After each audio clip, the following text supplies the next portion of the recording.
Alright. I'm here. Hey, how's it going? I'm only an hour late. I got stuck on the bus. No, I didn't even make it on the bus. I was gonna take a quick bus ride to Little Caesars and back, and then none of the buses showed up, so I was just standing around like an idiot. But I was able to exchange my crazy puffs. They gave me pepperoni last time, like 2 weeks ago. So I went back and brought them and got cheese. So we'll see if they're any good. Playing Disco Elysium. Continuing day 3. Gonna finish day 3. It's already 9. I'm gonna be streaming for like 6 hours. Oh boy.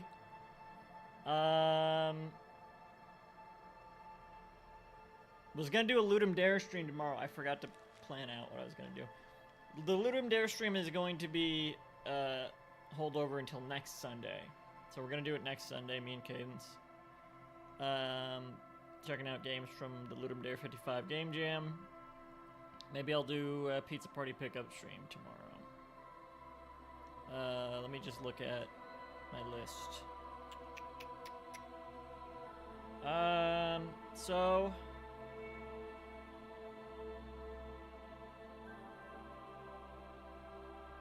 I could do some Clubhouse games and Pizza Party pickup. I could try to do a little bit of both of those. Yeah. I don't know yet. Probably Clubhouse games. And then try to fit in some Pizza Party pickup as well. If nothing else, if I don't get around to Pizza Party pickup by the end of the... I should have just done it today, then I'll just go Elysium tomorrow, since I have less time tonight, but I'm just gonna end up streaming for 6 hours anyway. If nothing else, I'll stream some Pizza Party pickup on the 29th, I guess. So that I can't on the 30th. So yeah, maybe, I don't know. If not tomorrow, then the 29th. The Ludum Dare stream is gonna be next Sunday. Alright, let's do a quick snack break.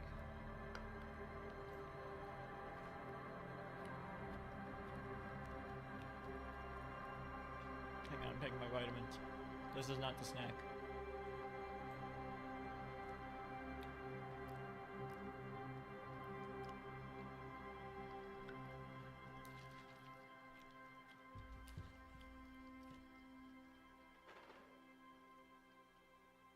Ooh.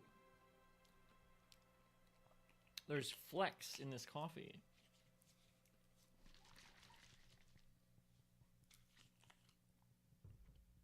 How odd.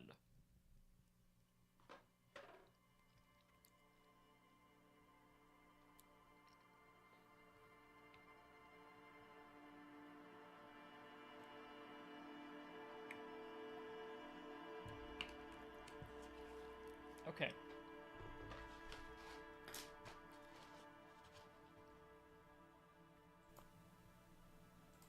So, I got the new Crazy Puffs from Little Caesars. This time, it is cheese. It's not pepperoni. It should be. Let's try it. Well, also, I have 2 new flavors of Mountain Dew that they released. I guess just to promote the fact that, well, it's the 20th anniversary of Baja Blast. And now Baja Blast is a permanent flavor in stores. Not really permanent though, right? I guess as long as Taco Bell lasts, it'll still be around. But nothing's permanent. I feel like the Mountain Dew brand will last longer than Baja Blast will. But maybe I'm wrong. Because they've discontinued other flavors in the past that I was like, that it seemed like staple flavors. So when something's like, stays, doesn't actually stay. Like when M&M's had a contest to see which peanut M&M flavor was going to stick around. And then it stuck around for a little bit and they got rid of it. So, and Mountain Dew does the same thing all the time. But we have Baja Point Break Punch and Baja Laguna Lemonade. Looks like this is like pineapple and raspberry and cherry sorts of flavors. And this is like a mango lemonade. Mountain Dew Spark, which is a raspberry lemonade, has grown on me a lot. So I'm looking forward to the mango lemonade. But let's try these puffs. Hopefully I don't have pepperoni in them this time.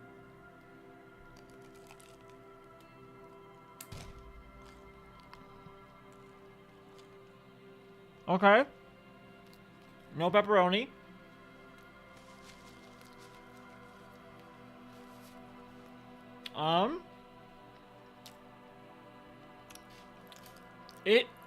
It is somewhat better than Little Caesars usually tastes.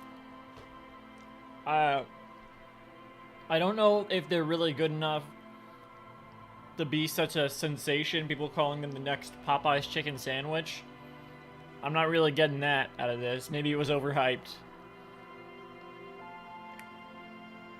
But it's certainly better than the pizza usually is from Little Caesars.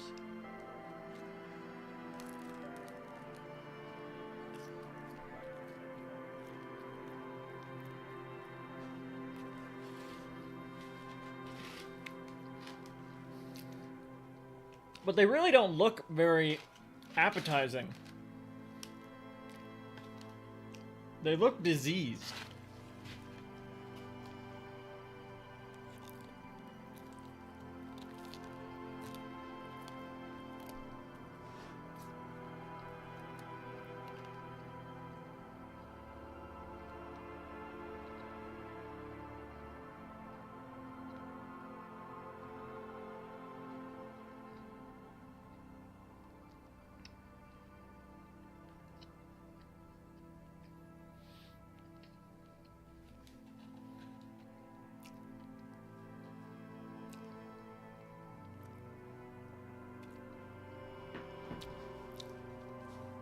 It's alright. Pretty bready. I think it would be better with a little bit more sauce, maybe on the side. Not Little Caesar sauce, because that's probably garbage. I saw Cooking Show Trevor. That's someone I follow on TikTok, which I don't really use, but I started following them on YouTube recently. And they made their own homemade versions. Those, I feel like if you made them from home, they'd probably be better. Maybe. Because you could have your own like good quality cheese and good quality sauce instead of this greasy shit from this greasy garbage from Little Caesars. Granted, the recipe still does include coating them in butter, so it'd still be greasy, but at least it wouldn't be like it wouldn't be like garbage ingredients. Wouldn't have to be.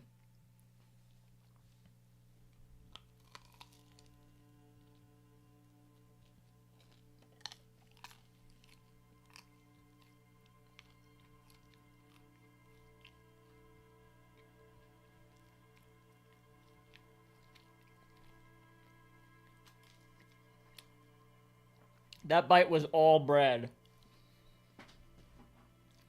No sauce or anything in that bite. All bread.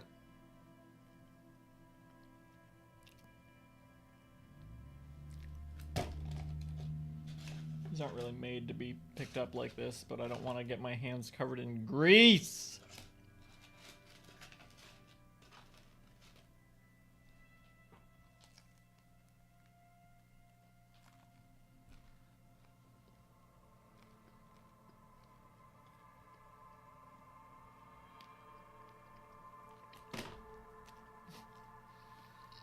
I mean, look. I don't think they're better than Totino's pizza rolls.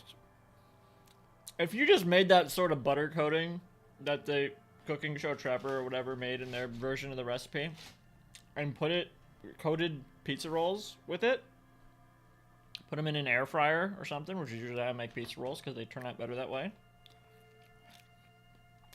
That would probably be better than this. And less expensive, maybe. More bang for your buck, anyway.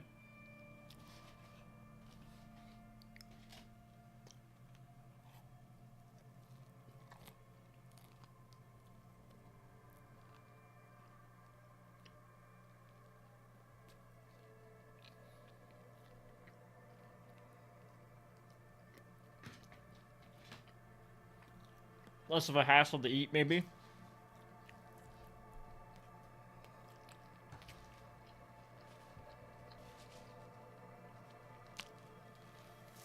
I like them though, actually.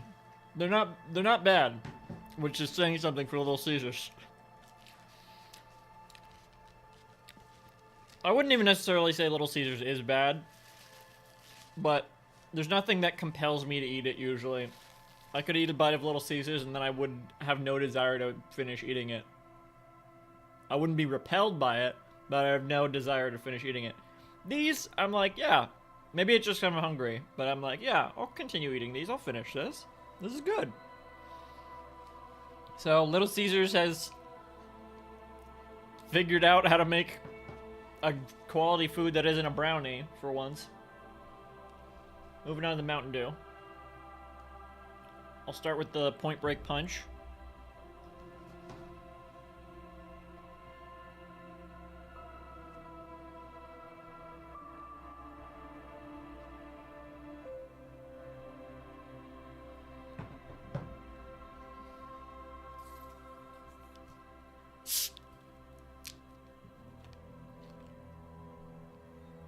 What's interesting about opening a soda that overflows sometimes is you think you unscrew it and it does tss, and you think, oh, I'm in the clear, and then you're like, you just take the lid off like that and like, that's happened to me. Usually in the movie theater.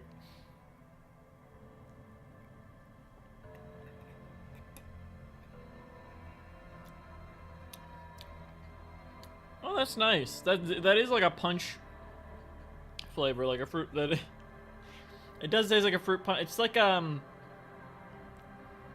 it tastes like fruit punch flavored candy.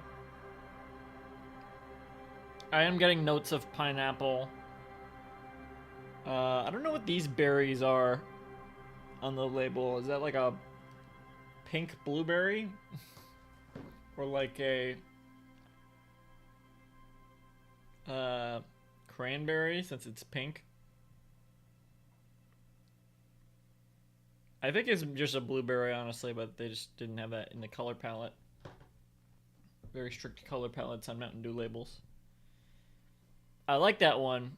I would drink more of those. It's got the same sort of appeal to me as Major Melon, which I do like. I probably like Major Melon more than regular Mountain Dew. But Spark, out of the three flavors I have I try the most, which is Spark, Major Melon, and Mountain Dew, because those are the cases I buy. That I go through pretty slowly because I don't try to drink soda that often, but it's good to have them in bulk so I don't just spend so much money on them. Spark is my favorite of those three, and then Major Melon, and then Mountain Dew is just like, whatever. I know what it is. I think I prefer Starry to Mountain Dew at this point. Crazy, I know. Alright, Laguna Lemonade. Wait.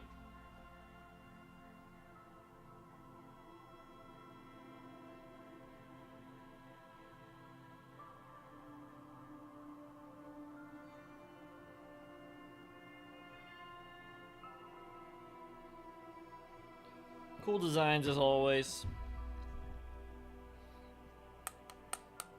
Better safe than sorry. I don't know if that'll do anything because it's not a can, but I'm not getting a good grip.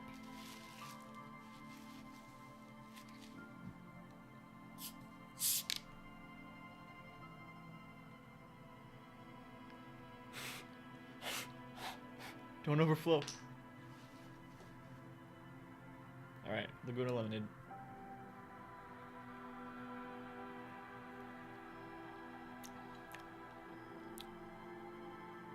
Okay, that's nice. I mostly taste the mango. It's not as bitter as Spark, which I didn't like about Spark at first, but it's grown on me.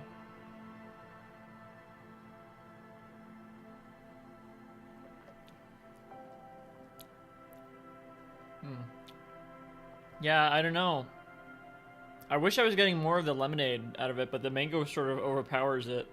So, but I think it is better than the Baja Mango Gem, which just tasted like a mango soda. There is at least more complexity here, which I like. Both of these are more complex than the last two Baja flavors, which just seemed like whatever. Throwaway flavors. Here's a mango. Here's a passion fruit, I think was the other one, which didn't really taste that much like passion fruit. But then again, the most experience I have with passion fruit is the Welch's passion fruit juice, which is just corn syrup. But I feel like I get somewhat of a sense of what passion fruit is supposed to taste like with that. The passion fruit punch just tasted like candy.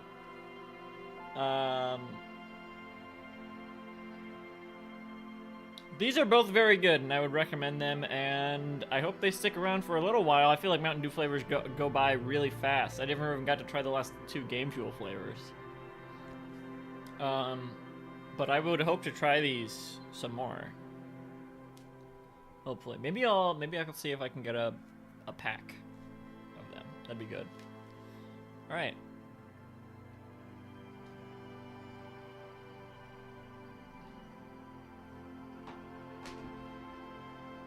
I'm gonna be quiet for a second while I look up if there's a pack.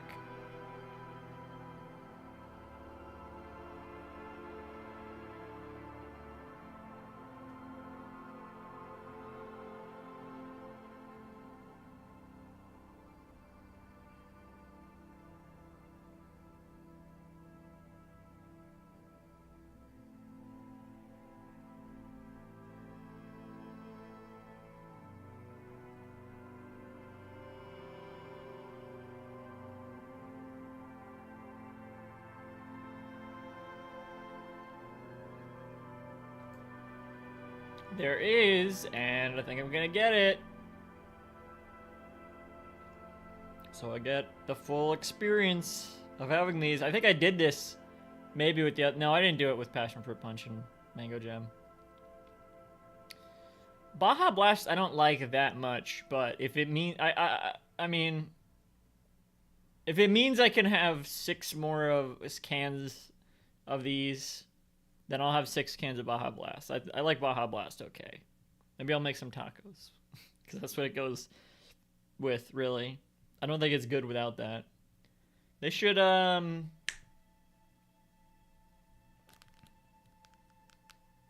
They should do some lightning variants. They should have a bottle of... They should start bottling Mountain Dew Sweet Lightning. Sweet Lightning Mountain Dew. And they'll have, like, Mountain Dew... Texas Rain Lightning, or Texas Mountain Dew Texas, or Kentucky, I guess. Mountain Dew Kentucky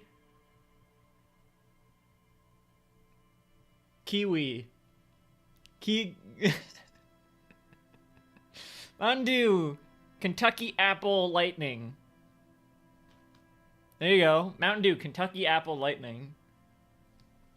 Get some variants. I think the Baja branding on these is pretty stupid because Baja Blast is very specifically like a lime soda that is made to complement the Taco Bell sodas, and just putting the Baja branding on these means absolutely nothing. But whatever.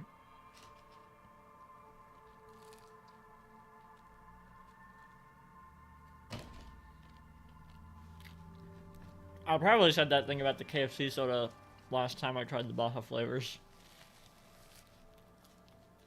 Which was just last year, I think.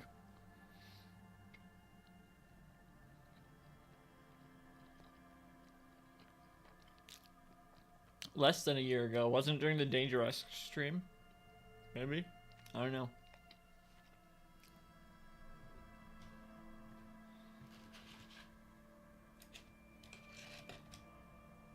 My god, these things are fucking... They're all bread. This is just bread.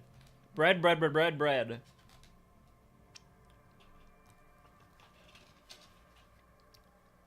That's bread. This is just bread. Buttery bread. So it's not bad, but...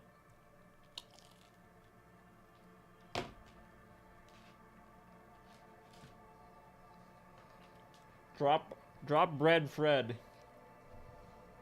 Drop dead bread. Let's play some Disco Elysium. Ah! What is that for?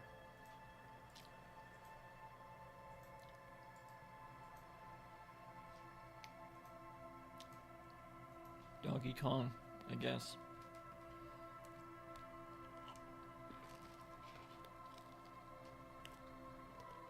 Okay.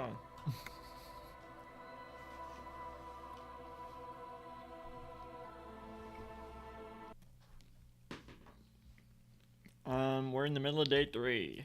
Not really the middle. We got... I don't know, whatever. Not gonna do the math. What are we up to? I don't remember. I should have made a list.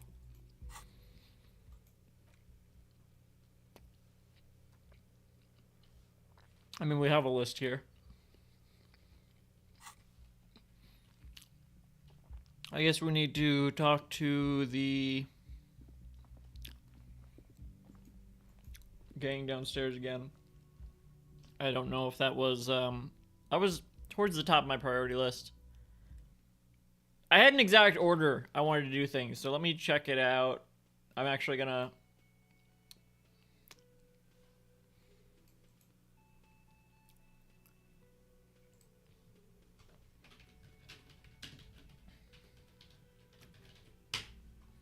I'm actually gonna look at the last stream. Delay this some more, but...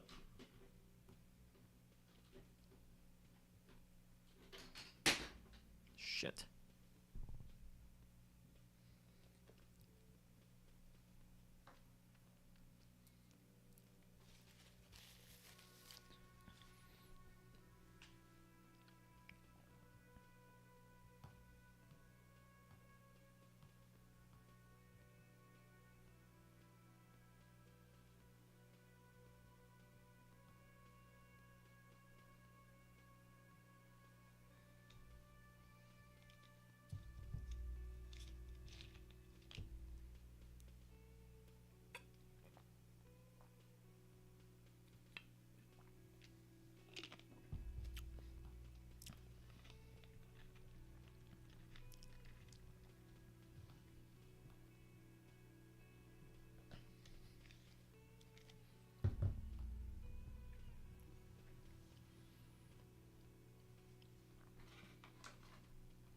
If I can find it.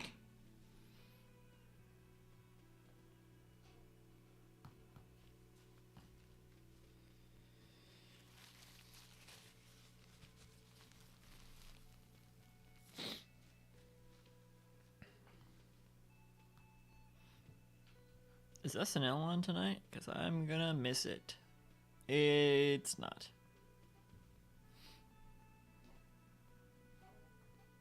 I usually miss it anyway.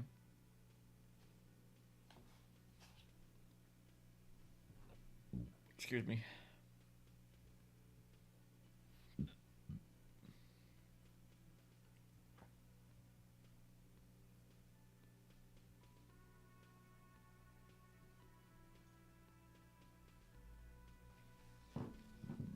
Excuse me.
I talk so slowly.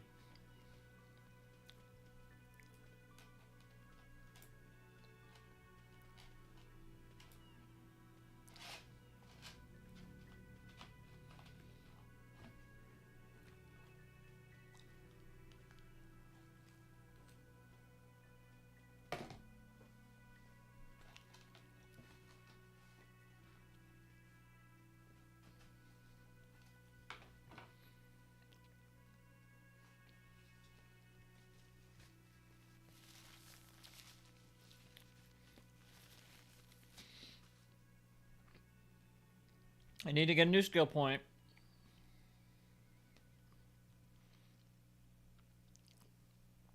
And upgrade Half-Light.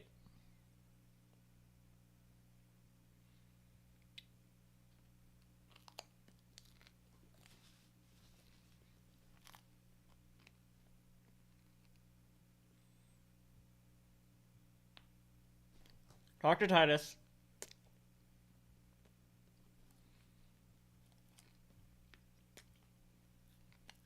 Talk to Titus, get some XP by talking to Titus. Probably.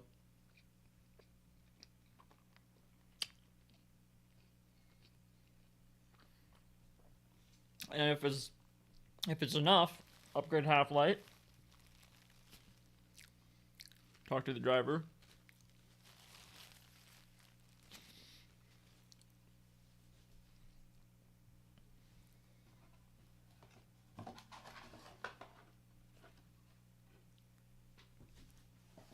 And then the next morning, so next stream, next Disco Elysium stream,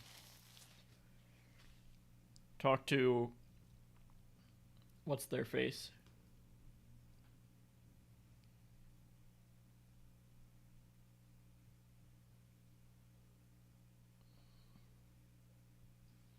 Klazj. Before meeting up with Kim. Gotta remember to just say that at the end of the stream, so I'll remember next time. All right, so those are the 3 things to look for right now. Talk to Titus, get some XP, keep getting XP until I can upgrade Half-Life. That's what I need to look out for currently.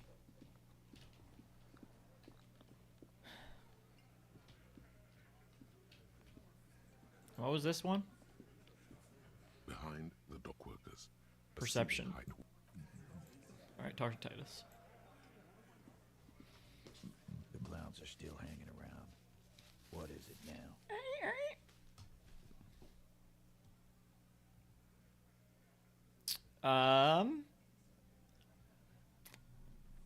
Yeah, we'll say it this way. Let's go over the rape victim again. Again? Seriously, man. Fine. Yes. Fire away. Seriously. I think no, don't say that. Okay, enough about it then. Yeah, whatever. Klazj says she wasn't raped. Fuck. I knew that. XP. Whore couldn't be trusted. Hey, alright, new skill point. The big man's eyes and veins bulge. You've hit a nerve. Titus is furious. No, more than that. The loyal Titus feels betrayed. The loyal Titus. For the record, She steps in forcefully. Titus Hardy did not explicitly specify the victim as a whore, nor did he say anything about trusting her. Right. Oh, shut up and stay out of this, Liz. He turns back to you. He raped her. He was out of his fucking mind. You have no idea. This is fucked.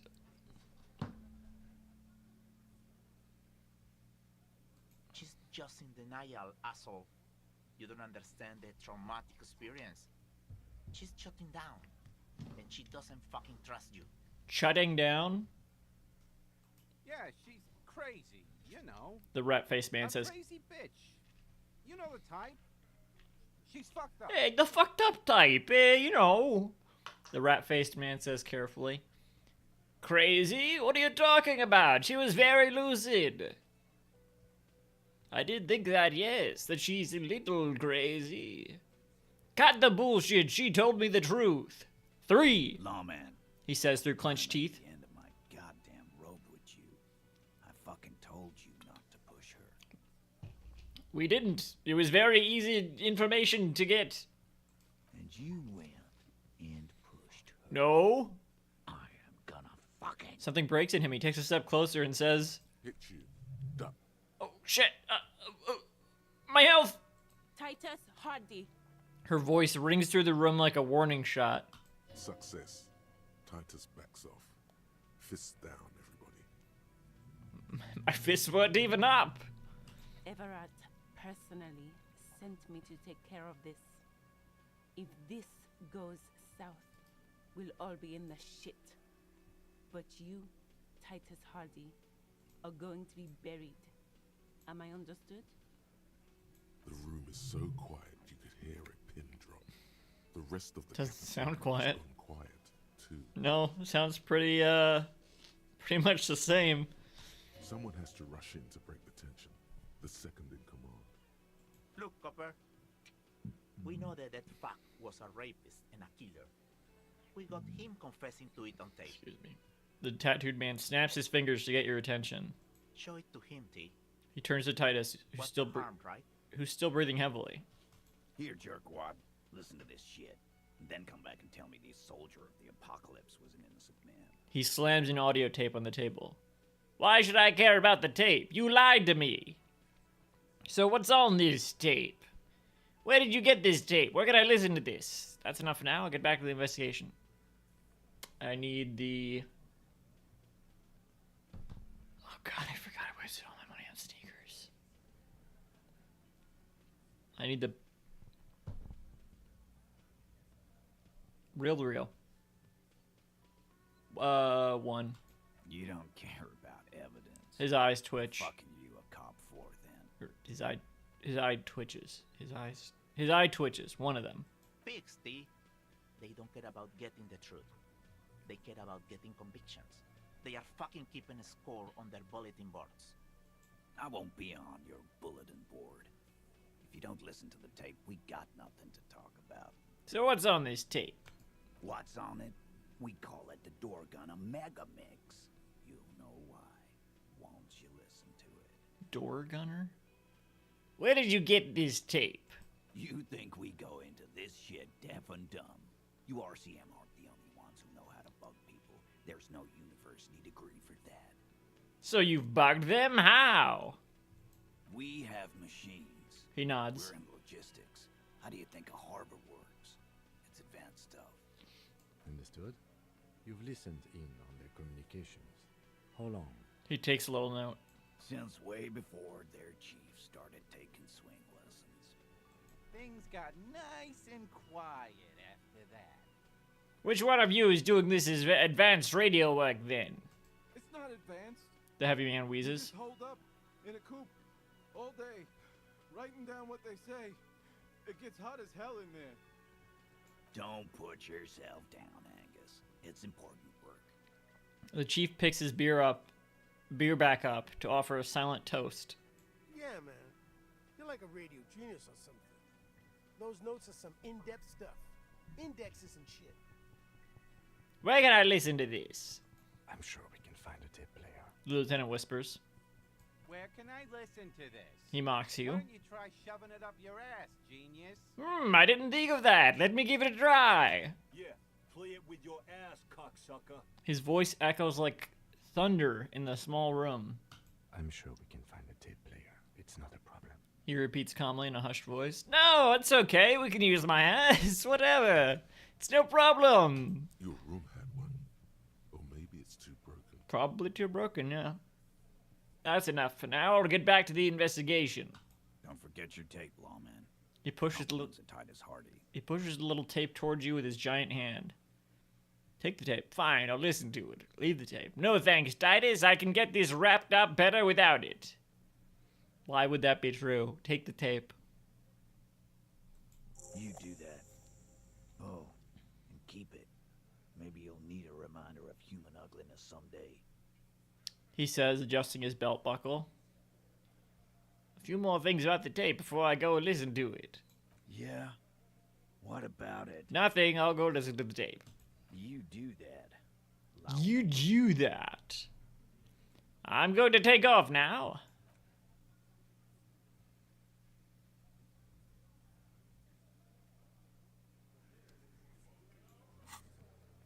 All right, Door Gunner Megamix. Hardy gave you a recording where the hanged man supposedly testifies to his intent to rape and pillage. Have a listen on a playback device, either in your room or find one from a pawn shop. Listen to the Door Gunner Megamix. Okay. Well,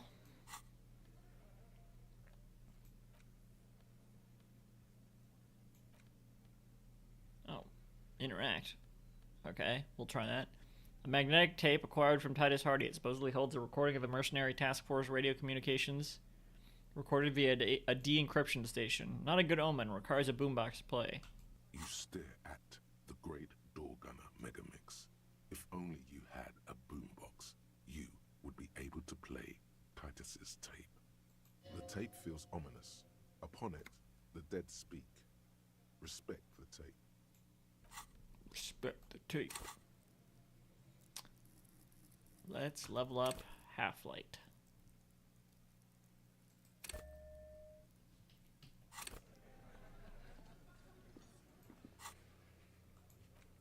Right? Yes. Wait. Oh. Anything else with Half-Light? The racist lorry driver. Anything else besides that? No.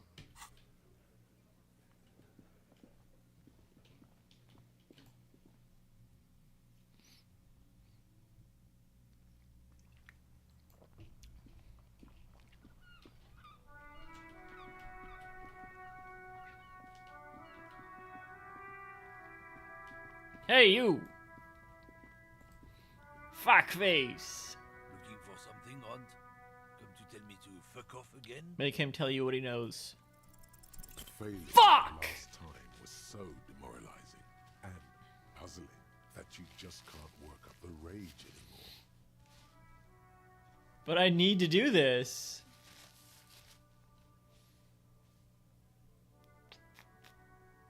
Otherwise, we'll have to interrogate,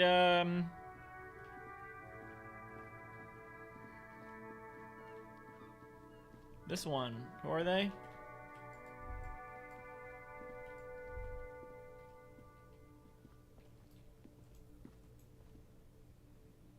Make way for the master poet. Tommy. I don't want to interrogate Tommy. Get rid of this thing. Alright. So, let's try the tape player in my room, see if it works. Otherwise, I don't know. We need to find some money. At least 50 cents. See what happens when we buy those speakers. Maybe we can pawn them. Or maybe we need them for the reel-to-reel up here. Maybe just the speakers are broken. Oh, look. We can see in there now. Can we see in Kim's room? Kim, let me in. God damn it. What are you hiding there? Are you the mastermind behind all these? The compact tape player is still and silent. Seems it has completely broken down now. This would have been very helpful with the Megamix, but it isn't anymore. He stares at the tape player. It's not my fault. Yeah, any ideas? My kinema only comes with radio. He ponders. Let's try to find a new tape player. Perhaps we should talk to Roy at the pawn shop. He has stuff. Yeah, well, we can't afford anything. Are you going to buy it?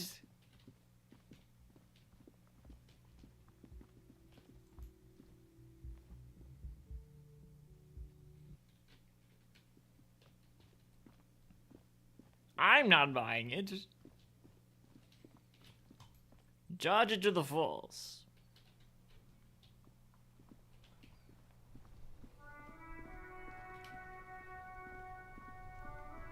We're gonna go to the pawn shop. Keep fucking around until we get another skill point, I guess.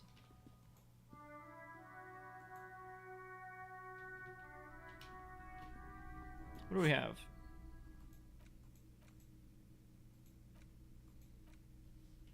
Nothing to sell. I think we. Hello, hello. Let me know if I can help you with anything. I'm looking for something that plays a tape for police business. Yeah, we still have those boom boxes on the shelves. Okay.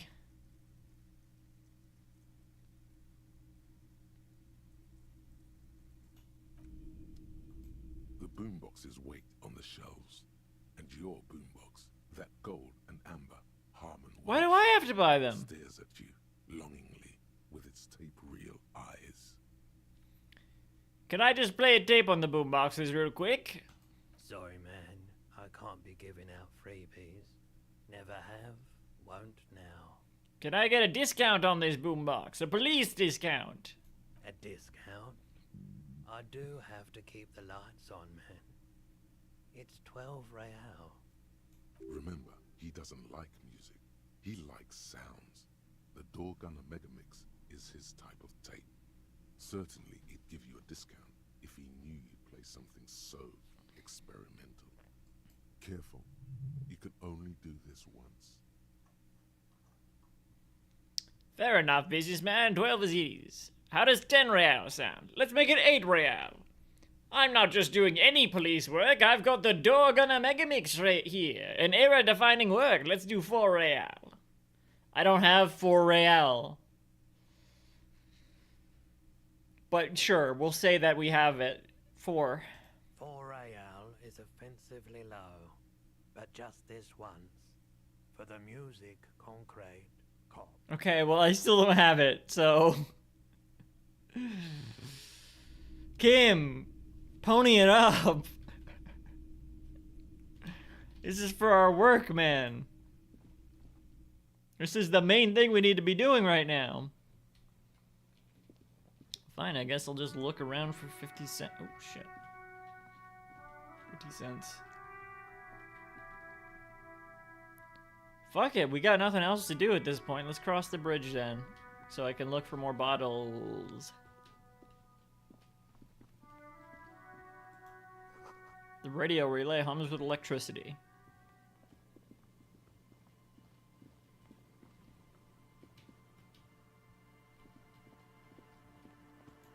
Bricks.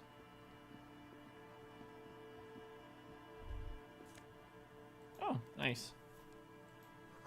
Traffic beyond the gate. More abandoned motor lorries. The sign says no entry. Someone scribbled an inverted star on it. Jamriker. Huh? Jamrock biker cop sunnies. For taking your Harmel Rio Supersonique out for a ride on the streets of Jamrock where your heart is buried.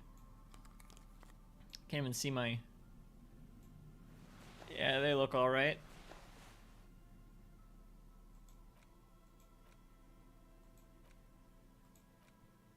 +1 empathy. Feel the streets. -1 logic. Leave the reason behind. We'll keep them on for a bit. I don't know.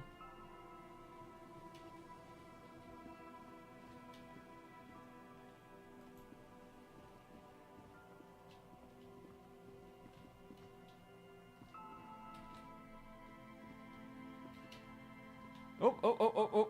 Is that 50 cents? It's 55. Just enough. Well, what's this? Before we go.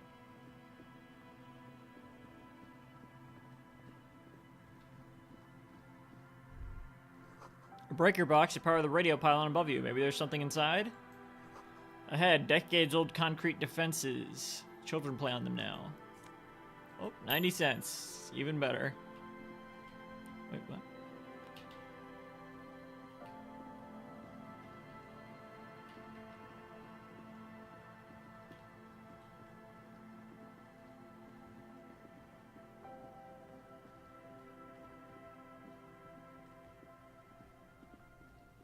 Give me those speakers. The speakers below. Okay, now let me buy the speakers. The sneakers triumph over them. No, they don't. The junk is yours, officer. Happy listening. Try not to hurt your ears with that Samaritan garbage. The street vendor hands you the speakers.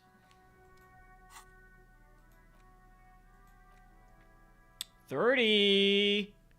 Why did you even buy those? These are no magic speakers. They are lame speakers. All they ever will ever produce is a faint memory of the song you're trying to listen to. Sell them for cash. Well, all right, that's fine. I spent 50 on those shoes, but really they were 20. Maybe they were worth 20. I am wearing them now. This is fine. This is fine. And even if I sell... Hello. Okay. Let me know if I can help you with anything.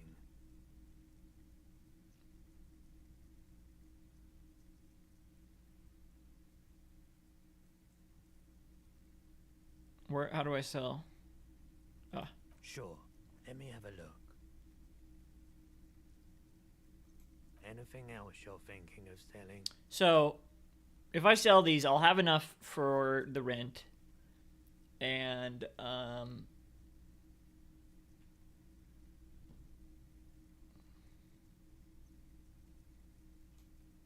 have enough for the speakers as well. So, that's good. And if I didn't talk them down, I wouldn't have enough for both. Alright. Hopefully I didn't need those. What's this?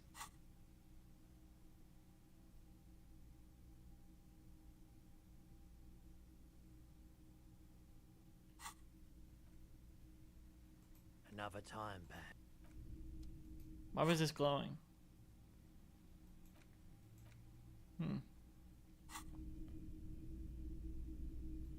The boombox is waiting. Thanks for the discount, man. Here's the money for the boombox. And here you are. Quality sound reproduction on the go. It'll play anything, wherever. Turn any tape into a conversation of sounds and shapes.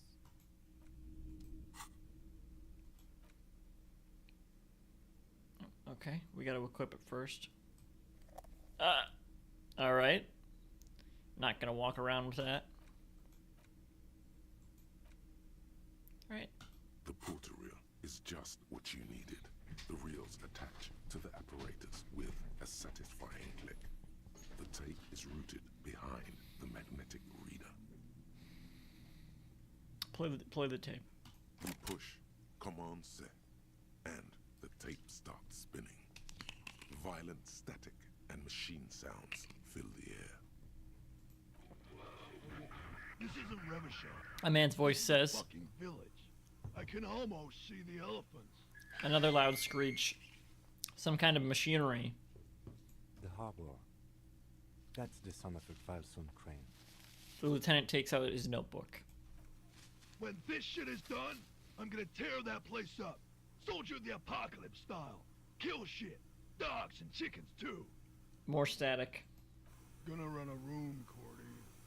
A real nice. This part is unintelligible. I don't give a shit. I'm fucking done. I'm done mentally. Oh, yeah, I was talking to someone last night about this game. And there was no voice acting originally, which is something maybe I thought maybe, but I had looked into it and I thought maybe not after that. But I guess, yeah, there was no voice acting originally. I can't imagine trying to stream through this game without the voice acting. It's nice to be able to do the voice for Harry, but for everyone, especially with some of this dialogue. Oh god, if I had to read Kuno's dialogue. I'll fucking do them all in. Rape that disco cunt on the counter. You know, the dance a whore upstairs. Do it Kohoi style. Quahog? Quahog? Quahog? Family Guy style? Never did get that taste out of my mouth. A click, then silence. The rest of the tape is empty. That's it? Why is it called the Door Gunner Megamix? The lieutenant presses the button marked Arrête on your porter reel. The tape stops spinning. What was that at the very end? Silence? End of recording. What do you think? It seemed authentic enough. Probably recorded off the shortwave, then edited to seem more incriminating. He sounded like he was on patrol around the harbor walls. I agree. He also sounded inebriated. But he did say he's going to do it. You can't edit words into someone's mouth. Sure you can. Don't do that, though. Don't edit my words. I think he sounded alright, just letting off some steam. Billy Bush. Be like...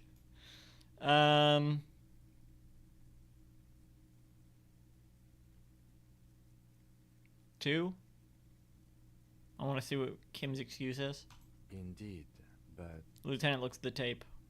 You are familiar with this look now. It's his look of suspicion. There it is. The famous look. There's more going on here than we know. Who's this Cordy?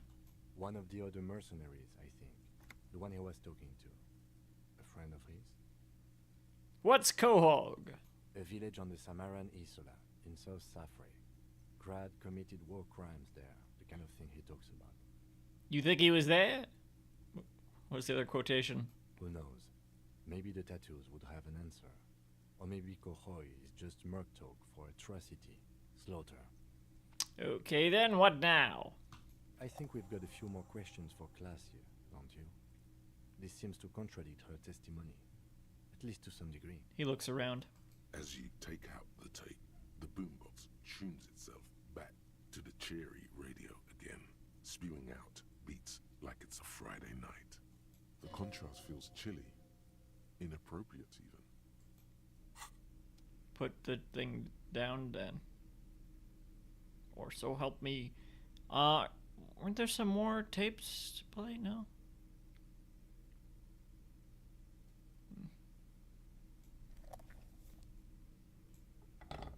Oh, that's right. It is 420. And so I thought maybe I will try the speed. Since it's a special occasion. I don't know. Do I get an achievement if I don't do any drugs? I was thinking I would just do the whole game and not play any, play the whole game and not do any drugs. Because why would I? I don't in real life. Talk to class.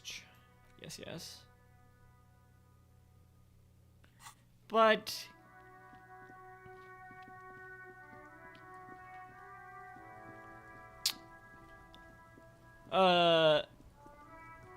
gotta do something special for the 420 stream. I'm not gonna do any drugs, but maybe, you know, it's certainly up Harry's alley. But alright, let's talk to class. Maybe that'll get us some more XP. We need to upgrade Half-Light again. So.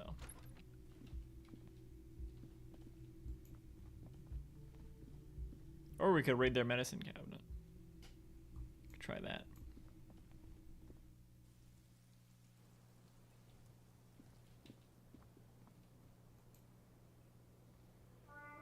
Officer, what brings you up here in the rain? Why are we doing this? Look her in the eye.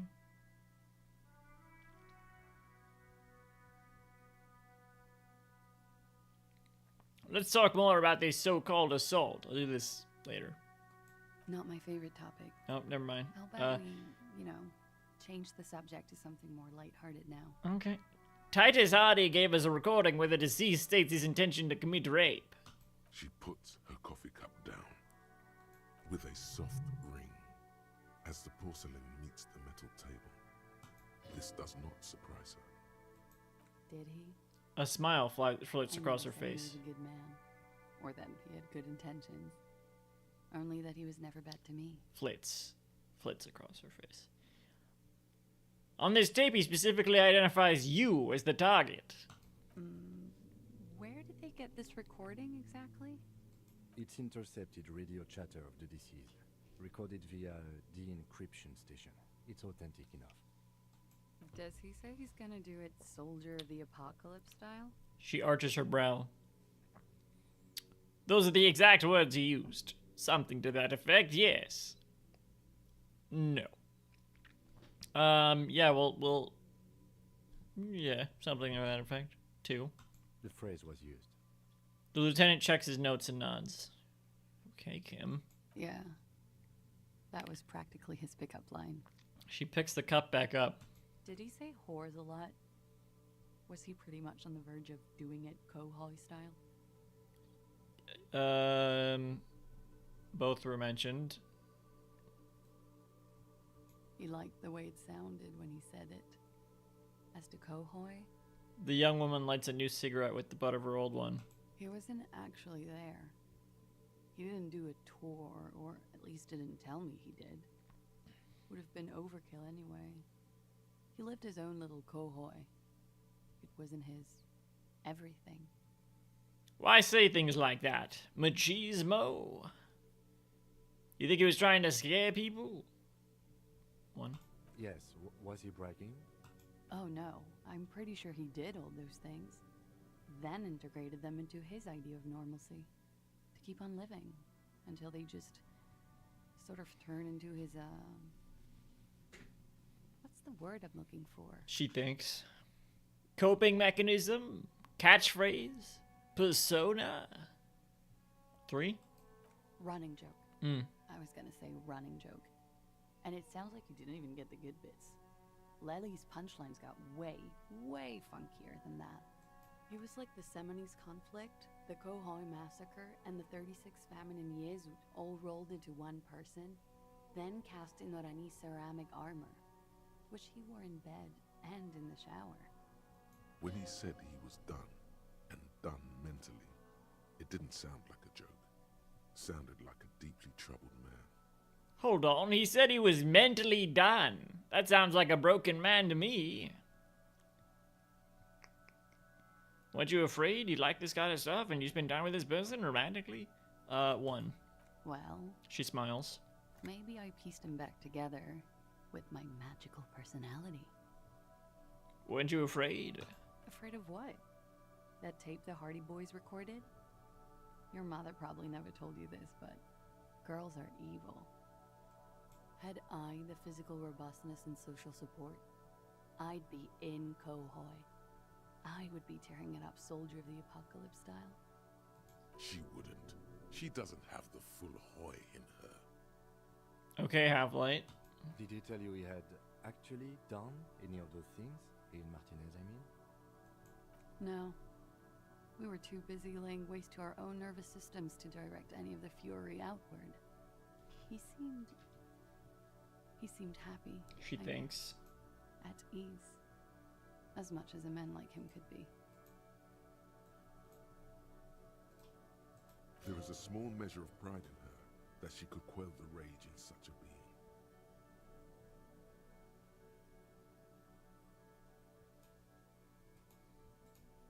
Thank you for clearing that up, miss. Whenever you're ready. I'm interested to hear what Titus Hardy has to say now. He She turns to takes you. a very small sip of her coffee and smiles. Now that you've had some time, can you tell us more about the victim?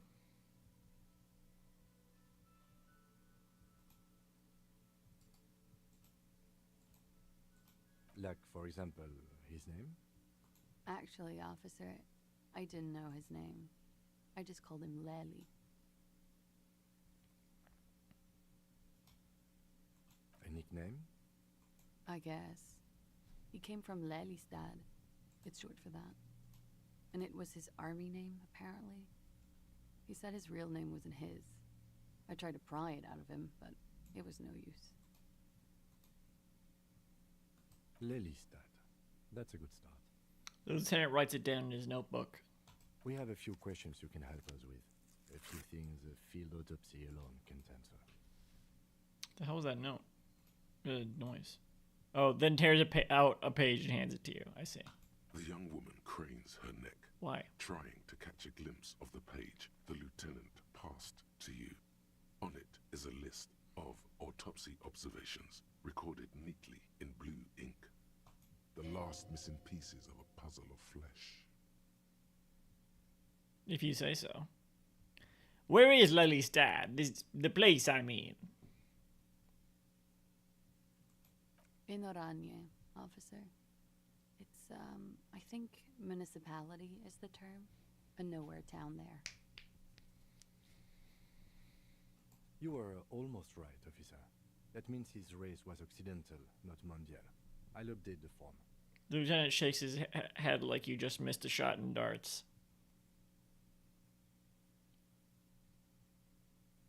What, okay, I don't remember saying anything like that. Wait, what's this? Talk to Titus now about it, okay. And then we'll get our XP.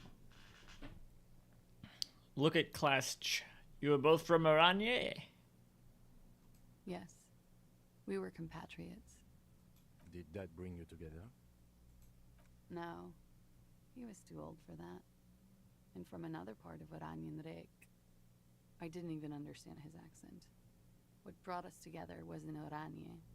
It was bad habits. God, and if I had to read these made-up words, too. I assume they're made up. They must be. I mean, I do sometimes, but usually only after hearing them pronounced. How old was he, miss? He was 42. 42? Are you sure? I would have had him above 50. He had many scars that made him appear older. But no. The memory makes her smile. We even celebrated his birthday, like, some weeks ago. It was a funny 2 days. He had little reason to lie to me. Looks like you were right, officer. The lieutenant taps on his notebook once, as though assigning some kind of point. I did get XP from it, so thank you, Kim. Points aren't good. Have one, you old dog. Oh. Before we all die. Oh, I got a health point. Not really, just I get one heal.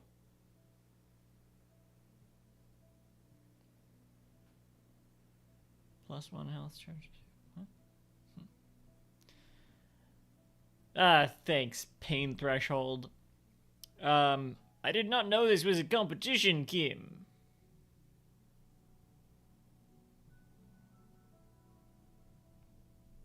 Better not to mention it.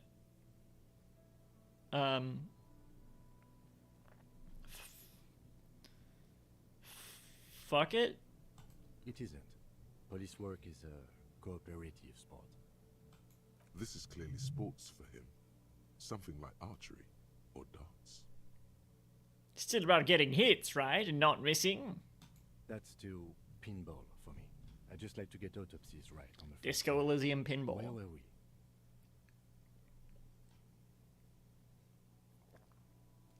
Like you could make a good pinball game out of the world of this. He makes another note. He's lying. His eye color. Blue. Light blue. They were like little blue galaxies, you know? It was strange, seeing those eyes in his fucked up face. She stops, her eyes half closed, then continues. Which they already did. Pardon the swearing. She takes a drag. I do him an injustice. He wasn't ugly. And he had a beautiful, soft voice. Very surprising, what with all the scarring. It was quite something, watching him speak. He had a combat wound on his chin and mouth? Yes. Severe. She seems to enjoy the word. It made him look like half his face was cracking away in some strange smile. That and those eyes. Ah, yes. The lieutenant suddenly remembers. You can remember? Hair. It was light brown, almost blonde. He darkened it with brilliantine, made oily. Not nice to stroke. I couldn't convince him to leave it alone. Interesting. I too have stroked his hair. Oh my god, don't say that. Kim, I said to put the brilliantine on the form. Do I get a point? I want to say both of these. Oily, isn't it? She says, unfazed. We have that in common now. She draws on her cigarette and lets the smoke linger for a moment in her mouth. She understands what autopsies entail. It doesn't get her off balance. Does it entail that, though? Kim, I said to put, do I get a point? No. He answers dryly. But I put it down there. Point to the red autopsy slip. Okay, sure. Here you go. Yay! Yes, trying to get the questioning back on track. You had a tattoo. What did it mean? Oh. She smiles. That. It's clear she liked it. You liked it? Quite a lot, yes. What did it represent? Do you know? It was a map of his life and the places he visited as a soldier. It was mostly for showing off to chicks, though. For showing off to chicks? How so? How? She leans back. Imagine him lying in bed. Freakish musculature laid out on the sheets. Scarred, of course. Tattooed. The sheets are dirty for some reason.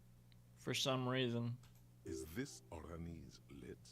Is this Oranese lit? Yes. This is the very essence of Oranese lit. A moment's respite. Dark and hopeless as the struggle itself. She leans even further back to demonstrate. He's smoking and drinking, of course. and his chest and shoulders and arms are studded with stars. Tens, hundreds of them. Maybe even thousands. And the woman goes like, She points at the air "What with, was this, baby?" with her sharp-nailed finger picking out an imaginary tattoo star. And he says, "That was too hardcore. Don't ask me about that." So she goes, "Okay, but what's this, baby?" And he's like, "Saw some bat shit there. Killed some loincloths."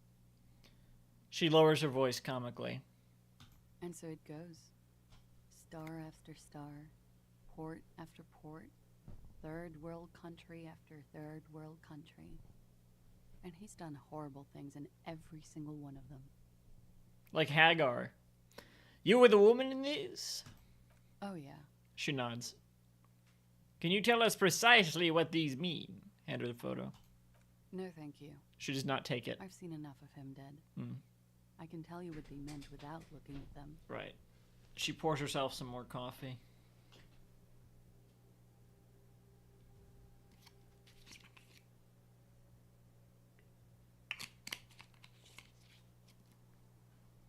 Go on.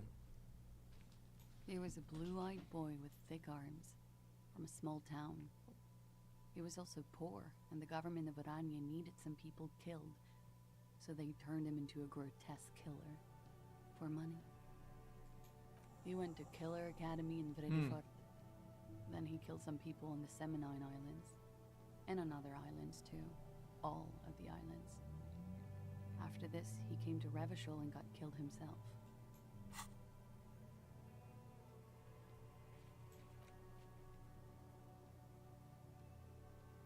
Tattoos?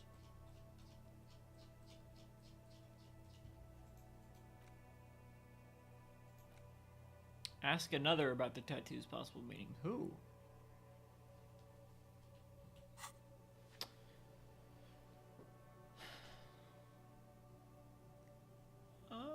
Not a very fun story. It is when you're high. It can be very exciting then. You have the tools to deal with it. It's not a very nice story to remember when you're sober. She smiles Change of topic? faintly. Hey, 420 blaze it, am I right? Weed humor? Could it be love that did him in? It very well could be, yes. What do you mean? What do you mean? You asked. What do I mean? Yeah. I have no idea. I don't even know what you mean. Yeah. Love did him in? What does that mean? What does it mean? Why did you ask that? She raises an eyebrow. He told me love did him in. What? That's not funny, officer. Oh shit. I'm sorry. Fuck. Jesus. Her voice is like a slash through the air. Her shoulders tense up. Hang on. It very well. What do I mean? Another question. Of course. Okay, fine. What the fuck? What was it when I guess I was talking to the body at some point.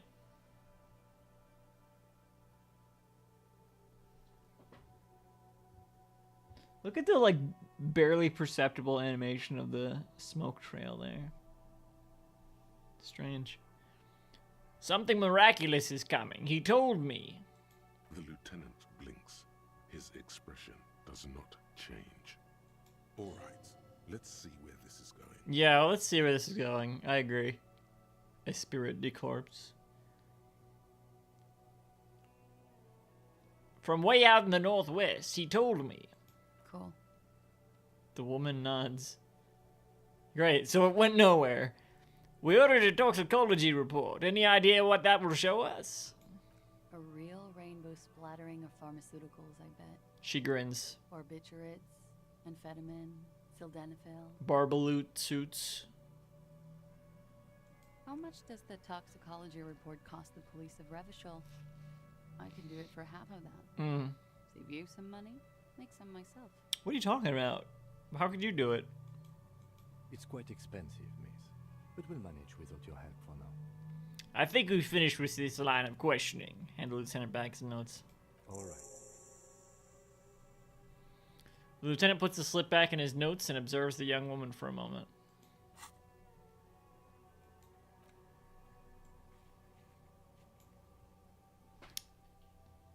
Okay. Coolly, gracefully, she pours herself more coffee. Okay, fucking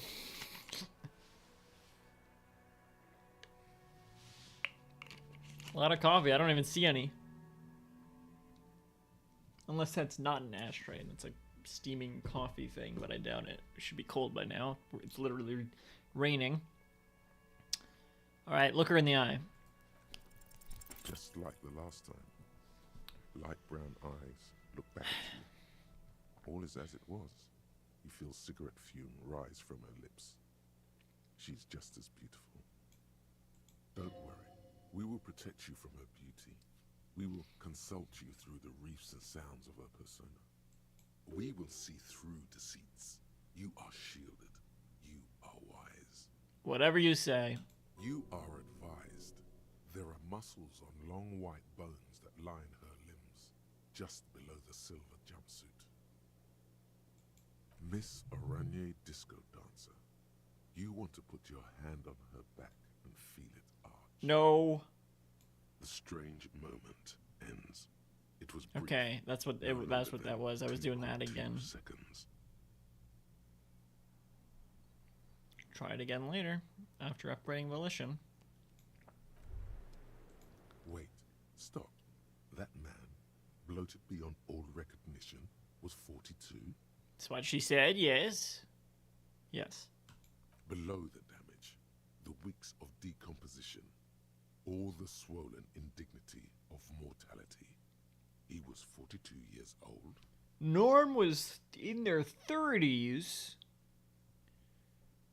Cheers. Where's this going? How old are you? Oh. That's where this is going. Okay. 45,000 liters of raw alcohol has left its disfigurements. What lies beneath it, you wonder? You could ask either one of them.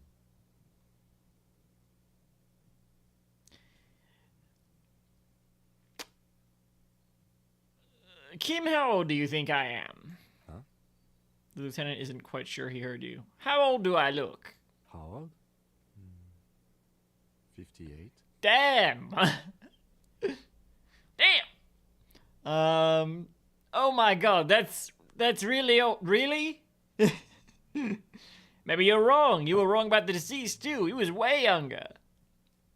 You're probably right. That's about what I look. 1. You asked. He shrugs. Maybe you're wrong. He was deceased. He had been decomposing for a week.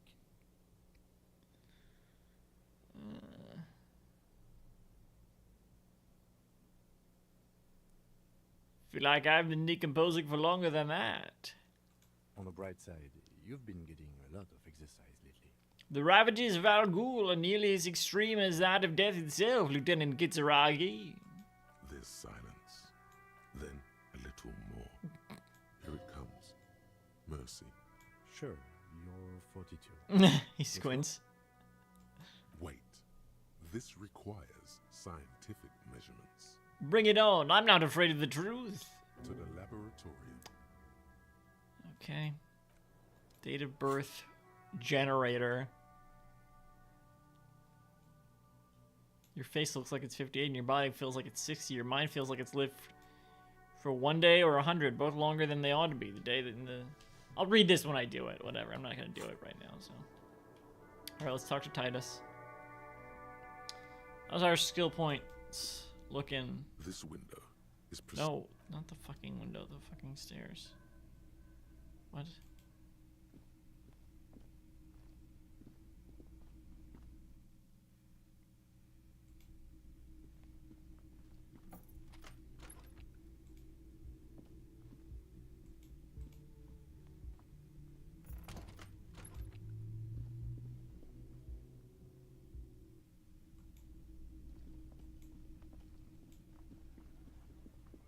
Yeah, how's our skill points looking? Damn, only 33 of 100. Alright. The clowns are still hanging around. What is it now? Come on. So I talked to Glaz about the tape. And? He tenses immediately. Chest tightens. jaw sets, ready for another blow. And nothing. She stands by what she said. That fucking fucker. He stares at his beer for 2 seconds. Worst cops in Revachol. I gave you gold on that tape. Intently. He stares at his beer intently, and then turns to you. Gold? Oh my god, no. It was just locker room talk. It's not evidence. I had Billy Bush on that tape. God, Jesus.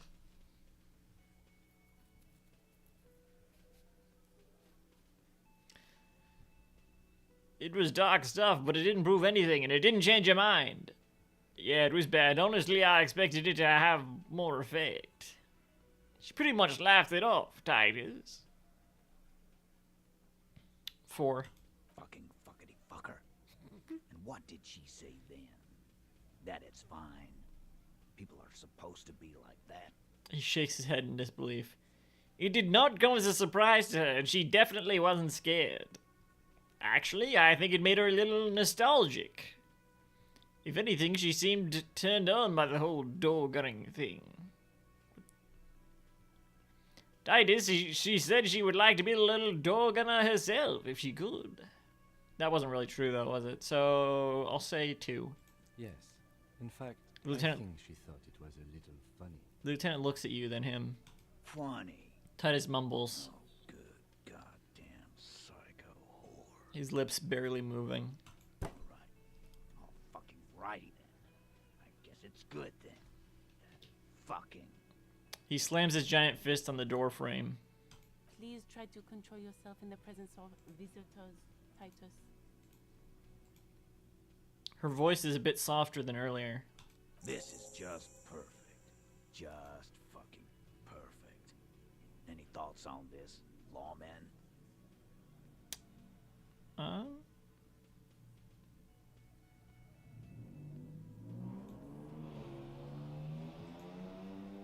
My God. I don't know if you could hear that.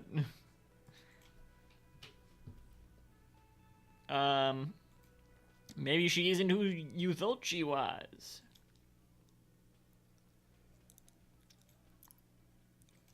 Maybe she's still in denial, you know, like a defense mechanism. Be straight with me, Titus. What really happened? Well, yeah, we'll get to that. 1.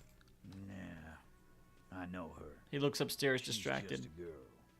In over her head. You don't know. She's a model. She won a pageant. I don't remember that. She's not some helpless girl. She handled the mercenary well enough. She's a hardcore party girl. She's a hardcore party girl with a bigger death wish than mine. Huh, I guess you do know her then. 2. Handled him. He balks. We got into some stupid shit with that guy. Shit we had to take care of. Yes, we heard all about it, and the fact still stands. You were more disturbed by the tape than her. Maybe the class did do it. I don't know.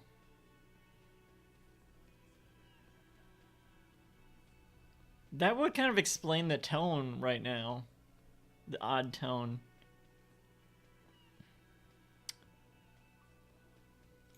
Nah, I know her. I knew it.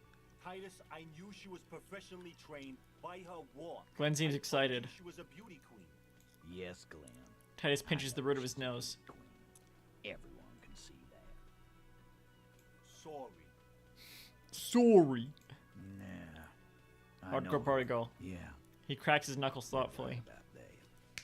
She takes way too many drugs. Well, it's as they say. You can't do anything with an underdose. The Mesk says with a philosophical look in his eyes. Yeah, but I mean, she has an actual drug problem. Not like you. Not like us. He glances I at don't his. think I've ever seen her sober. He glances at his beer.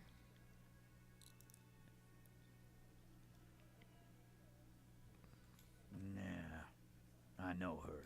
Yeah, he fucking told you he knows her. Okay. Maybe she's still in denial, you know, like a defense mechanism. Yeah, maybe. That is a possibility. He doesn't sound very convinced anymore. Be straight with me, what really happened? I already told you. We fucking hanged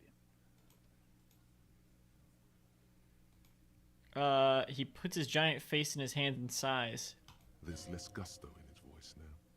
His men, too, are growing increasingly silent. They're not. The man is slowing down. Looks like a bad blood sugar crash. He can't keep track of all the variables anymore.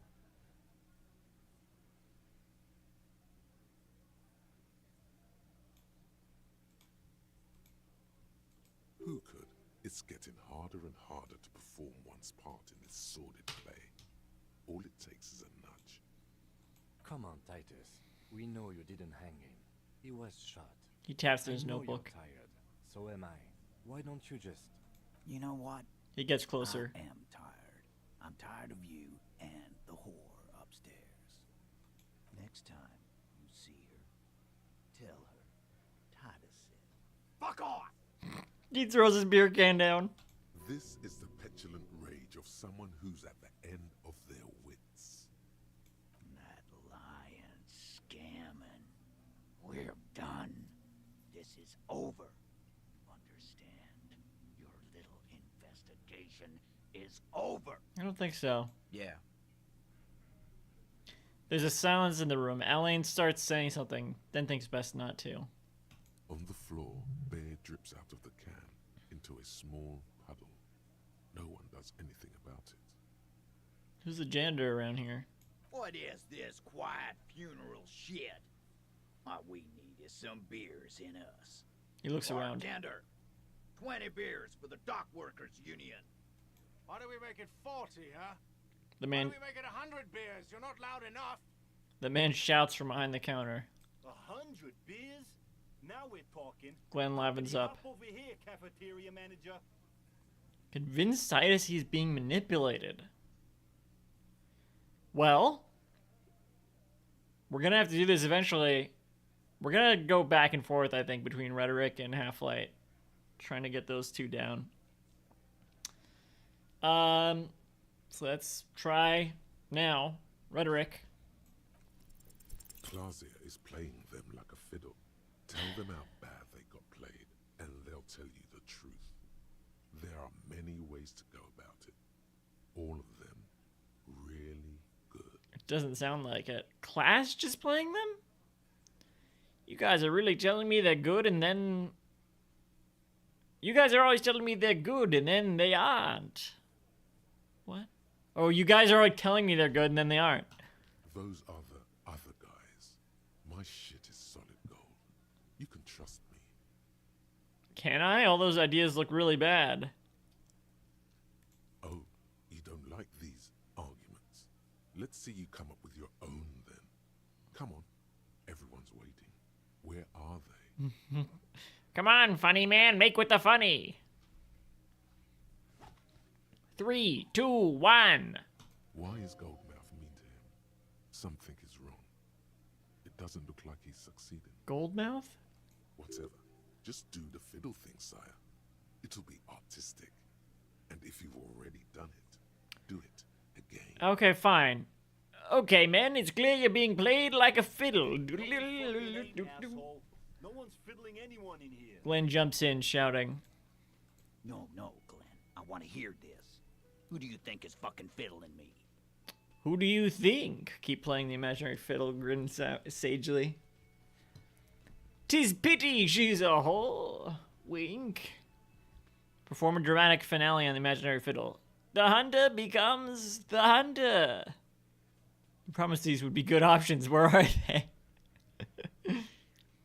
Oh, you want more good options?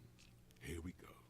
So good. I mean, you sweet little plaything upstairs. More fiddle playing.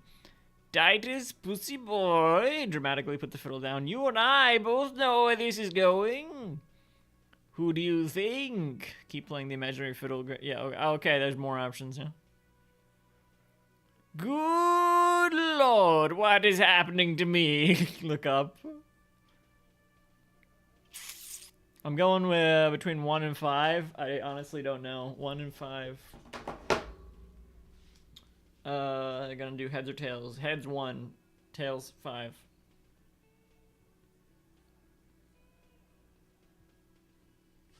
One. I'm really curious about 5, but we'll go with 1.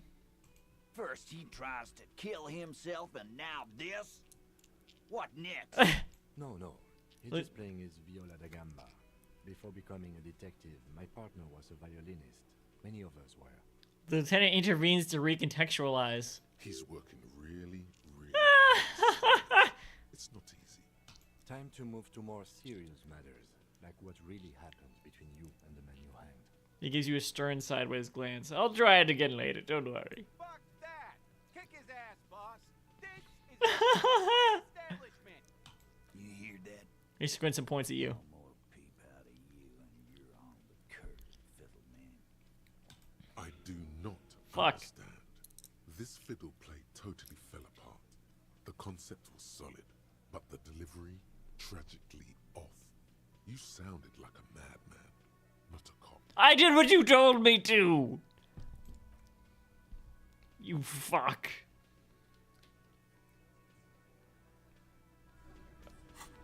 Oh.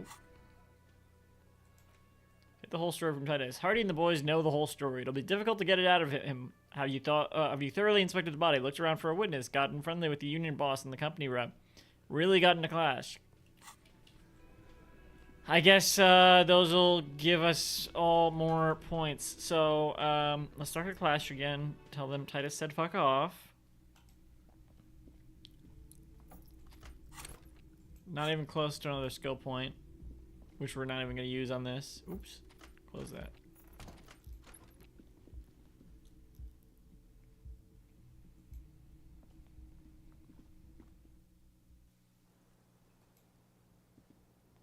Officer, what brings you up? Okay, well.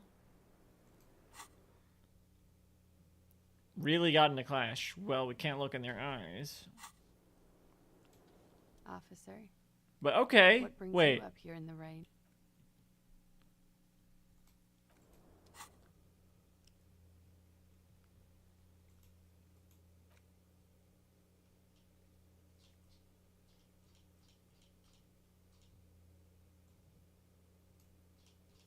Why is this scroll wheel so fucked?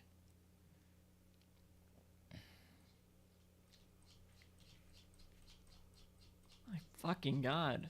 Titus. Rhetoric. And clash. Volition. So I think we're going to upgrade Volition because I feel like if we do that with clash, it'll give us better chances with Titus. Which is Rhetoric. We're not going to upgrade Rhetoric. We're going to upgrade Volition. But first we need to upgrade Half-Light. So right now, the order of operations is Half-Light, Volition, Rhetoric. If we even need to upgrade Rhetoric after that.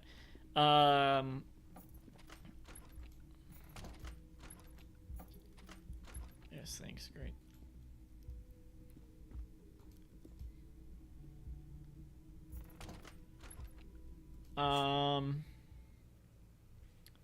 Thoroughly inspected the body. We did do that. Looked around for a witness. I don't think we found a witness yet. Maybe we have. I don't know. Gotten friendly with the union boss and the company rep. Union boss, sort of. We can try to talk to them again. Company rep. I think that's Joyce, right? We're doing something for Joyce, which includes talking to... We gotta find the drug pusher, right? So we need to talk to the racist lorry driver. Which requires Half-Light. So that's still our top goal. We need more skill points. Let's talk to... Everart again, because it's been a while. I don't want to do speed in front of Kin. So even though that would make this a very, thematic sort of not thematic. I don't know. I mean, it's 420. Oh, what's this? A giant aspirin on the pillow and a pattern of coffee rings on the armrest. Someone is habitually chilling next to the radio. Okay.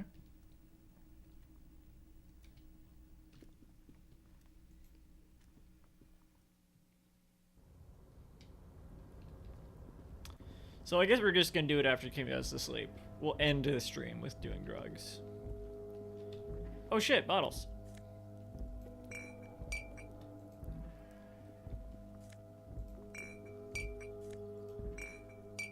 Kim, out of the fucking way.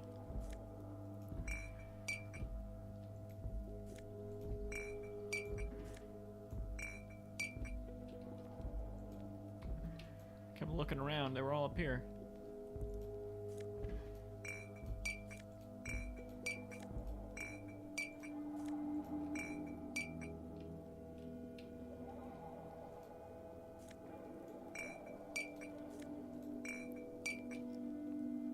I guess that's it. This is the night.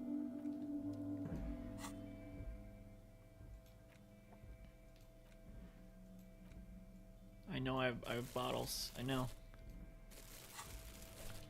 Oh, I also wanted to talk to the friendly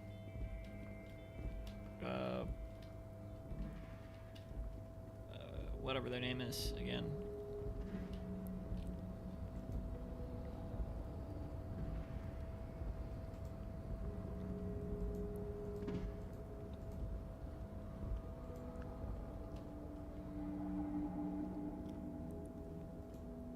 Over here. Yeah, you. Anything new to say? Oh, hey, mister. I knew you'd be back to talk with old Leo here. Yes, I did. Yes, I did. It's like Lady Larice said when she opened a bathhouse in the basement of my apartment building. They can only get so far before they're aching to get back. And lots of folk really did keep coming back. Leo, in the future, can we keep this greeting shorter?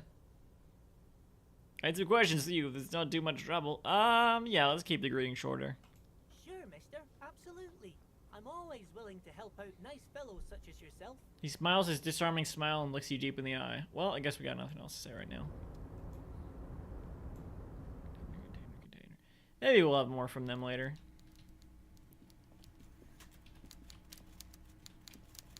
Everard? What the fuck? Okay. Mr. Dubois, every worker...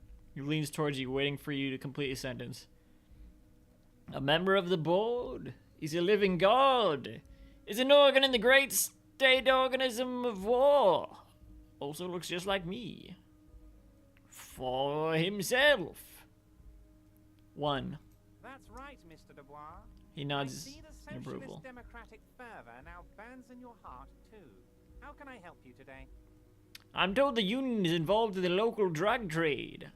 What? He smacks his forehead. How could you say that to me? Huh? You know I appreciate a joke as much as any Johnny fat guy, but I can't take slander. Are you actually investigating this? Completely flabbergasted, he smacks his forehead. The reaction appears to be sincere, but it's impossible to tell with this guy, honestly.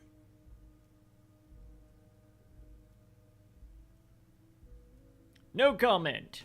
Harry. He sighs. You wound me, Harry. In the heart. But I trust you to put this to bed. Do what you must, and let's change the subject, shall we? Thank you for your understanding. Lieutenant looks him in the eye. We will continue to do what we must. You too, Lieutenant. He chuckles suddenly. You know, I like you, but you never were my favorite. I'm a Harry guy. I'm Team Harry. Okay. None taken. Do we have anything else to do here, Harry? The lieutenant quickly replies and then turns to you. I did it, Everard. I turned it off. What? What? The big man looks at you confused.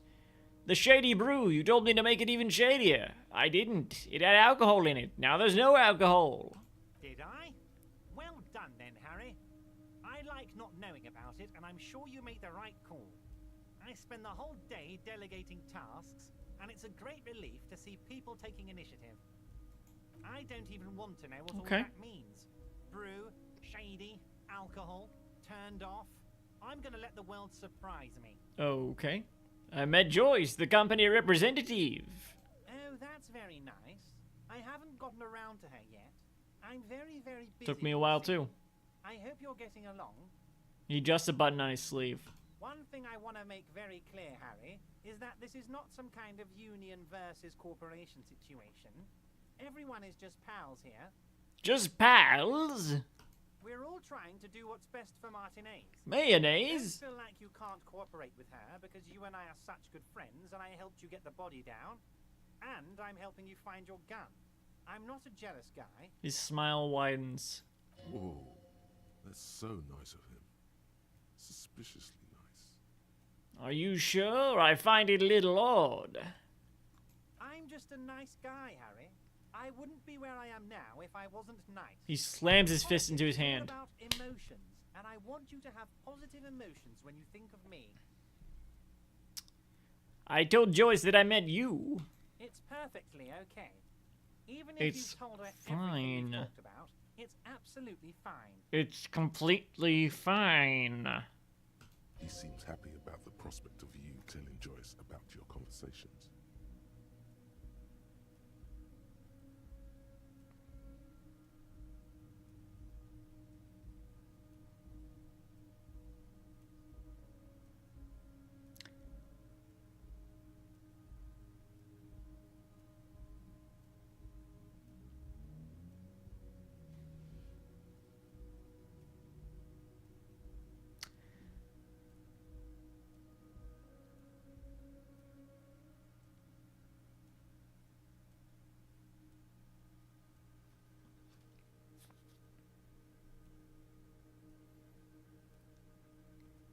It sounds like you want me to tell her about our conversations.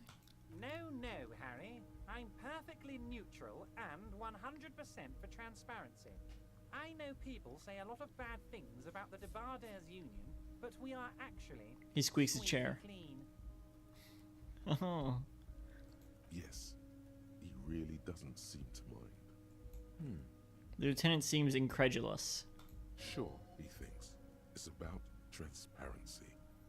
What happened to the previous negotiator, Mr. Gumont? What do you mean, Harry? The big man. I let him go. The big man sounds annoyed. He made concessions for the company in previous negotiations. Why would you let an ally like that go? He's an old man, Harry.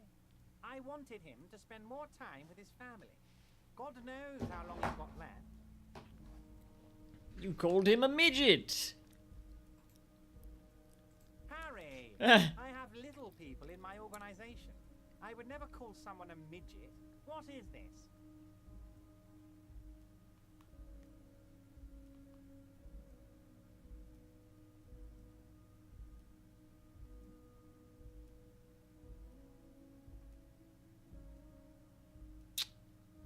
This is not a character we've met. He exclaims indignant. Honestly, I'm beginning to think you're a midget, Harry. What? I'm only kidding, Harry. You're not a midget. No one is. Stop saying it. Abruptly, he smiles and changes his tone. It's hard to say if he really lost his temper, or if this is another one of his tricks. This man almost never angers visibly. Joyce said the previous union leader vanished under suspicious circumstances. Vanished? Harry, the woman left her casserole in the oven and couldn't make it here in time for the voting. Uh-huh. Oh, did I leave my casserole on? Better go home and check. The election can wait. When she got back, the whole thing was over. Yeah, that doesn't sound very likely. Like, you're making it sound not very likely. The man frowns disapprovingly. Wait, there was no mention of a casserole from Joyce. Funny, Joyce didn't mention any casserole. Harry. He flicks his Do not fingers. fixate on this little matter. Maybe it was a rabbit stew, or a hairdryer, or an iron. The point is, her heart wasn't in it. Mine was.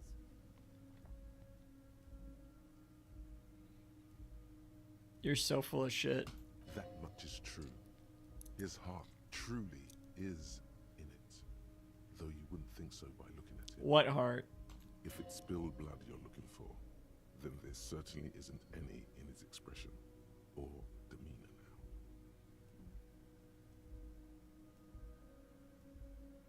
Sounded like they said, though there certainly isn't. But it says, then there certainly isn't.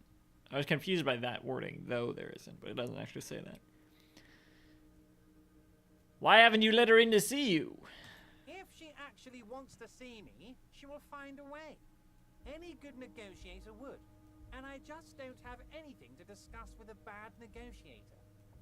It's a fortress. He knows she can't get in here. Yeah. He doesn't want to see her. It's as simple as that. Okay, let's talk about something else. Of course, Harry. Let me just assure you one more time. It's perfectly okay to share anything we discuss here with this Joyce. This is a completely transparent organization. I have no interest in what she is doing, but I myself have nothing to hide. Your business is your business, and I respect your privacy. Just remember, none of this is secret. He makes an all-encompassing gesture. Tell her about all of it. My brother's picture, my singing swordfish clock. Tell her how overweight I am and how I'm helping you find your lost gun. Tell her about everything. Everett doesn't mind. He looks around. I thought that said my swinging swordfish. You know what? Never mind. It is rather interesting to tell people things about each other, isn't it? It was nice telling him about her right now. Okay. This is weird. Not nice weird, but okay.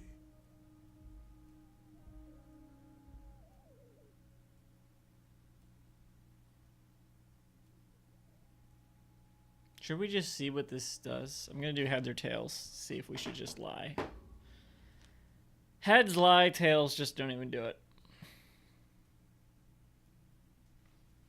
Alright, we're not gonna lie. Goodbye, Alvard.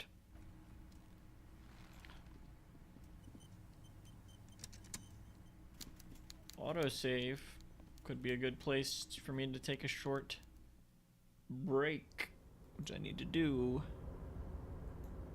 for a couple minutes.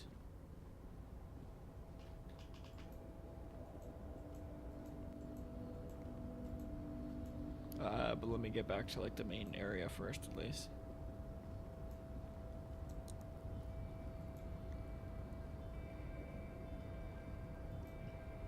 Can't fucking see.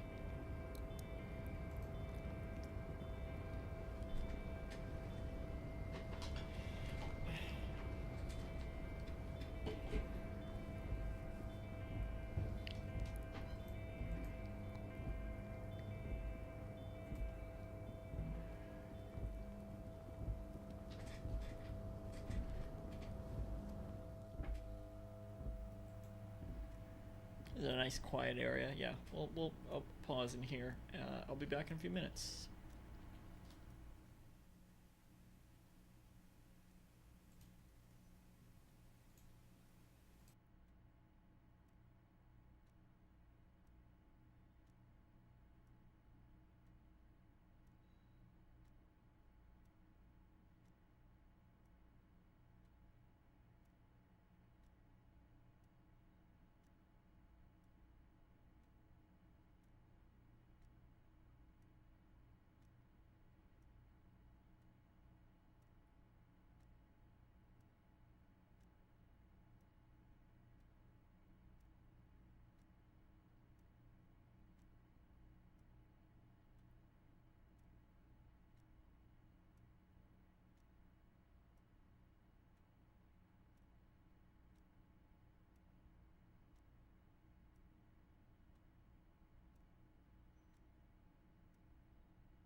All right, I'm back.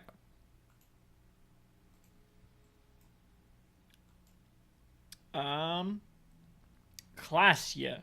That's how you say it. That's what I was doing. I was looking up how to pronounce it.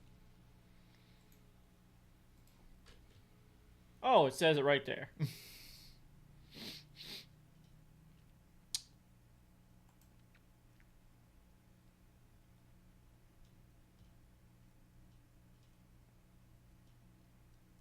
All right. And what's this? What else?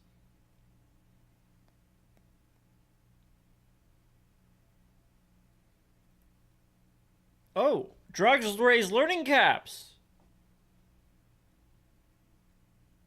Oh, can't put more points in a skill, but need to.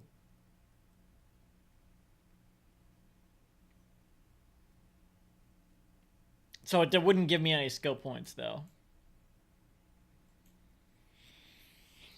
Red checks can be tried one. Yeah, I know that. All right, whatever. I want to try something. Let's try some drugs. It's a special occasion. I didn't want to do it with Kim around. I'm gonna try something that would maybe make Kim not be around, but it's a glitch, so I don't think it will actually work narratively. But we'll see. Let's. We might as well try it. Actually, let's. Before we do that.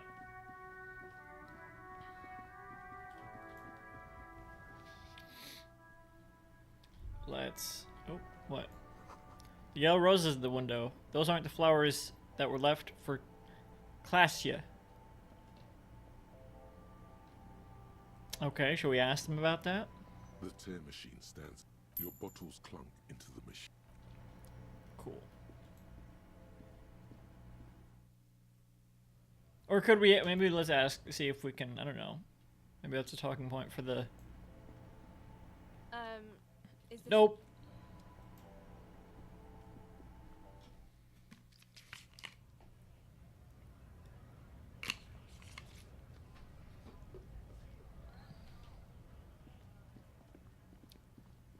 Why did it taste some apple there in the coffee?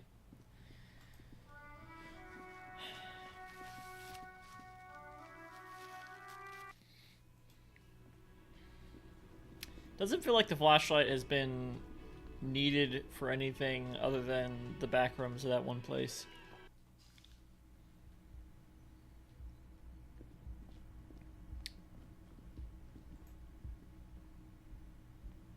I'm gonna go in here, Kim. You can wait outside. Nope, nope. Alright, you can wait inside. You motherfucker. Here. Oh, oh, oh.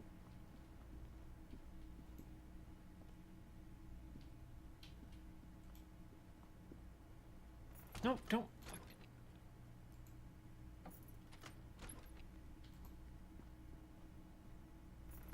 Son of a bitch. I've done it before. I know I can do it.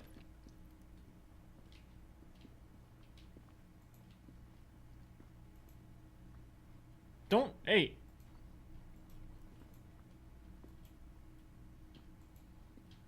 Stop following me, motherfucker.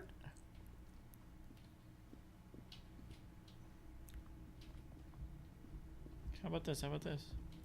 Sweet.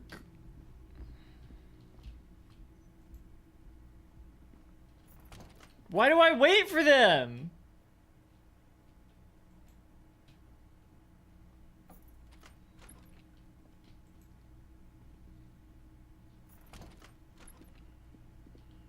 Maybe I can only do it with this room.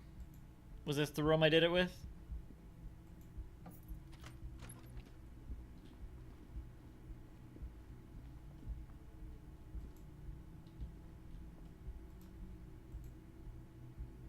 Fuck. Ah!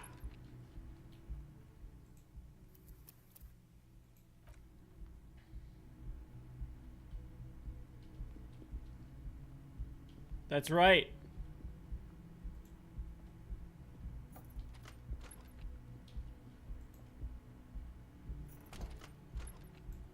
This medicine cabinet is stocked with drugs. There it is. The orange sun wearing blister pack. You feel almost nostalgic for it. Take it in secret. What does it do? Peptide? Whatever. Silently, the bottle slides into your palm. Then, as you turn, into your pocket. Feels so sleek and beautiful. You got it. Here comes the afterburner. Time to become a super detective again, Harry. Just put it in your sweaty little hand now. I did manage to take it secretly. I don't know if... +1 Motorix, +1 Psyche, -1 Morale. Bright orange medicine bottle declares the name, brand name Peptide in a sunny, happy manner. Someone has lost the bottle, but who cares? Speed. Someone has hooked up this tiny bottle of amphetamines with a straw. Slurring man's speed on the go. A -1 morale I can handle. Motorix, Psyche. This shit does the same thing! Oh, they're both speed.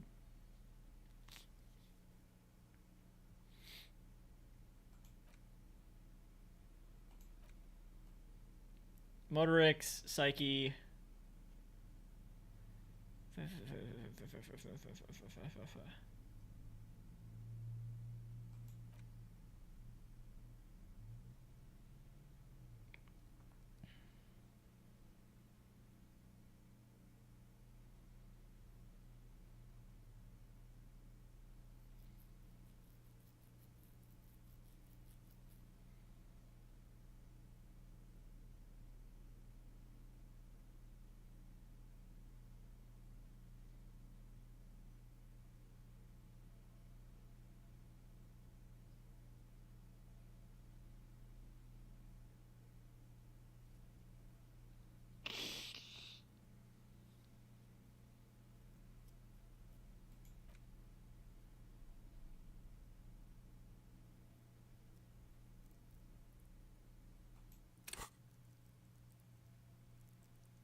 That would help us with volition.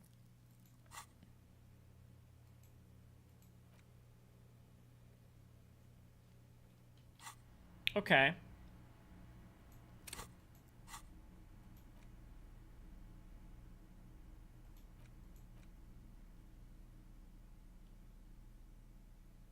Okay, how do I take it? Take it?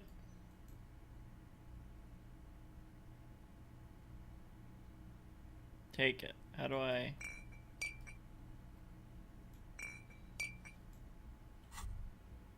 Now that you've acquired some stimulants, it's time for a little pick-me-up.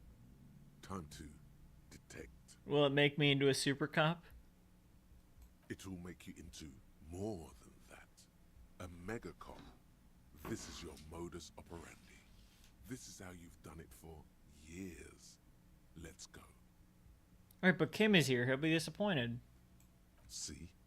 That's your problem. A lack of confidence. Speed can help you with that. And, Kim, it can help you with everything. But see, Kim's not actually here, though. I left him outside. This is gonna be really bad for my health, isn't it? It's not ideal, no. But you need the zeal. Not ideal, but you need the zeal. You're never going to finish this case without cheating. Okay, my body's ready. Let's do this. Try some speed. I'm not doing this now. Ignoring that.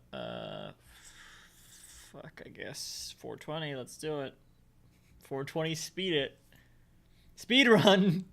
You raise the peptide bottle, press one nostril closed, and inhale furiously with the other. The rush is almost immediate. It tastes bitter and caustic, and stings a bit inside your nose.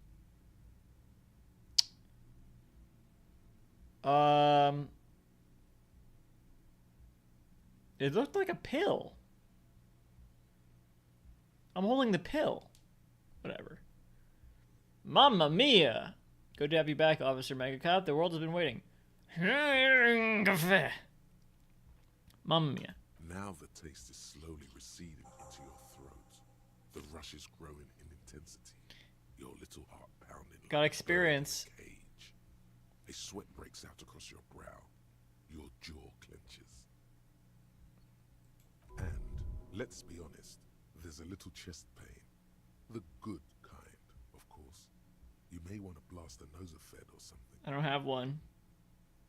Whoa, this shit is strong. This shit is disco. Time for a little truth. Tell the lieutenant you did some. Clear the air. No. Feels great. Are there any downsides to this at all besides just losing morale and health just now? To this? You kidding? There are downsides to not being on it. You suck, electrochemistry. There are massive downsides.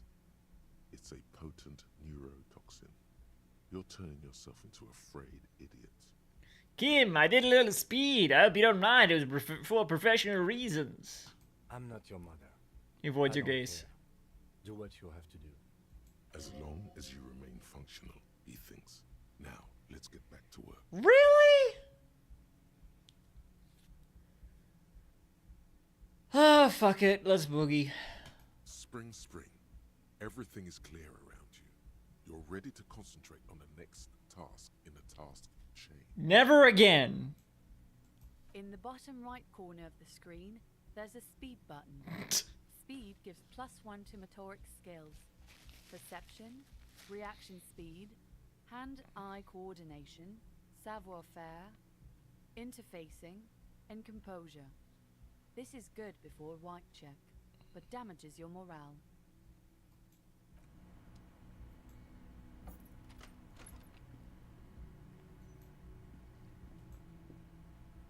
Alright, come on in, Kim.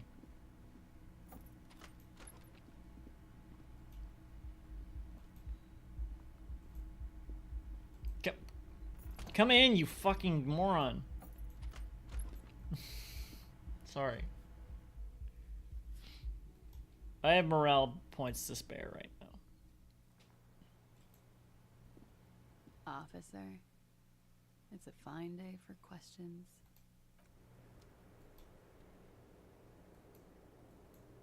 What? +1 psyche.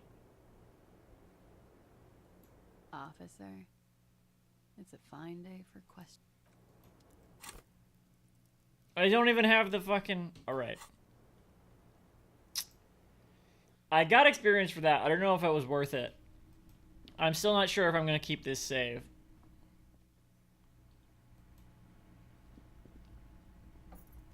But we're experimenting with drugs here. For the occasion. Tainting my record.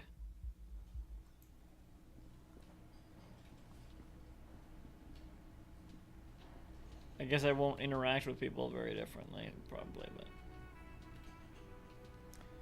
Well, nothing else to do then.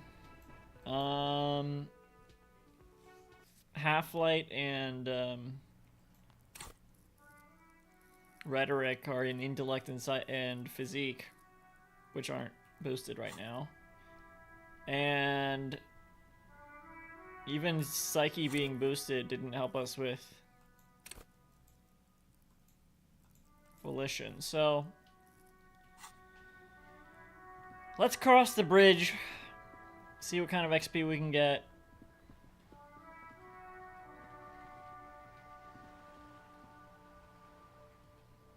We might have wanted to talk to them again, I can't remember.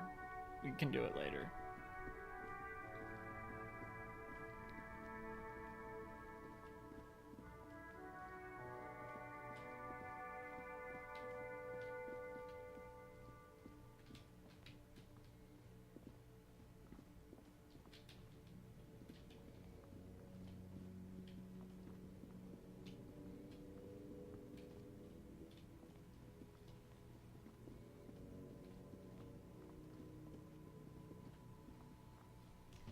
Oh, something popped up.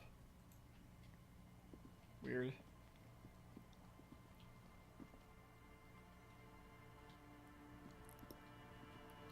What, can't walk through the tall grass?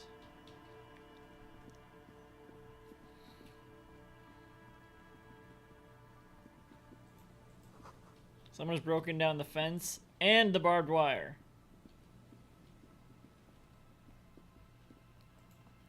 The swing is missing. No one's been here for a long time.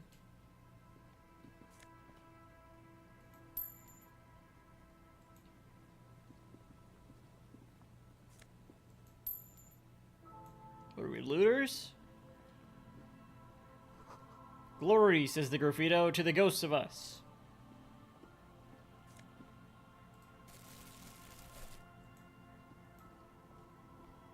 Someone has left their music collection beneath the tarpaulin. Oh. Small's Church and St. Saints. Use interact button inventory to inspect the item. Okay. What was that? Was Kim making a note? Birds in the birch tree. Barely audible coos from above. Rust peels off the bent iron posts of the swing. The wind whistles through the skeleton of the small house behind you. There's desolation everywhere. Yet someone used to live here, laugh here. Thought it was a good idea to build a swing, even. What happened here? In this yard? The lieutenant looks at the small building. A flock of gray swallows takes off in the distance. Biscuit. Bisquick. Someone thought they could have a summer house in a bloc obscure for cheap. It didn't work out. They abandoned it about a decade ago. Wait, what's a bloc obscure? A black bloc. A part of the city left unrenovated after the war. Or one that has fallen to gang violence. Or has become inhospitable in some other way. So this part of the coast is a bloc obscure? Practically, it's not an official term in any way, but... He spreads his arms. No sewage, broken power lines, crime, drunks. Life is tough in the blocks. It's no place to build a summer house. You're right, there's no place. Let's go.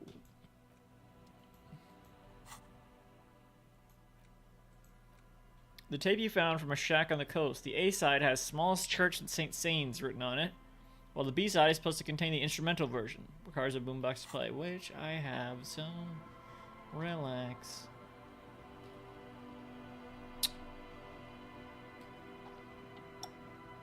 Not gonna do it just yet. Because I still might reload. I'm gonna... A creaking ahead, a broken axle grinding. Oh! Look at that. Banged up fuel canister. A bottle drained of all its booze. It's frozen to the ice. Ice?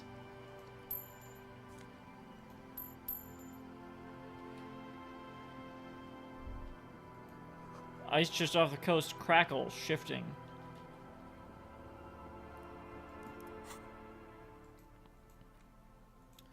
A dented stainless steel canister for transporting and storing heavy fuel oil. A logo on its side has been partially stripped over years of use. The government issued red-dyed fuel oil inside looks like paint, though it smells much worse. Red-dyed fuel oil. Footprints in the snow. They lead away from the accident. Okay, let's look at the accident, I guess. Oh boy. A banged-up motor carriage lies half submerged in the icy water, slowly sinking into the Insulindian Ocean. Only the cabin top, rear wheels, and the engine remain visible. It must be cold and lonely down there, in the icy water. Look at the weird textures there.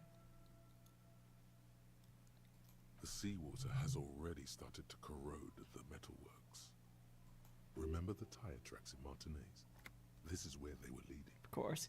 So this is where all the tracks were leading to. It appears to be so. The lieutenant has a peculiar look in his eyes as he inspects the wreckage.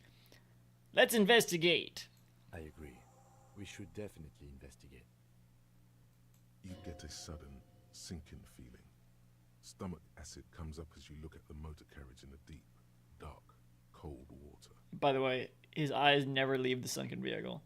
Run your hand over the cold metal.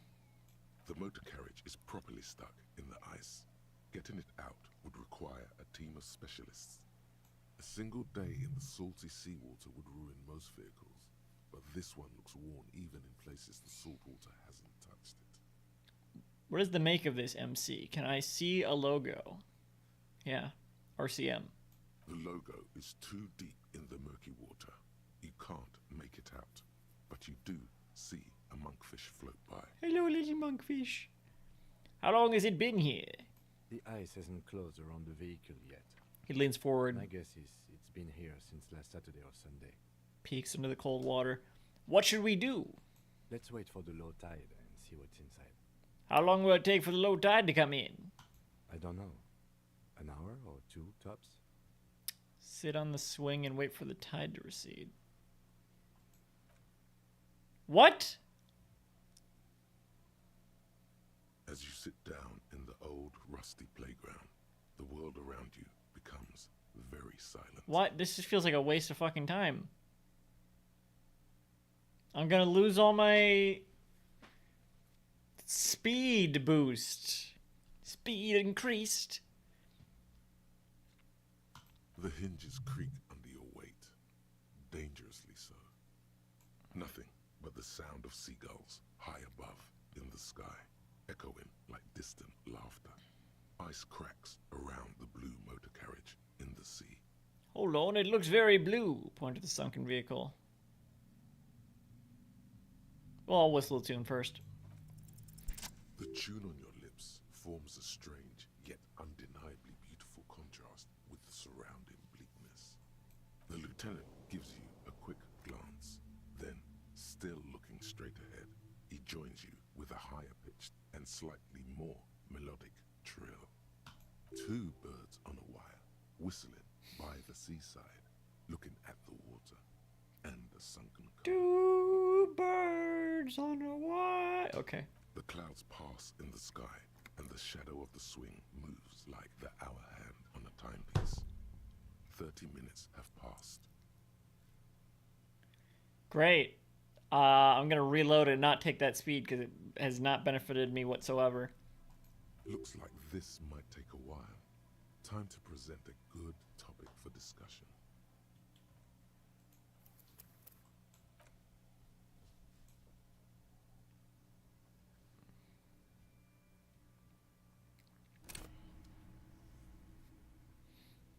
How the fuck did you get in here?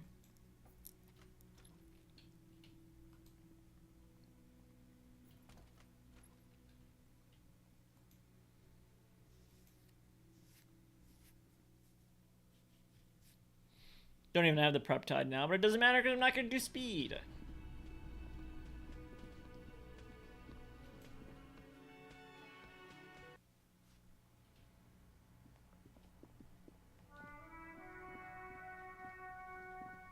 What time is it actually? 4? Are we moving the balls? So it's almost 5. So 4 hours till we need to look at the balcony again. I noticed I wasn't trying to look at anyone. I was out yesterday. I wasn't trying to look at anyone's phone, but I did notice that some of the people I was out with yesterday, who I don't really know, had like military time on their phones. Is that a thing a lot of people do? My eyes wander, you know, I don't mean to do it.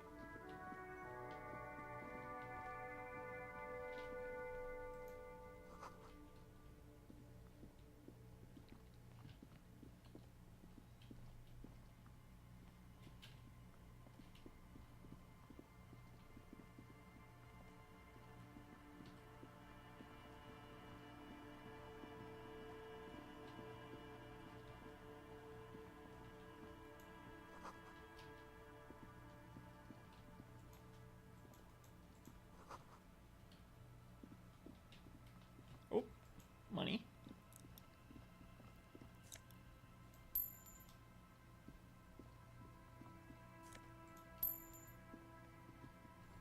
Good, good. Lots of money for me.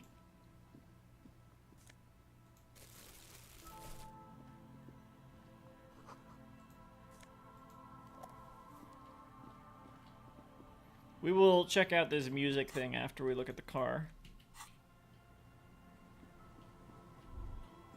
rust peels off, yet someone used In this year, someone thought they could have a black practically.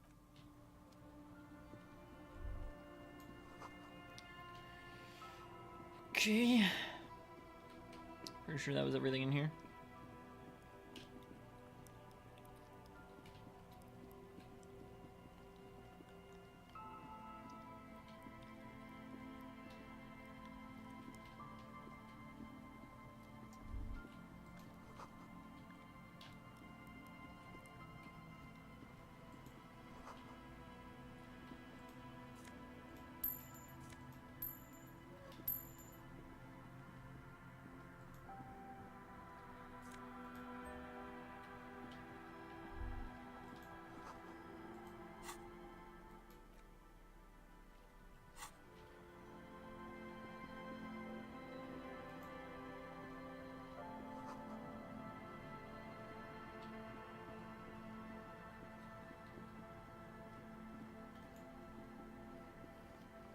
banged up. It must be cold. Remember the time? It appears to be so. I agree. You get a sudden sinking. The motor carriage is... The logo is too deep in the murky water. You found the Joyrider's vehicle, so see what's inside to identify his identity. It's me. The ice hasn't closed. Let's wait. My badge. I don't know. An hour.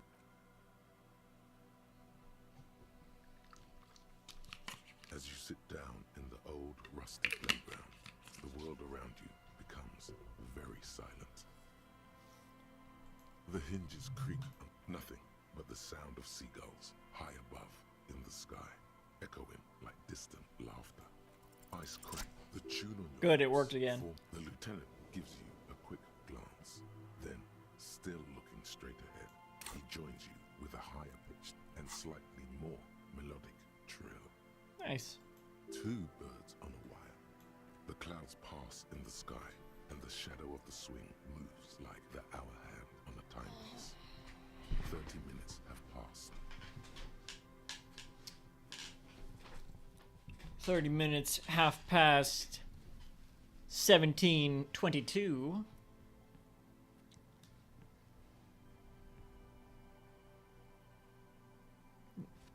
Never mind. I mean, that's true, but I was thinking, oh, half past whatever.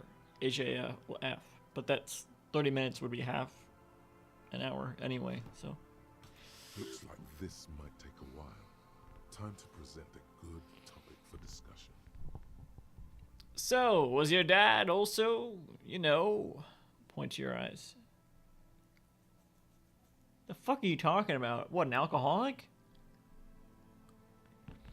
The tide sure is taking its sweet time. Would you rather sit on an anthill for an hour or stand in a river of leeches? I don't know, one. I'm pretty sure I told you already, didn't I? My dad and mom are both half Semite. It was a racist comment? Oh, shit. Oh, my leg. Ah, asleep. Oh, oh.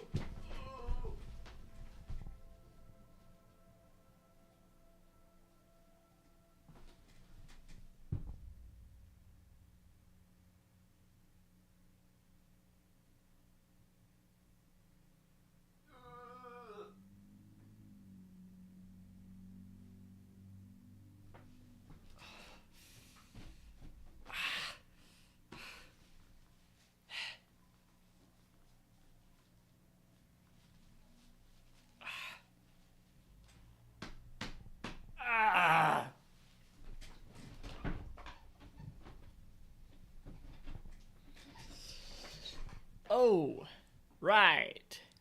Clouds on the horizon grow darker, and the shadow of the swing set keeps climbing. You hear the distant rumble of the city. 30 minutes pass. I thought I would have more time to... More time. I would be able to say the other options. I guess not. All I'm saying is I'm surprised people's skin color varies so drastically. Why the fuck are we talking about this? This isn't what I should have chosen. You have to decide with either the strikers or the shipping company. Who would you choose? Do you think I'll ever find my gun? Man, this is taking a long time. 2. Luckily, I am already a member of an independent organization. and therefore do not have to choose between a rock and a hard place. But if someone puts a gun to your head, I guess that's just your way of saying you'd side with the company. I understand. You're saying you're siding with the Union. 1. Your voice echoes on the water, strange and out of place in the environment. 30 more minutes pass.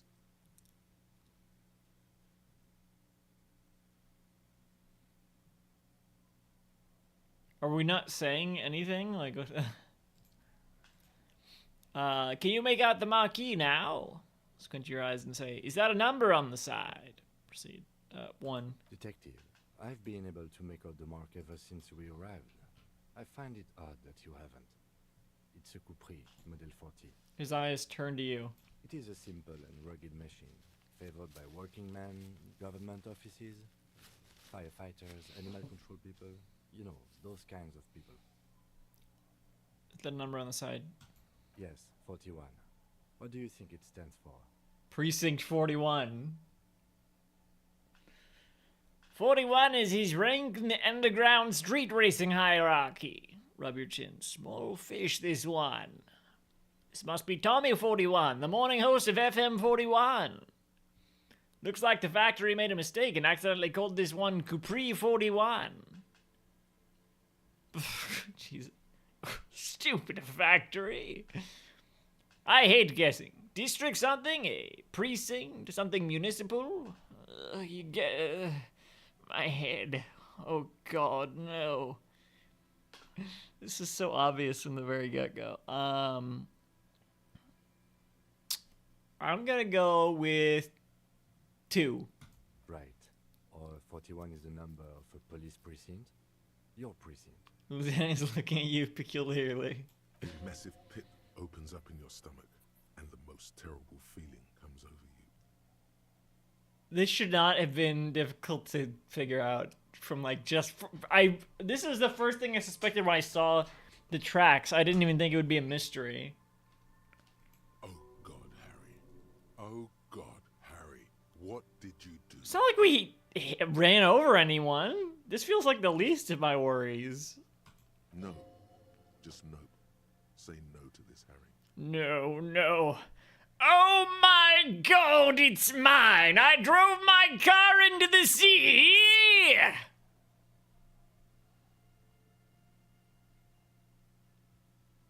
Say no? Okay, 1. Yes, your car is in the sea.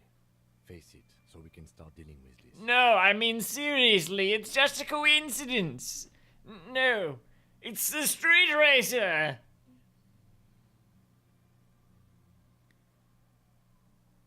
One. The lieutenant just shakes his head. Street racer. There were never any street racers. It was always you. You drove your car in the sea. I'm afraid so, yes. It looks like you started in front of the Well, good thing I whistled. the canal and then drove your vehicle in the sea right here. Maybe I was in pursuit of someone. Of whom? I don't think so. If anything, you were probably drunk. The lieutenant looks skeptical. How do we get it out? Detective, we don't. A rescue operation really isn't viable at this point. He says almost gently. But the tide's lowered. So it's just gonna be there like that? I'm afraid it will have to be there like that for many years. He looks around. Look at it. Parts of it might be salvageable, but overall, this machine is a write-off. I can still fix it. That is very unlikely. Lieutenant replies with a sigh. All the electrics are toast. That goes for the electromagnetic steering and brake systems as well.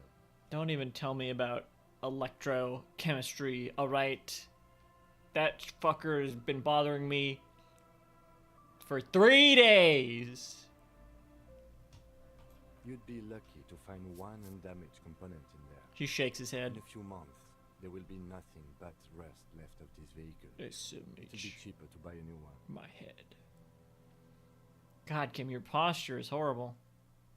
Well, not cheaper. The motor carriage costs 40,000 real. But in the long run, it still makes more sense to buy a new machine than try to refurbish this.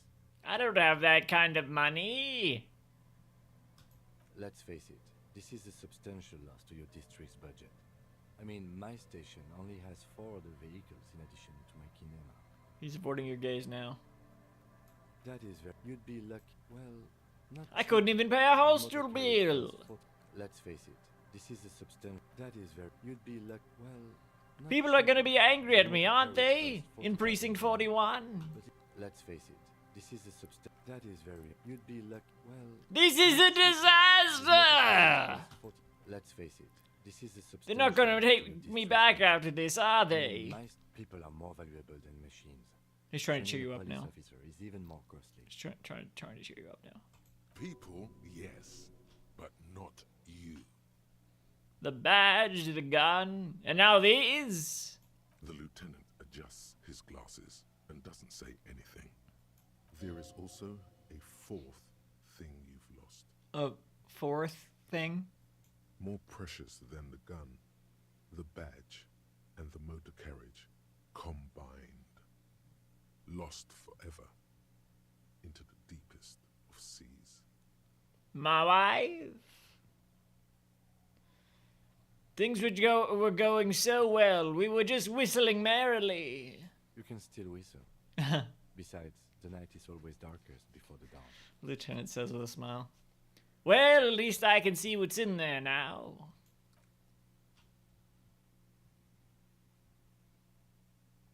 Yes. Let's go take a look. 9 minus 12 is 7. So it's like 7.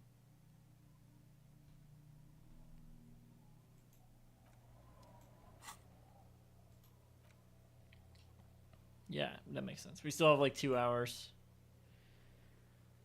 to, oh, that was the complete, all right.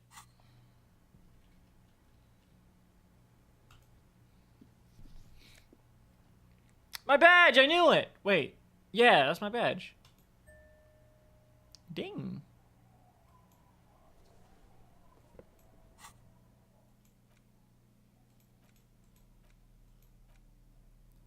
Thick blue... Wow, I didn't look that bad. A thick blue piece of acrylic covering a thin leaf of paper with the officer's name and rank on it. Next to the writing... Next to the writing, you see a man stare back at you, a younger version of you, already disintegrating inside, but still presentable on the outside. Sure. A police badge on which you see the photo of a man. You. Some seaweed is stuck to the back. I found my badge! At least something good came out of all this. The lieutenant glances at the badge in your hands. Study the badge. Encased between 2 durable plastic sheets is a bluish card with lines of information and a watermark in the shape of the street grid of Revachol West. I was really criticizing Kim's posture while looking like that. You see a photo, a name, a rank, a document number, the date of issue, and in the lower right corner, your precinct. Look at the photo. The man keeps winking at you with his green-gray eyes. The photo is old, no doubt about that. Good choice. A newer photo would look different. How old? 8, maybe 10 years. The guy in the picture is rather good looking. He's got a nice haircut and is distinctly lacking in massive sideburns. What's wrong with that? And he's winking. Why? What do you think? His face is already contorted by the expression, although it looks less grotesque on him than it does on you now. The badge in your hand shines as you rotate it, catching light. You see lines of information on it, and a shining watermark.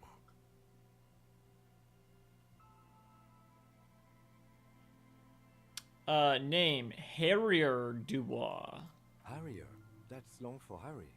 So you are Harry. He thinks. Erhardt was half right. Probably not a lot of people know your full name. Whoever told him you're Harry Dubois didn't. Strange, it doesn't say Raphael Ambrosius Cousteau. Wait, what kind of a name is Harrier? But I don't want to be Harrier Dubois. Don't accept it. Harrier Dubois it is then. Accept it. 1. Not strange at all. Your name is Harrier Dubois. like it says on your police badge. Wait, what kind of a name is Harrier? It's a wartime name, revolutionary. The kind mothers give their sons during troubled times, like Undying or Boxer or Ironhide. Harrier? A name like armor.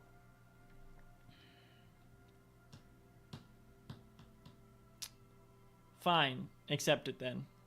Pleased to make your acquaintance, Harrier Dubois. He's not going to call you Ha! Harrier. He'll keep calling you officer when he's angry with you, and detective when he's not.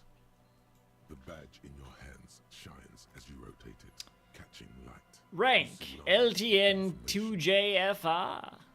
Lieutenant W. Freighter. What is a Lieutenant W. Freighter? The lieutenant is a rank above sergeant and below captain. It's the highest rank in the RCM that still does field work. I am a lieutenant. And W. Freighter? The title of Freighter is added to your rank when you decline a promotion to a higher rank. In your case, captain. You have declined twice, thus your W. Freighter. Lieutenant explains. Declined? There are many reasons one would do this. The rank above you in your precinct's décomptage might be taken, or sometimes promoted officers do not want to replace their superiors out of respect. And sometimes they just prefer the type of police work available to their current rank. In your case, lieutenant. He continues. Heavy-duty case-solving machine. What's a décomptage? Décomptage is the hierarchical system employed by the Revachol Citizens Militia. It means counting down to twos.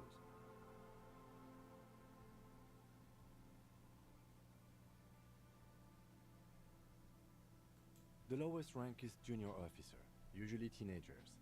Then there are the patrol officers, then sergeants, lieutenants, then a captain. That's basically it, except for a few kings. What kings? Kings like satellite officers and the additional freighter rank I already explained. Satellite officers. The long and short of it is, you're his superior. Wait, satellite officers? You are given the title of satellite officer if your partner is quickly promoted through the ranks and you rise with him. You don't seem to be a satellite.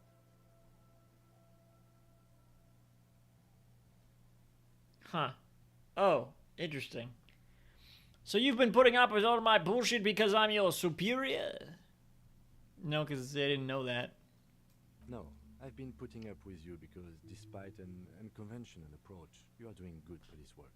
Oh, okay. Thank you, I guess. It matters more than driving your motor carriage into the sea. Does it? We've even found your badge. He smiles encouragingly. He trusts you for now. Try not to spoil it. By doing speed. I thought my rank was drunk. Yes, apparently you've had a rather successful career in the past. He pauses to examine you. It leads me to believe maybe your current situation is only temporary. Thanks, that gives me hope. I'm afraid there are no ex-alcoholics. I don't want to get better, I want to get worse. 1. Good. He says with a quick smile. Turn back to the document. Such a small yet Serial REV126205 Jam 41. That's just the serial number. Revachol, Jamrock, Precinct 41, with some numbers thrown in there for good measure. I thought they were repeating stuff here. They weren't. So let me read it. Such a small yet precious thing. Expensive paper caught between thick plastic like a fly in amber. It reads. Okay. Date of issue 7th of November 50. That's just last year. 4 months ago. I'm guessing that's when you were promoted to the rank of Lieutenant W. Freighter. But the picture's older than that. A new badge usually comes with a new rank. You seem to have been doing well then. A lot can happen in 4 months, especially in winter. The winters are never easy on you. Of that you are sure. Such as my spouse disappearing into the sea. I remember that time. That was a good time. We had a good work-drink balance going. What happened, man? Pump it up!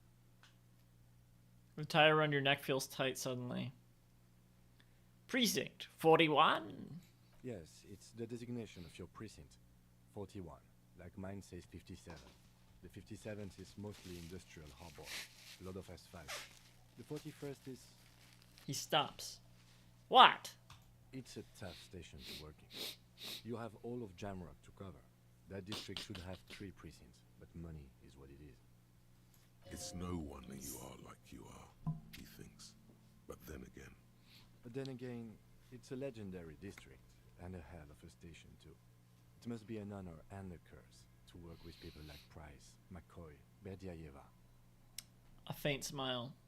He knew all those people, although they're not from his station. They must be big.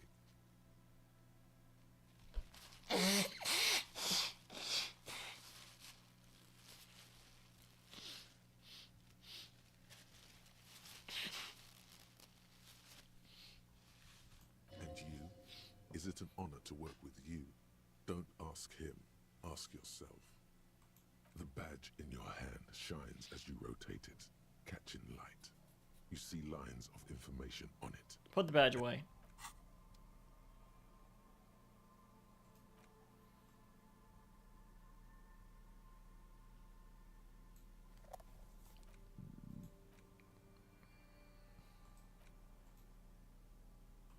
The porter reel is just what you needed. The reel's attached to the apparatus with a satisfying click. The tape is routed behind the magnetic reader. Press play on tape.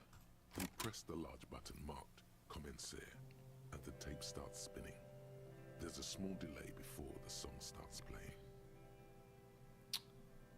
Keep the porter reel at the harmless distance and wait. Then the organ starts playing a simple, melancholic tune echoing in the hallway. A lone singing voice joins in, telling you about the tiniest church in Cessons, surrounded by even tinier yard. You almost feel the seaside mist on your skin. It's mega sad. A click, then silence for a bit. Then the tape stops spinning. Immediately, the boombox tunes itself back to the Friday night beats, vibrating on your shoulder. Okay.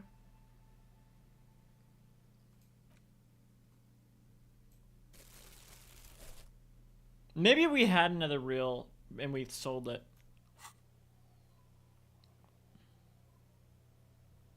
Oh, should I call us back now?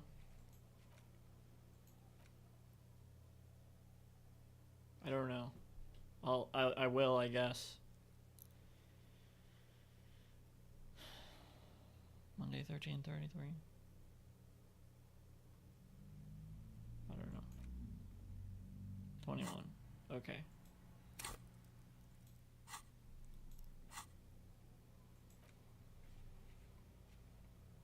Eight hours from now, so 18:26. Wait. Now? They're ready now. So, alright. Alright. Let's go. And we have some money, so... Okay. Let's pick up the dice. Level up Volition or whatever it was. And talk to... Classia again.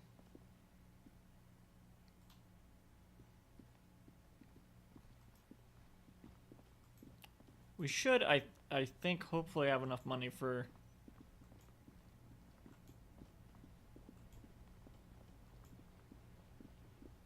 Oh, let's call in. Inside, you see a set of steering levers, a radio microphone. This is Precinct 57. How may I assist? Yes, I got the mercenary's name and a few biographical details. Are you ready? Yes. The lieutenant leans in to listen, notebook in hand. Shoot! I was born ready, baby. Yeah, baby. 1. That suit of armor was issued to an Oranese citizen named Ellis Cortenaer. That's E-L-L-I-S K-O-R-T-E-N-A-I-R. Exact date of birth, unknown. He was signed into the Lelystad County Neonatal Care Unit on 28th of February, 09. Neonatal Care Unit? He was found as a newborn in a leaf compactor near an abandoned farm. He spent 4 months in the neonatal unit, survived apparently, and was assigned to a foster family at 2. This is what the ICP knows about him. He was raised by foster parents, entered the East Brand Military Academy in Vredefort at 17, then served in the Oranese forces till he was honorably discharged in 41, just a year before the Seminole conflict. Discharged. Then the armor followed him to Seminine, or at least I assume it did. And that's it. There are no records of his employment in Crenel, or any of its other incarnations, or him even entering Ravachon. Wait, he was found in a leaf compactor? It's a garden tool used to press leaves into these cubes. It's a detail the hospital had, the only detail in these files. So I thought it would be good for you to know. Probably. It is. Thank you, Alice. Any information on his foster parents? None, officer. Sorry. Weird. So all we have to connect him to Crenel is the armor. Even that is a small miracle. These organizations usually double-check their inventory. He leans closer and shouts. You, Alice. Great work. Yeah, great work. No problem, Lieutenant. She sounds pleased. A compliment from Lieutenant Kitsuragi. Not bad. I mean, I get compliments from Lieutenant Kitsuragi all the time, so... Well, we have his name and service record now. Move on. The name. This is very good. Elise Cortenard. He says to himself. This means something to him. To know that name. Like naming a case. It's important. Sometimes police work is about human dignity. About giving back names to anonymous victims. I'm glad the inquiry was helpful to your investigation, officer. Did you have any other questions? This is assuming that the armor belonged to the victim. 57th, over and out. In the cabin, you...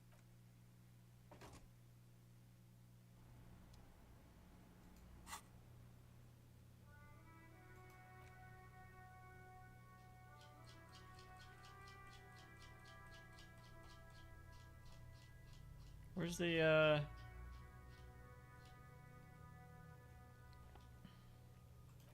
There we go. Did it. I did it. Did it. Hiya.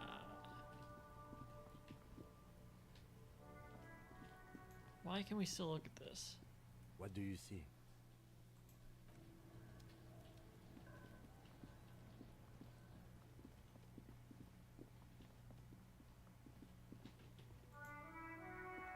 Let's pick up the dice.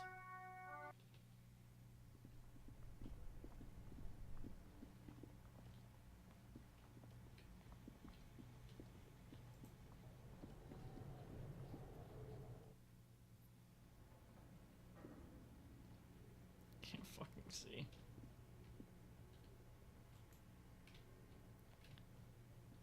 I think I need the flashlight to see in here.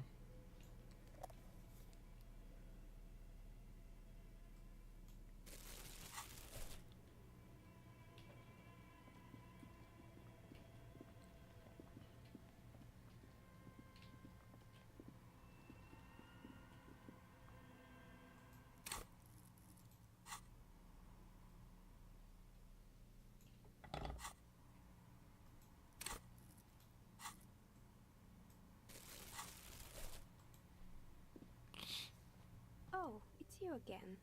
Are you looking for a die? I came here to pick up my die. Very good. That will be 7 real for one custom die. Okay. Here's the cursed die you ordered. The dice maker. Oh, experience.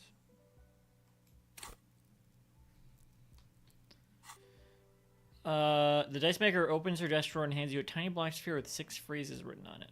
Read the phrases. The phrases read, God is indifferent. Take all. Lose all.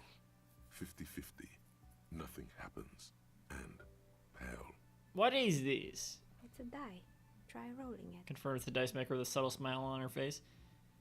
No, I'm not deranged. I don't want to roll a cursed die. Wait, you're not scared, are you? The dice maker starts laughing. Officer, you don't actually think I put a spell on it, do you? I'm not a witch, you know.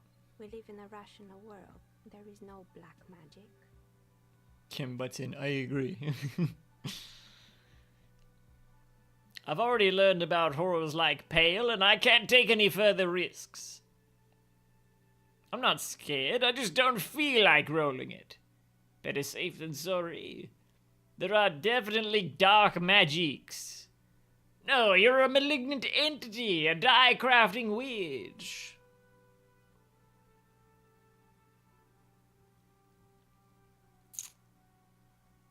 One. You're right. The Pale is terrible indeed. But I didn't curse the die. I don't believe in curses. She simmers down. It's a sphere pretending to be a six-sided die. Each row will end with one of the phrases facing up. The die originates in Ilmara, where it was used for cleromancy. Oh, because it's a sphere, but there's a six-sided die inside, so when you roll it, it lands on one of the sides internally. Right, and yeah, so it's, yeah, okay, right? Except I've weighted the die. When you try rolling it, you realize that each time it gets you exactly the same result. God is indifferent. It's double weighted because it's a weight inside the six-sided die. That's fun. It's even worse than she says. God is dead. We live in a forsaken age. Okay. Fun. You're saying that the end result doesn't matter? In the face of death? No, not really. What a relief! It is, isn't it? There's something liberating about knowing it's just we humans. No all-powerful force is guiding us, watching us, judging us. Can I get a normal version of this die? One that isn't modified to land on a single result?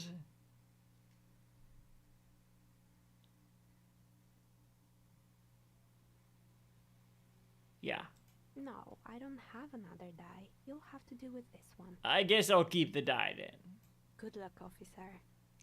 And I'll die. Guess I'll die!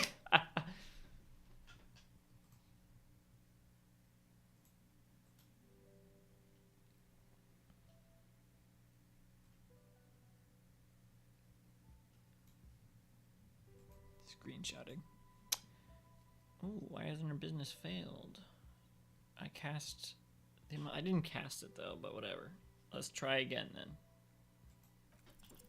Aside from getting naked, you're not sure what else to do. The building holds no more answers for you. For now.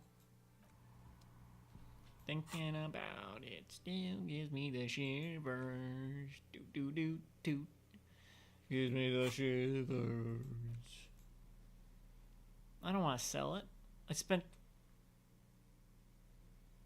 so many real on it. This spherical die with an octahedral cavity and a small internal weight will settle with one of the 6 phrases facing up. God is indifferent, take all, lose all, 50-50. Nothing happens, and pales. Made of bog oak burl. Coloring it malevolent black. Note, look at the map tab in general to see which white checks have opened. Oh. What? Why? Huh? Did they? Why? Electronic doorbell? Maybe?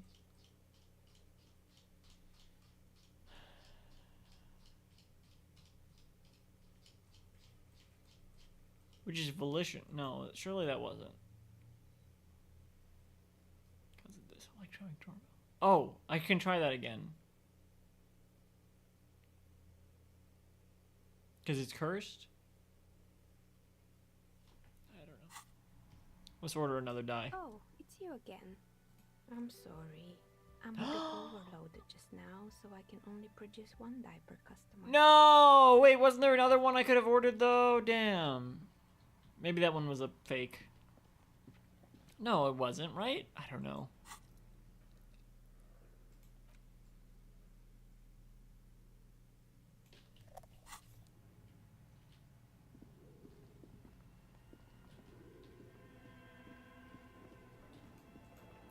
leave this way. Because this is where the phone thing was.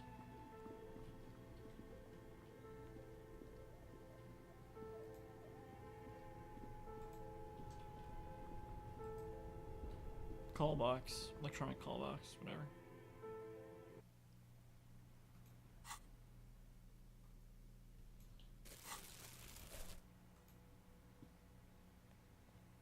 An old call box with a matrix. All right, let's try again. Buttons lists all the. No, hold on. The last thing you need in your life is more hysteric emotions. Forget it. Find something else to do. Well, I'm about to upgrade Volition, right? So let's do it.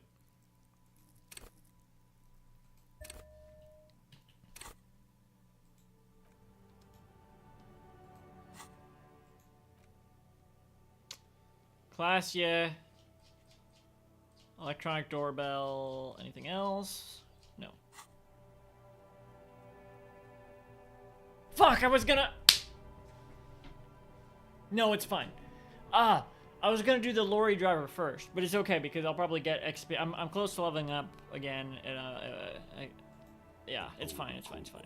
With a matrix, whatever she All right, says, worked. It can't hurt you. You're a different person now, stronger, healthier, and all right, maybe not healthier, but it's a bonus that you've drunk so hard you can't remember any of your past relationships. Oblivion's the ace in your corner. Call her again. There's a light buzz as you press the doorbell, waiting for her to answer the call. It's cold outside, and you can hear the wind blowing into the speaker. There's the static again, whispering like a seashell pressed against the air. Yes, hello. This is Tricentennial Electric. Have you come to place an order? Hi, it's me again. I wanted to talk to you. Last time we talked, there was some confusion. You got me mixed up with someone else. I don't remember what happened exactly. Was it my wife? 1. My God. Here come the bad vibes again. Relax. Distance yourself from it. What? Please don't hang up. I just want to explain myself. It's you. Before you can finish your sentence, the voice continues speaking. My God. I didn't think I would hear your voice again. Wait. Is she... Wait, are you repeating your words? Didn't you already say that the last time we talked?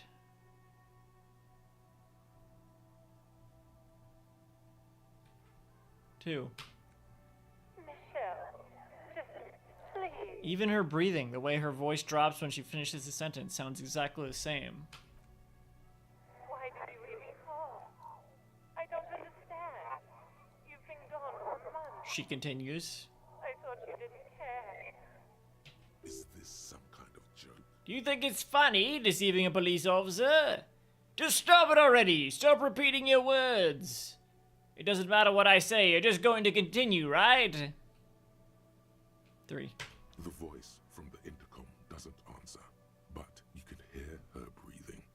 Wind blows into your microphone again, crackling and echoing in the box. Is it over? Can we talk now? Thank you. Now tell me, who's responsible for this joke? 1. Ever since I came to work here, it's as if my mind's been wiped clean. Say nothing. It's so nice. It's so nice to be able to finally forget about you. Who are you? And then it hits you. You're recording! Obviously. She tries again not to cry, and still doesn't succeed completely.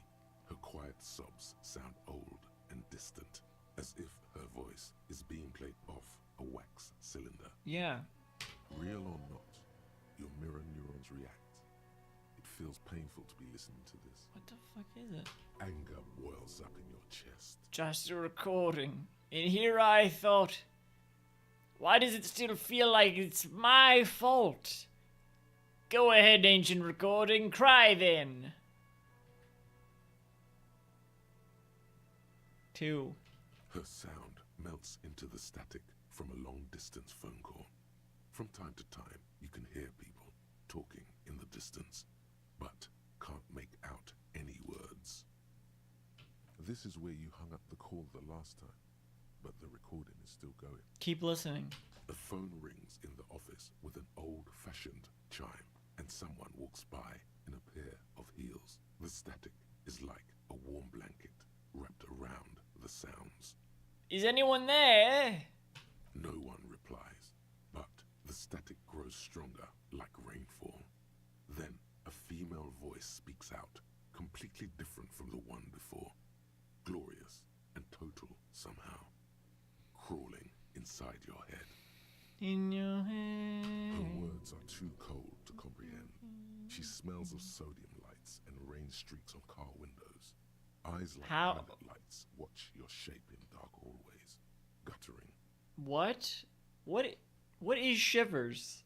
How do I know what? I thought that would be like in a spirit de corpse thing or whatever. So the strange alien thought pattern ends. The lieutenant cuts in, inspecting the intercom. It was a recording trapped in the circuitry from some ancient tenant. This sometimes happens. Shall we conclude here? We have other mysteries to solve. Wait, a recording trapped in the circuitry? Something weird just happened to me. Don't take this the wrong way, but during our short stint working together, something weird is almost always happening to you. That is true.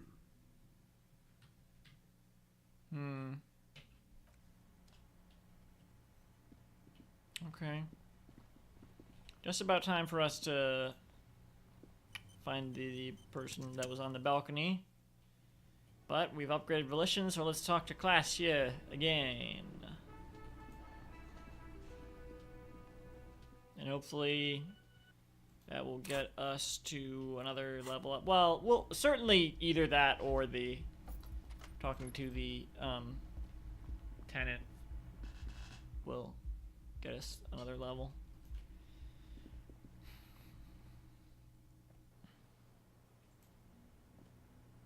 I was just thinking, what a nice evening All right. it is for taking part in a murder investigation. She looks around. Look her in the eye. Just like the last time. Light brown eyes look back at you. All is as it was. You feel cigarette fume rise from her lips. She's just as beautiful. Don't worry. We will protect. We will see through. You are advanced. Miss Aura. The strange moment ends. It was brief.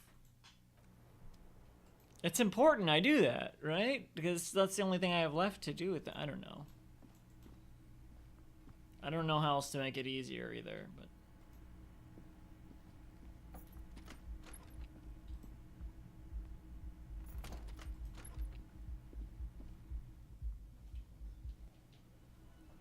Anything new with you two? Yes. There's more people around here. What is it? Nothing. Again? What about you? 100 beers? Can I help you? I better not spend too much more.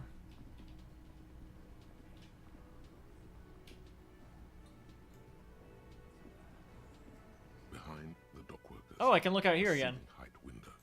The hawthorn. Nothing, as always.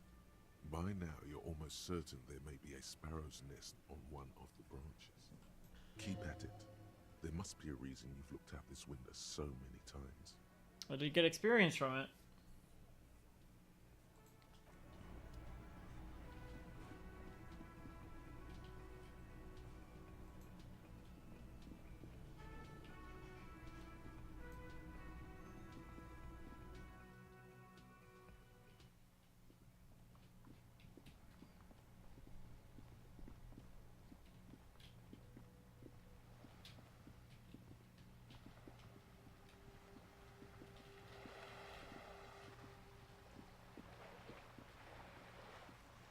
I'm heading towards the apartments, even though I don't, it's not really time yet, but maybe we can look at this again, I don't know. Just an ordinary wall. Nope. Nothing to see. Conceptualization.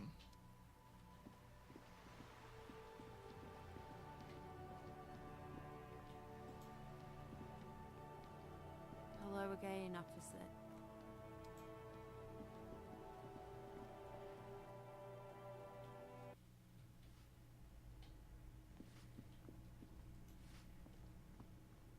Give me a moment. Nothing new with them.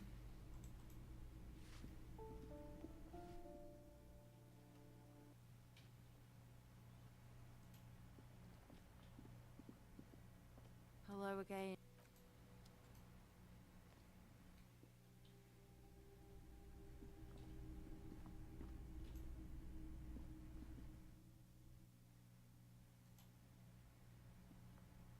Yes?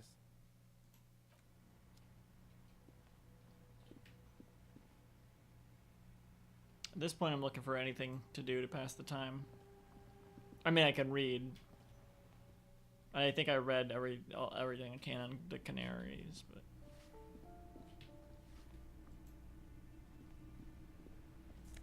Oh.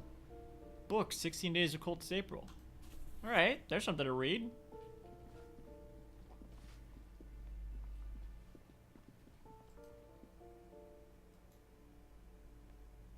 You hear someone.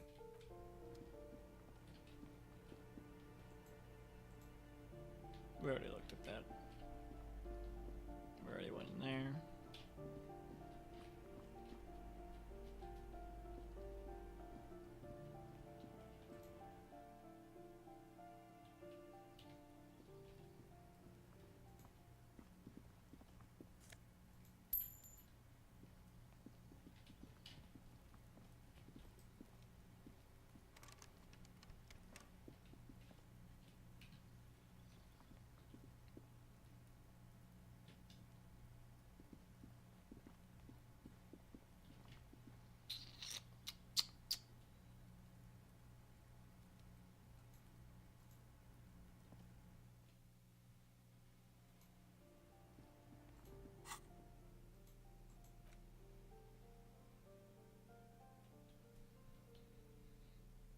What's this book? The cover features a row of concrete buildings with a monochrome rainbow in the sky.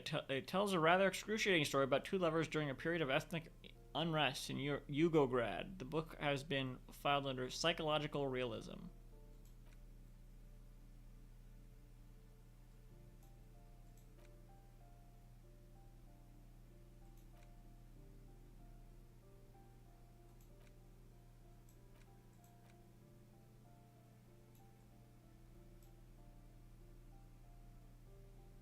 Wait.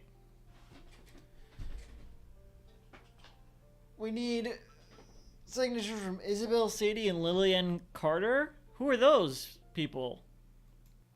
I thought we needed a signature from Joyce. That's why I was trying to do all that stuff for them. Who are those people? You take the legal documents out of the envelope. A 12 to 40 month construction. Did I ever look at this? And the zoning plan in the addendum. Look at the zoning plan. The youth center cuts into the ocean like the bow of some great modern ship. Apparently, it's going to cover most, if not all, of the street and the square between the existing houses. It's 3 stories tall. Kim, what do you think of this? I'm no property lawyer, but it looks fine. I like the print size. They're not selling or leasing anything. It's not a perfect solution, but... He shrugs. Also, the lieutenant replies, flipping through the documents. Try to find a loophole in the deal. Okay. There doesn't seem to be anything of interest here. No fine print. You're smart. You can read. Well, for now, put the documents back in the envelope.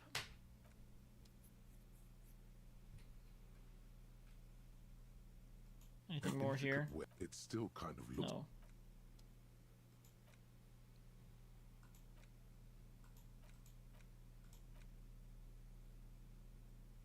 The bullet is beside his orderly handwriting. Do we not look at this? The bullet looks especially sad, like a tiny, shriveled head of cauliflower. What do I do with you, Bullet? What? The lieutenant steps closer. I said, what do I do with you, Bullet? Well, if I was the bullet, which I'm not, I would say, find the weapon that shot me. Good idea. I don't know. Not good idea, sure for one. If we find who owns it, we will have likely found who used it, possibly to kill our victim. In conclusion, the more we know about this bullet of yours, the better. Feel the bullet through the bag. The squashed bullet has some sharp edges where the jacket has split open. It feels cold, even through the bag. Inspect the bullet closer. The jacket of the bullet is made of a yellowish metal. It has blossomed out to reveal a dark grey core. The base of the bullet is close to 5 millimeters in diameter. Look at the jacket. You can just about make out a few striations near the base of the bullet. Little hairlines, linear. It feels standard. And the core? It's quite destroyed. Some of the fragments are still lodged in the wound. What can you say about the bullet so far? It's a jacketed bullet, close to 5 millimeters in diameter. A jacketed bullet. Okay. It would have been shot from a military-grade breech-loading rifle, not from a muzzleloader like those typically found on the streets of Martinez. Even the RCM uses ordinary unjacketed conical bullets. This is strange. Very strange. I like this, officer. Strange means unique. Unique means incriminating. We need to find the gun that shot it. Something tells you that won't be anytime soon. This'll have to be one of those epic tasks that's open for a while. We have a high chance to try to determine what type of weapon shot this, so let's do it. A rifle, Revolutionary period. Your bullet looks to be an old 4.46 millimeter from the surplus left over from the turn of the century. Probably an antique or a retrofitted antique. Make. The 4.46 caliber was widely used with the Belmargrave rifle, a Revacholian manufacturer. The BM dominated the battlefields of the Insulindian theater of the anti-centennial revolution 50 years ago. Incidentally, you have just such a rifle with you. The dusty old thing you found hidden in the basement below the commercial area. Right? It's unusable, sadly. If it were, the bullet would probably fit the chamber.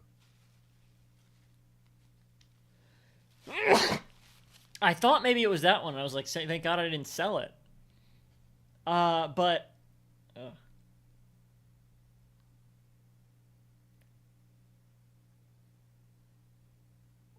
Was that hair? The fuck? Ugh. Maybe it broke after. Is anyone still making these rifles? No, but Zeliger, a major firearm manufacturer, ended up with a surplus after the war.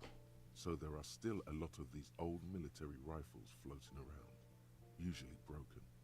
The quality was appalling. Who uses Belmargrave rifles these days? Antiques enthusiasts, guerrilla fighters in distant countries, a few lucky jamrock bangers. You're looking for the same thing you found in that hidden weapons cache, only in working order. So not the one we currently have. What are you thinking? Bullet? I think I know where this came from. Dangle the bag thoughtfully. Okay. And? The shot probably came from a Belmargrave rifle. I mean, I have some ideas, but I can't be sure. A thief was killed by a jungle gun. What the fuck is that? One. An antique. That makes sense. There can't be many breech-loading rifles floating around in Martinez, or anywhere in Ravachol, really. Why not? Sure, there's some arms trafficking, but the laws prohibiting the use of breech loaders we inherited from the monarchy have been effective, from what I've seen. Some new RCM recruits get impatient with their muzzle loaders once they've trained with military-grade weapons, but they realize it's worth it in the end. Worth what? Getting shot? Imagine if everyone, cops, citizens, had access to firearms that could shoot multiple rounds without pausing to reload. After the first shot, the second, third, and so on come much easier. Okay. But back to the investigation. I think there's actually still an hour before we... the person from the balcony shows up. I was gonna go outside before that, so we don't run into them. I don't think that's possible anyway, but... Seems we're looking for an antique enthusiast. Could the victim have been mixed up with some foreign guerrilla fighters? Have well-armed jamrock bangers started crossing over into Martinez? Yes, something mysterious is afoot with this antique bullet type. 4. Mysterious. He shrugs. Okay. Either way, we'll know when we find the gun. The bullet has nothing more to say. Put it away, put it away, put it away. Now. Okay.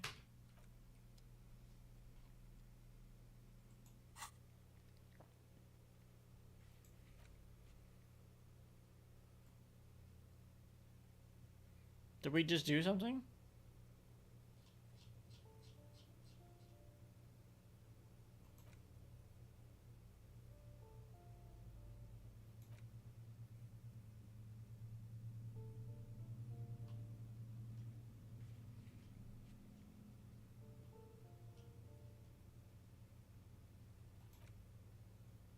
So we completed everything from Monday, maybe.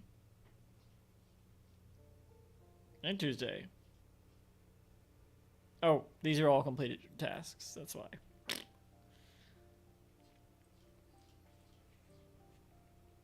Find the bullet. I did that, though. No, that's not... No, it's not find the bullet.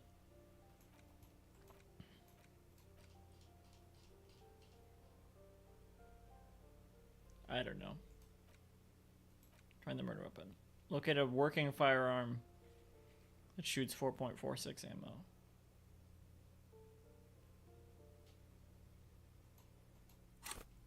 Oh, we have a new skill point.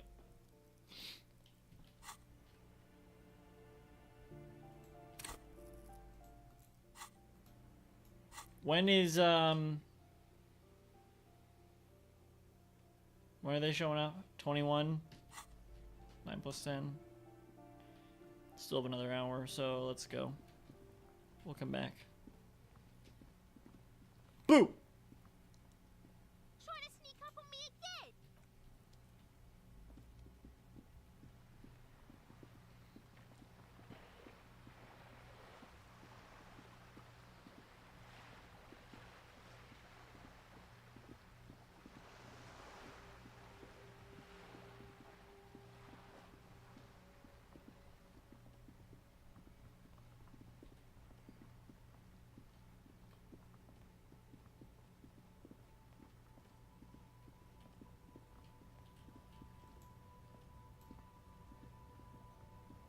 Looking for something odd?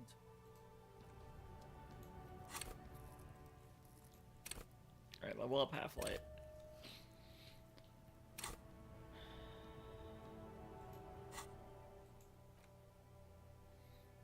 Racist lorry driver? That's it though, right? Pretty much.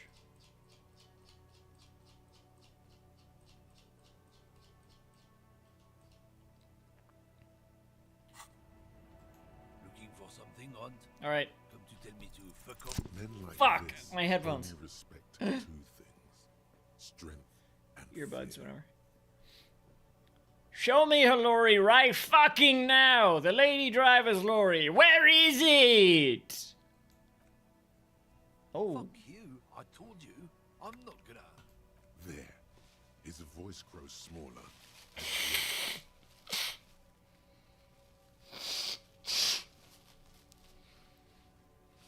Excuse me.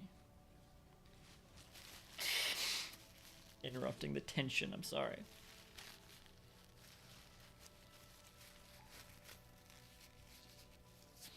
I'm gonna fuck you for the rest of my life, you understand? I'm gonna put you in a cell with a giant... I'm not... Kibs. It's not a real term, so whatever. You're gonna be bleeding... I'm not... This is awful. This is awful. I've been to your fucking lorry. I know where it is. Point. I'm gonna burn it down. You hear me? What's your name, fuckhead? I'm gonna go do a police radio saying this guy told Madre to fuck off.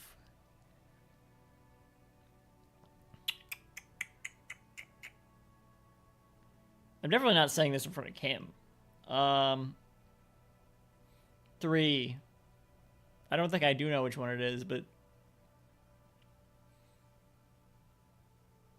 No, I do, actually. 3. Look, fuck you, man. He tries to whip you off. Lorry down there. Green banged up thing.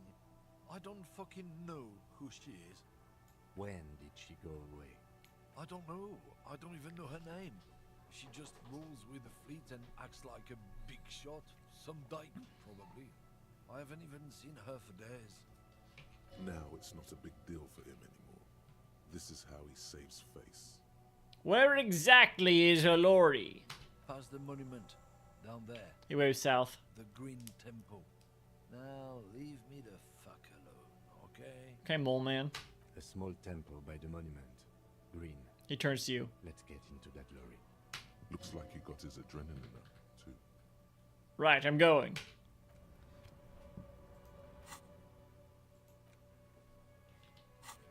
Alright, let's search it.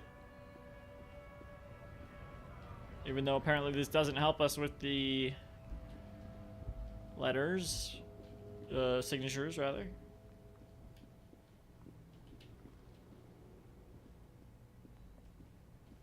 Green by the monument, isn't it that one? Oh, it's this one.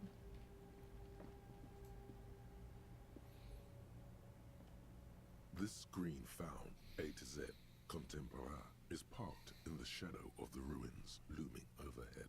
It's seen better days. This must be the one he told us about. Unless he was lying. The lieutenant peeks inside. Try to peek in the window, try the door handle. Peek in the window. The glass on the side windows is tinted and covered with dust. You can barely make out the shape of a seat and two steering levers. Posters cover the small windows in the back. You can't make out what's on them. It feels like you're peeking into someone's home residence. Inside it's private, cozy, warm, dusty too. Try the door handle. The door is locked. The handle looks shiny, like it's recently replaced. How are we gonna get this open, Kim? Use the pry bar to smash the window. Open it from the inside. Really? This has been hard enough. No need to make it any harder. Do I have the pry bar in hand?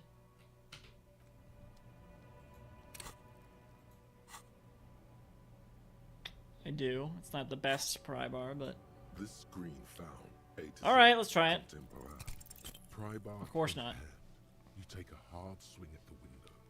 A loud thunk rings out and the pry bar bounces back, leaving a tiny spider web on the glass. The window appears to be shatterproof. No, it's not shatterproof. Give me that. He takes the pry bar from you and gestures for you to step back. Then, with little warning...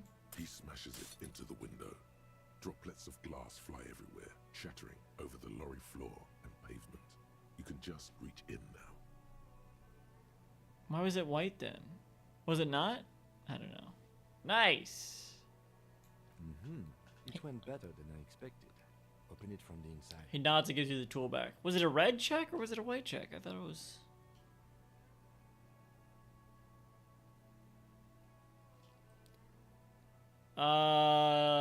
Open the door. The smell of cigarettes and perfume welcomes you. The cabin inside is plastered with old movie posters.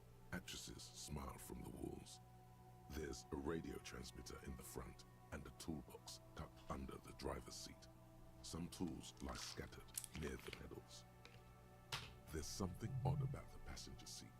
The seating fabric has been pulled tight over the lower side of the seat where the toolbox should be. I admire the posters.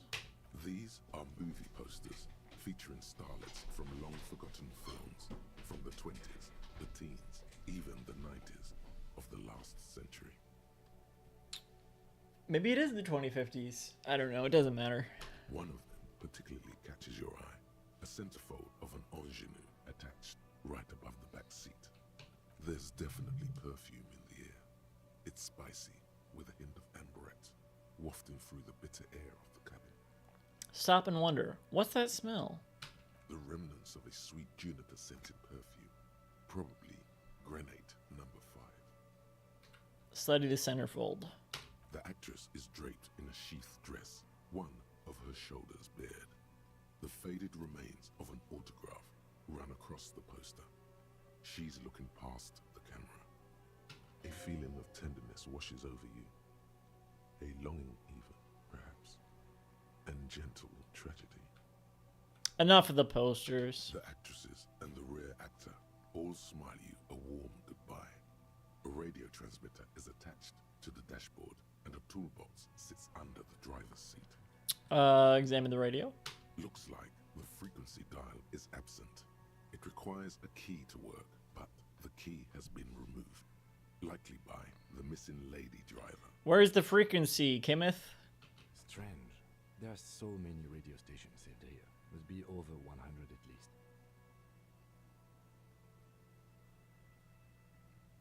The lieutenant leans closer to the radio and hums. Weird. Why would anyone need so many radio stations? For contacting an entire fleet of lorrymen, for example. He flicks the switch on the radio. Shortwave, UW and UKV. Looks like we are dealing with an impressive organizational tool. The nerve center of a huge operation. With quite a range, too. Is there anything we can do with the radio? Doesn't look like it. It's completely inoperable without a dial key.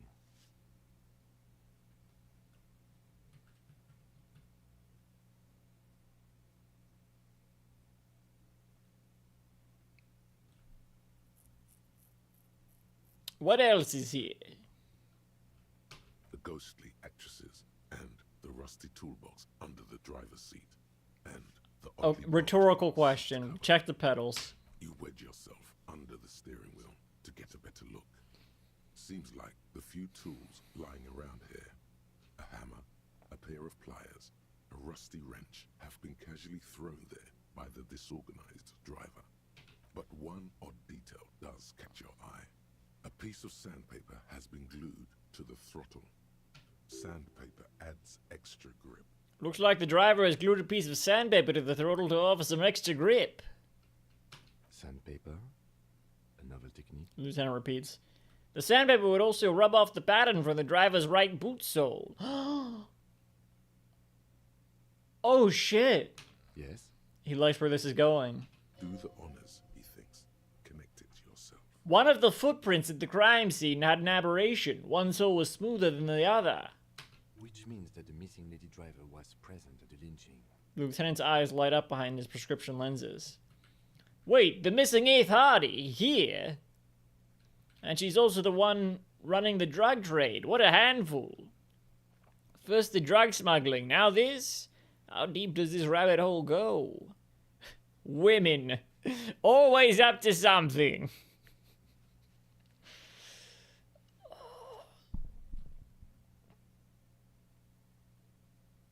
Either 1 or 3. I guess I'll go with 1. Looks like her, yes. Okay, all of these. Now we know for certain who is the missing 8th person at the lynching. Do you think that Hardy and his boys could also be involved in the drug operation? Those jerks? Definitely. I think the entire Union is involved. Maybe even all of Martinez. Look around suspiciously. Not necessarily. The lady driver could have kept the drug trade a secret. This would fit what Joe's told us, but I don't want to make any assumptions. 4. Understood. We should still go and see what Titus has got to say on the matter. Okay. Are we finished with the lorry? No. He writes something down into his little notebook. The movie stars are still smiling from the walls. The radio transmitter sits on the center console, and a faint smell of perfume is in the air. Peel off the cover on the passenger seat. Voila. A stack of neatly folded papers has been stashed behind the seating fabric. You see 3 maps depicting a large metropolitan area. It's Revachol. Some of its routes and highways have been outlined with a pen. Bonne prise. The lieutenant commends you as you shift through the treasure, well worn and folded into neat squares. Hold open the topmost map. This large map displays the elevated motorway called 881. The intake leading to Martinez is marked with a blue X. There's another X on the off-ramp at a place called the Old South. Toll booths at the intakes are marked with a circle. It looks like there are scant few ways of getting onto the elevated motorway that runs over Jamrock, and this person knows them all.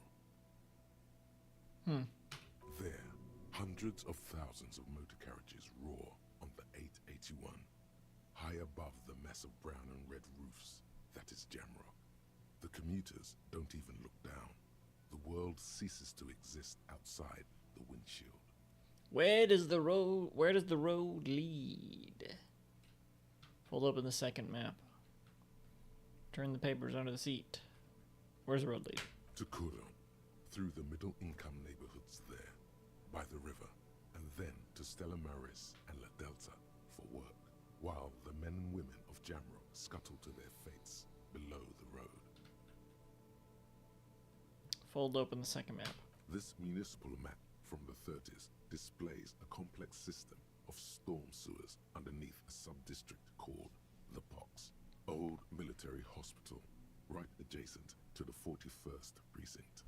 No storm will ever drown Revachol, the great solution to the riddle of history. Look at the third map. The final map displays a labyrinth of service tunnels left over from the construction of Motorway 881. A few routes have been marked with a pen, where the tunnels and sewers surface near the eminent domain and a traffic island in central Jamrock by the lake. What does all this mean? It means that the smugglers are secretly using the motorway to transport their goods and materials. They've infiltrated the East Motor Tract, most likely. The RCM patrols most of these auxiliary roads, though apparently not all of them. Where does the contraband end up? Hard to say. This distribution network looks certainly large, yet still vague enough. It doesn't reveal much about the Besmerti behind it. Besmerti? That sounds vaguely familiar. The Besmerti is a Revacholian crime syndicate. They see themselves as the inheritors of the 14 Revacholian Indo-tribes, but really they're just violent gangs vying for control on the west side of Revachol. With cool names like La Puta Madre and Aura Masta, it's a dark parody. He adds with contempt. Who do you think is behind this? It's definitely not the Union. They just do some logistics. This operation has spread everywhere in Jamrock. If it's that widespread, then Madre remains the most likely suspect. Who is that? Here's bad news. There have been attempts at a serious investigation before, but they haven't ended well for those involved. The lieutenant removes his glasses and polishes them with a handkerchief. Lieutenant Kitsuragi is a brave man for saying Madre's name without the winces and whispers that usually accompany it. Ooh, he who should not be named. Especially bad news for cops who may have something in their past they don't even know is there. What does that mean? Return the stacks of papers under the seat. Best not to disturb the scene. Lieutenant nods. Forensics go over the lorry and pick these up later. We broke the window open. The stack of maps looks just like before, barely noticeable. The movie stars look silently by, and the pull-out toolbox has a rubber handle, worn from years of use. Pull out the pull-out toolbox. A metallic drawer slides out from the seat. It's empty, except for a folded newspaper. Unfold the newspaper. It's an issue of Petit Ferric from last Wednesday. A piece of paper falls out from its pages. Pick up the note. It looks like an article ripped out from a radio enthusiast magazine. Complex mathematical equations explain the basics of something called the Ulan frequency system. The Ulan frequency system? I've never heard of that before. I know of FM, AM, UKV, but... The lieutenant leans over your shoulder to examine the note, and his thought trails off. Unfold the newspaper. Wait. I did that. It's an issue. Yes. It looks like the Ulan frequency pushing the pull-out toolbox. Slice back into its nest. The rest is as it was. Posters, a radio, dust on the windows. Close the door.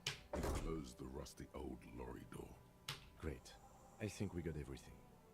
A word, detective? Yeah, roll up the window now. We return to Joyce. He steps away from the lorry. All right, we've finished here. Let's quickly debrief and go over what we found, so we don't do it in front of the company rep. Okay.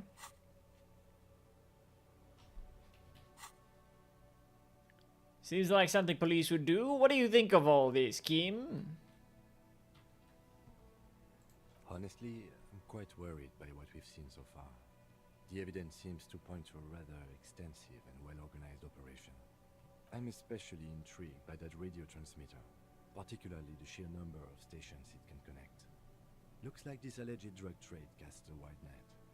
I'm not sure what the Uline frequencies are all about, but they may hold some significance.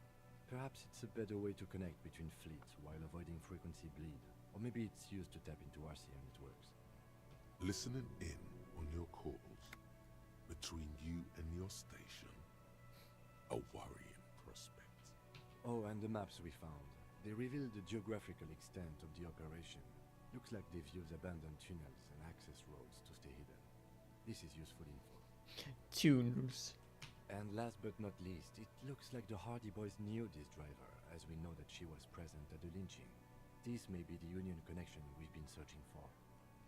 The probe and the case converged, he thinks. This was quite the find. Yeah. The probe?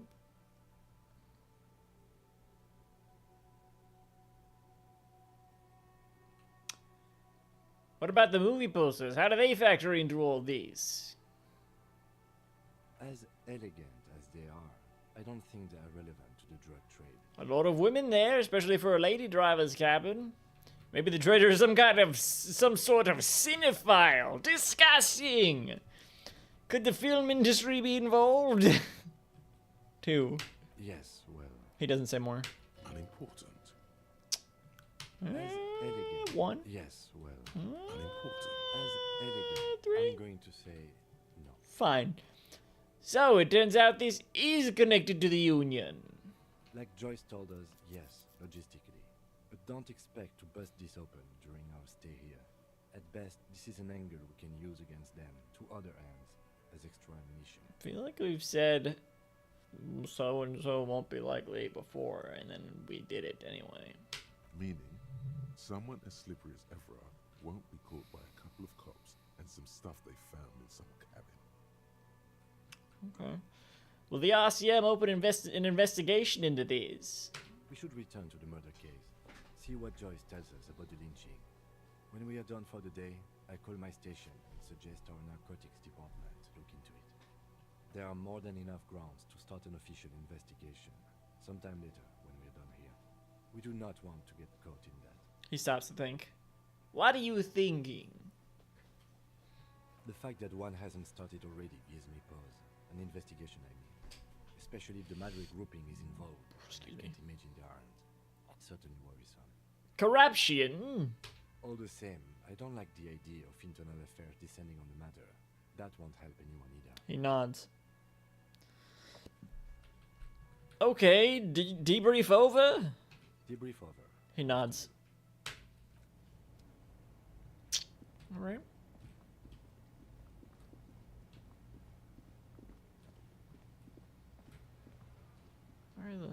That's a weird shaped car.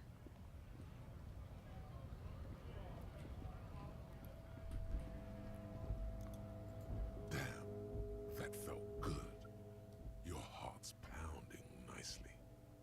You should tell people to fuck off more often. Who? What? Huh? No, you shouldn't. You're an officer of the law. Kim, I think I should tell people to fuck off more often. It felt really good. Fuck yeah, motherfuckers. Not really my style. One. Not as a general rule, but that one was justified. Better to get the lay of the land before telling people to fuck off. I told that person to fuck off a long time ago. That's weird. That means you should do it whenever you feel like someone's disrespecting your authority. Fuck yeah. That's the spirit. I think I already had healed health, maybe. I don't know. Never forget, the whole world's a wooden house, and you're a goddamn flamethrower. Okay. Who should we talk to first, Joyce or the Hardy Boys? Heads Joyce, tails the Hardy Boys. Joyce.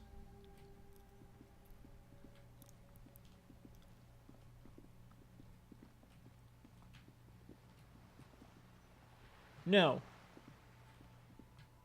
Because Joyce is going to take more than a half hour, I think, because I'm also going to ask them some general information, so. This will be quicker, and then we can talk to the person on the balcony. It's you again. What is it? He acknowledges you gruffly. Walk over here slowly, why don't you? Guess what? I've connected you to the local drug trade. Like hell, you have. He leans back, unruffled. There is no local drug trade. This place is as clean as a rifle. Go back to Jamrock and ask the local junkies how clean your streets are in Precinct 41 kilos. A rifle, huh? Like the one that was used to shoot the victim. We'll do that. In the meantime, did you know that there's an abandoned lorry at the intersection that was used to move raw ingredients for drugs from Terminal B to Jamrock? He points south. The person driving it was present at the hangar. It was one of you. We've connected the footprints. Detective, do you want to deliver the coup de grâce? He taps on his notebook, then turns to you. The thought forms in your head, like a lightning strike branching in the sky. No, the thunder is his. Leave it to the lieutenant. Fuck, that probably would have made interrogating them before easier, but... yeah, leave it to the lieutenant. You're right, there is no local drug trade. Except you! No, do the honor, you've earned it. Not the lieutenant. Forget it, I knew they'd never own up to it. Back off. No, two. Thank you. He turns to the face of the man. Right, Titus. There is no local drug trade, because it's all controlled by you. You're the drug trade. That's a mighty interesting theory. He rubs his jaw, smiling. That's what you would need to do, theoretically. A big, strong, state-run monopoly would outcompete the runts on the street. Yeah, man. Theoretically, that's what you would do. To get rid of the gangs, the dealers, even some of the junkies.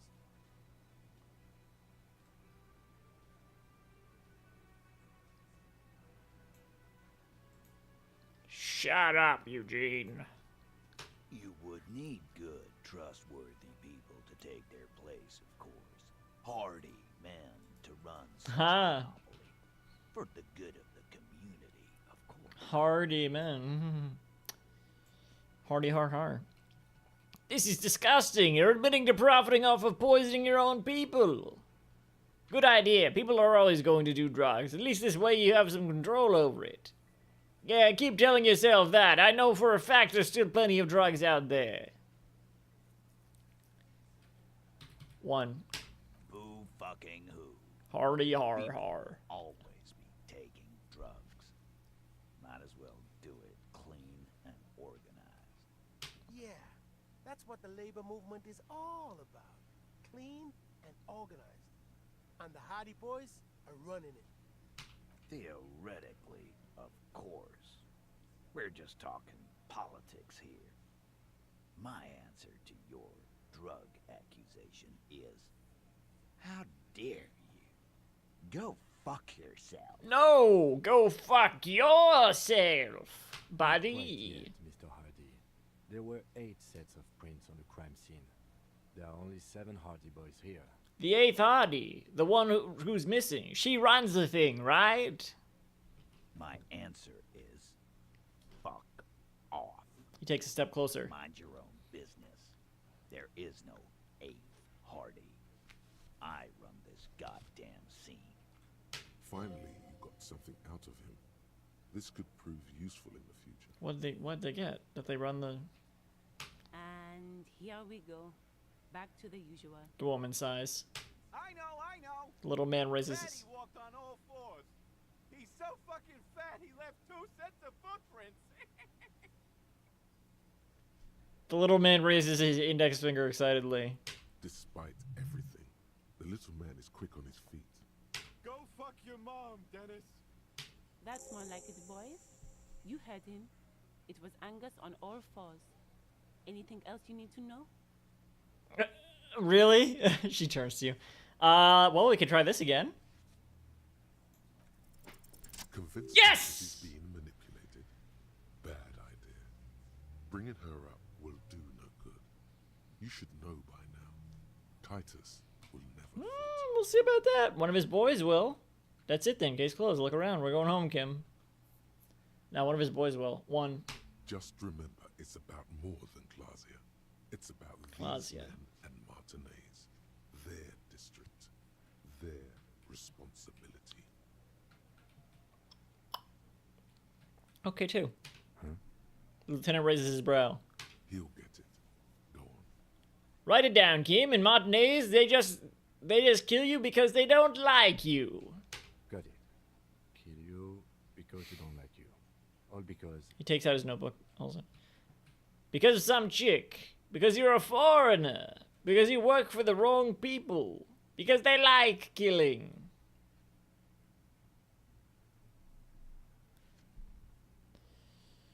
It's more than about Clash. It's about these men in Martinez. They're just responsibility. 3? Goddamn right. This is Union Town. You work for the company, we will kill you. Fuck, Dennis. We don't kill you if you work for the company. Half the harbor works for the company. Work for the wrong company, and they execute you. He jots down. They just hang you like in the Dark Ages. Make a display of your corpse. They just hang you, shoot you, whatever. They can't even remember. They just hang you, shoot you, light you on fire. They don't care.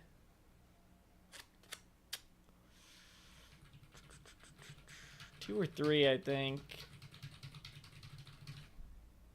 No. We didn't light him on fire. You hear the fat man wheeze. He's trying to get up. That's it. That's the weak one. You flushed him out. Now go in for the... Officer, you will be next if you don't shut up. The old man reaches for his belt, but his voice is strangely calm. Firearm. A Glass 08 or a 38 caliber pistol. Either is small enough for you to have missed. He's onto you. He knows what you're trying to do. Turn to Angus. Or what? You're gonna kill me like you killed him? For no fucking reason? Turn to Theo. What happens if I keep talking? You're gonna kill me too? In this bar? For nothing?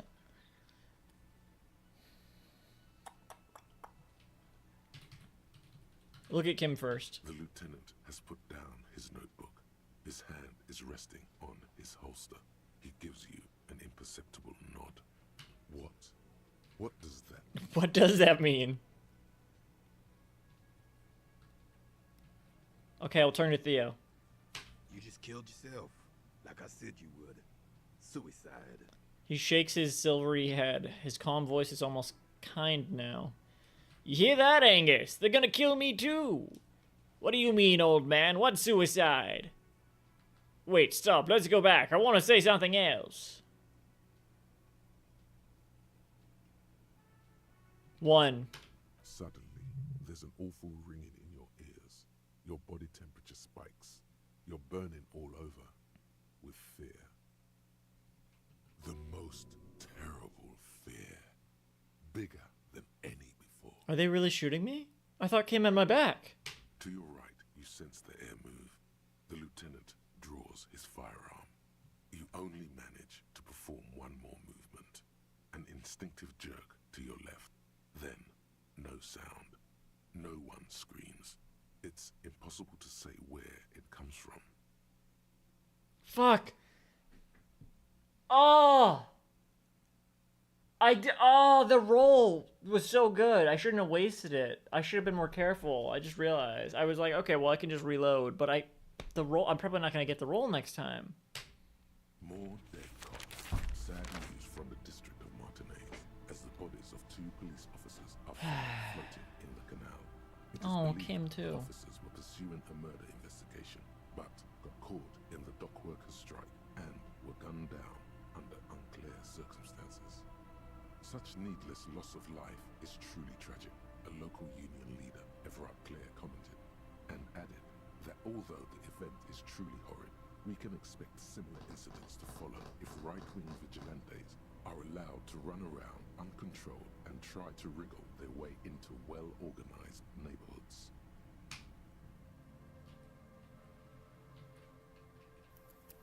Damn, where was it last saved? Hopefully it was after we explored all this.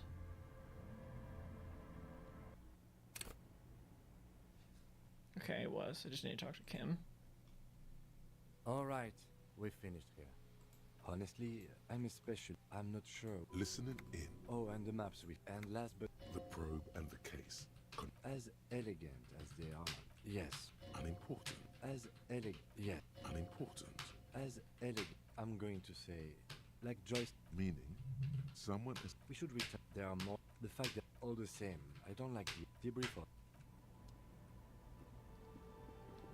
That's my third death? Third or fourth?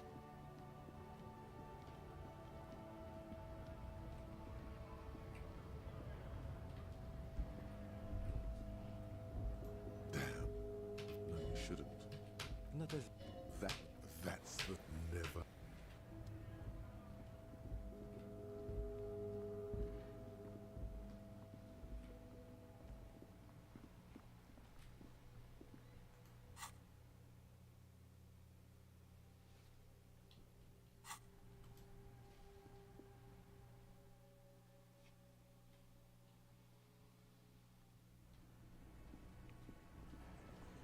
Alright, more careful this time.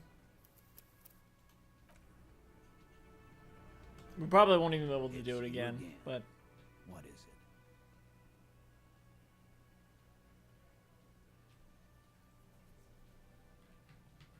it? Lad, we'll do the person... The thought, no. The thunder is his. Leave it to the lieutenant. Thank you. That's... Yeah, man. You would need good, trustworthy... Yeah. Not quite yet. Mike. Finally. I know. Despite... Go fuck. That's more like it, boys. You heard him. It was Angus on all. Alright, let's try again. Anything else? I don't Fuck! know wrong the last time. You have so many good ideas here. Make them all see their puppets on a string.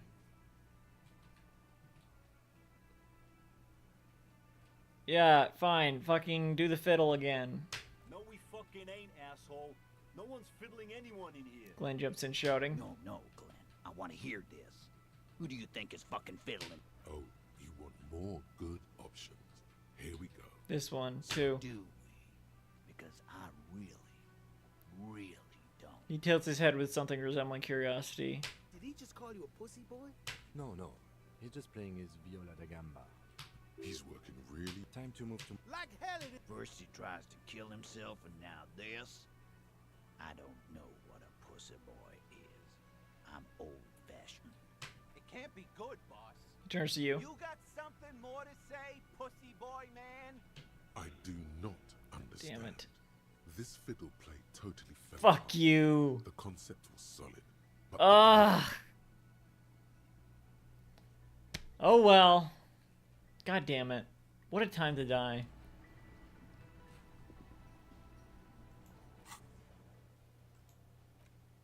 Wait, what else? Something else?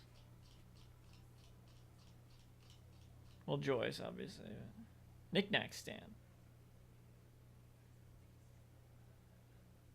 No, they weren't letting me look at the knick-knack stand again. I don't know. It's also not new, is it? I don't know. It didn't look like there was anything else to see at the knick-knack stand. Which is this, right? you see several packaged raincoats fill a low shelf beneath a I can't display afford that. puzzle. Wait, You that's see the several yeah, that's the knick-knack stand, and this is not. This is A small cabinet on the wall is filled with various medicine bottles, nasal sprays, and blister packs. They all bear the Saint Baptiste I'll get one of from these the just in Simplex case. logo. Okay, here. I hope Saint Baptiste makes you feel better or something.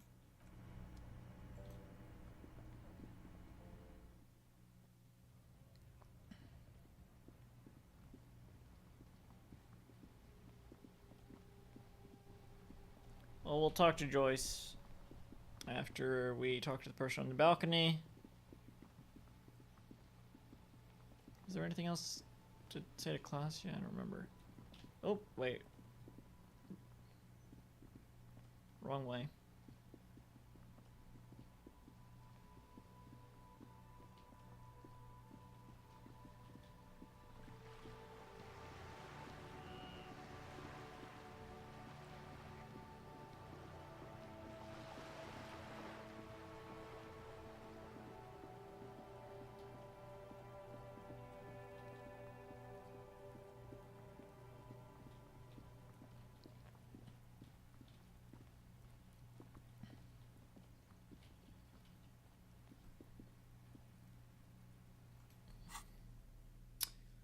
What else?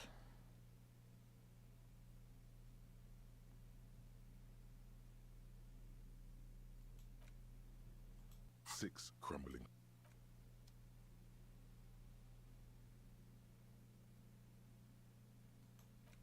Did I already look at all this? A cockatoo. This book talks about. Yeah. Okay. 16 days of coldest April. In your hands, you hold 16 Days of Coldest April by Yekaterina Dar. The cover image shows a row of concrete apartments above which span a black and white rainbow. Feels heavy. Indeed, the book is unusually heavy in your hands, as though the cover were lined with lead. It would do that in Grad. How long is this book anyway? You flip through the book. The pages are thinner than you realized, and the type quite small and tightly set. It's nearly 600 pages long. Real art is dense and difficult. If it didn't feel like you had to wrestle a suicidal bear to get through it, you weren't really reading. Look at the back cover. The back cover is dominated by a black and white photograph of the author. What does she look like? She can't be much older than her mid-30s in this photograph, and yet, from this cover, the eyes of a sad old woman stare back at you. Start reading. In cold, detached prose, the author describes a scene from one of the Yugograd riots in the 20s. Youths overturned motor carriages and set trash cans ablaze, while heavily armored guardsmen dash in and disperse them in a flurry of baton blows. As ethnic tensions run wild, a pair of young lovers meet each other on the street. Somehow, in the middle of all the chaos, they manage to lock arms and look into each other's eyes. Okay, what happens next? It would physically hurt you to keep reading. Are you sure? No. Not right now. I won't subject myself to grading realism, because it's already 2108. Right life choices today, sir. Physically hurt. Also, yeah, well, whatever. Put the book away. Because it's 2108. It's time to talk to the balcony tenant. Wait a second.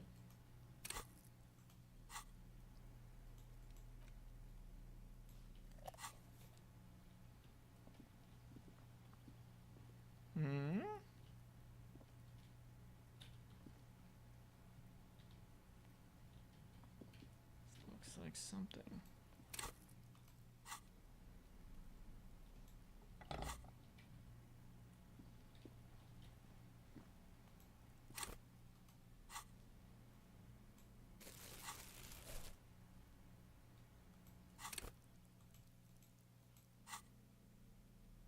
Okay.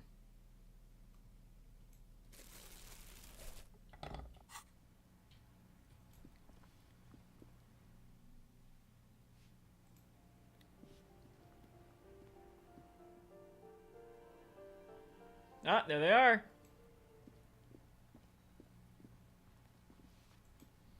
And I'm gonna take a quick break. I'll be right back.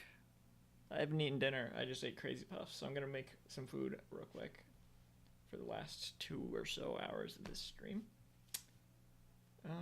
Yeah. Be back in a few minutes.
I'm back.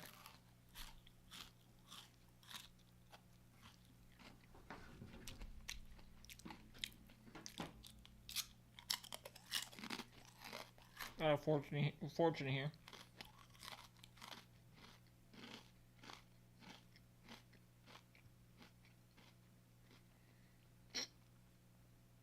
Depend on your feet. You can climb the highest mountain.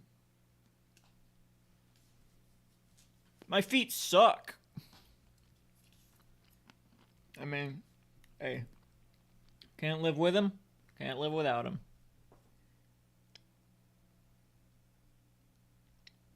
Ain't that what they always say about feet?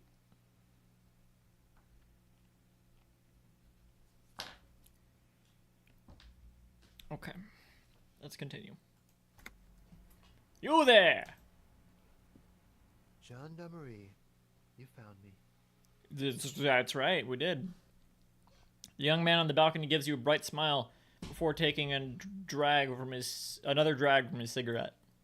His slender figure is backlit by city lights, its distant streets and motorways flashing like diamonds. It feels like a Friday. He seems to be in a good mood tonight. Leave. After all that. We found a key hidden under a stone. Was it yours? It was mine. My friends use it from time to time to visit me.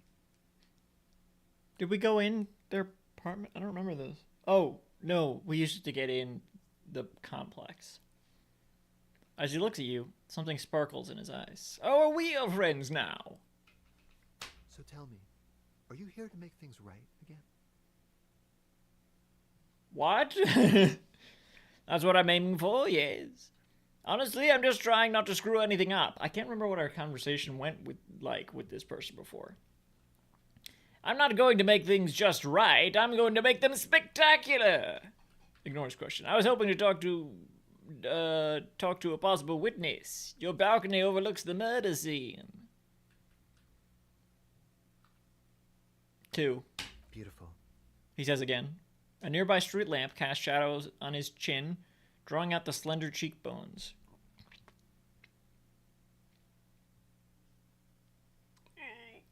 I have some good news for you. My Sunday friend is visiting me tonight. I told him about you and he'd like to say hello. Step in. He's already waiting. He nods towards door number 28. By the way, I'm really digging this view here. Point to the city skyline. Is it Friday tonight? It feels like Friday. Why would I want to meet your friend? Very well, I'll talk to him, but first I want to talk to you. I have so many questions.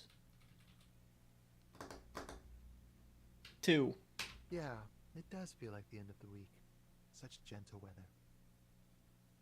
1. Mm-hmm. That's why I chose this place. He looks away. Martinez is special, isn't it? His cigarette end glows in the dark. Wait. Suddenly you are digging things? Lieutenant whispers to you, shaking his head. I'm digging my grave, Kim. I would want to be your friend. Trust me. You do. Okay. What about you? That's nice, but I don't have anything to tell you. It's my friend you're looking for, not me. He takes another drag of his unfiltered cigarette and looks around. It's getting dark, and the neighboring windows have lit up, one by one. Downstairs, a cat crosses the yard, disappearing into the bush. Okay. Besides, I've got to run. No, you don't. Don't you dare. You alone again. Don't you dare. Don't. Something tells you you're never going to talk to an individual this cool or mysterious ever again. No, no, no, no. This person's important. You can't leave. I know they're important because I saw a... Spoilers, not really, but just the spoilers, the fact that I know they're important. I saw a fan cast of some of the characters from the game. Some of them I don't even think I've met yet, maybe. This was one of them. We barely talked to this person at all. They have to be important. Run where? To the city. He gestures. Beautiful night. He gestures idly towards distant motorways. Only if you promise that we'll talk again. It's important. Something flutters in the corner of the lieutenant's mouth as you're saying those words. Something's funny's happening to the sides of my mouth. We'll talk. Just not tonight. The smoker assures you, brushing his hand through his hair. Take care, alright? That's a lot of experience. Okay, fine. And he's gone again. Looks like it's becoming a theme for him. He's always leaving. Why is he always leaving, Kim? And why? Yeah, it's their apartment.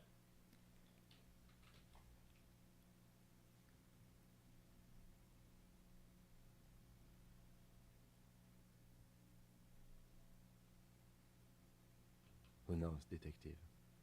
It's a mystery. He says, turning his face away from you. There's something so different about him that I just can't put my finger on. Different, of course.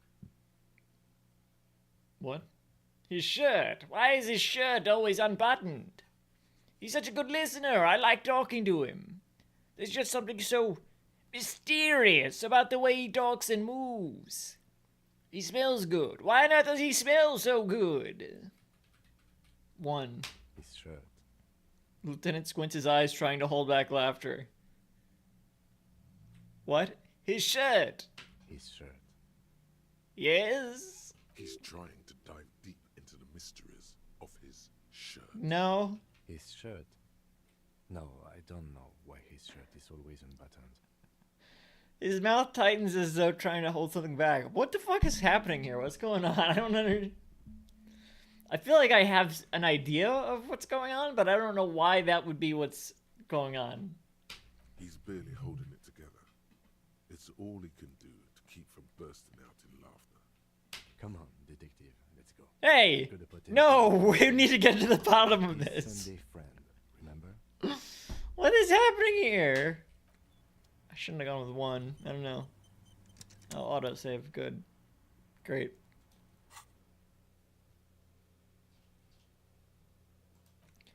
You finally met up with the mysterious smoker on the balcony. He said the one you really want to talk to is his friend. The friend is waiting for you inside, in apartment number 28. Go and meet him right now. He won't be there later. Go! Now!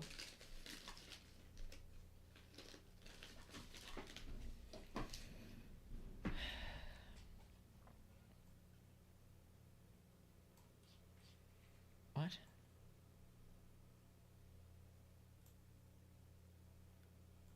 This. Okay, sure. Level up. What is it we want to level up? Volition? Right? Probably? Volition, I think. No. I'm not sure. Either volition or...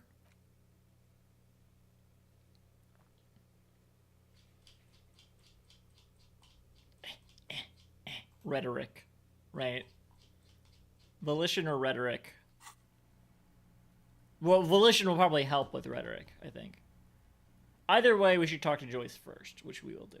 But let's talk to the Sunday friend even before that. I need to get some snack thing. Hang on.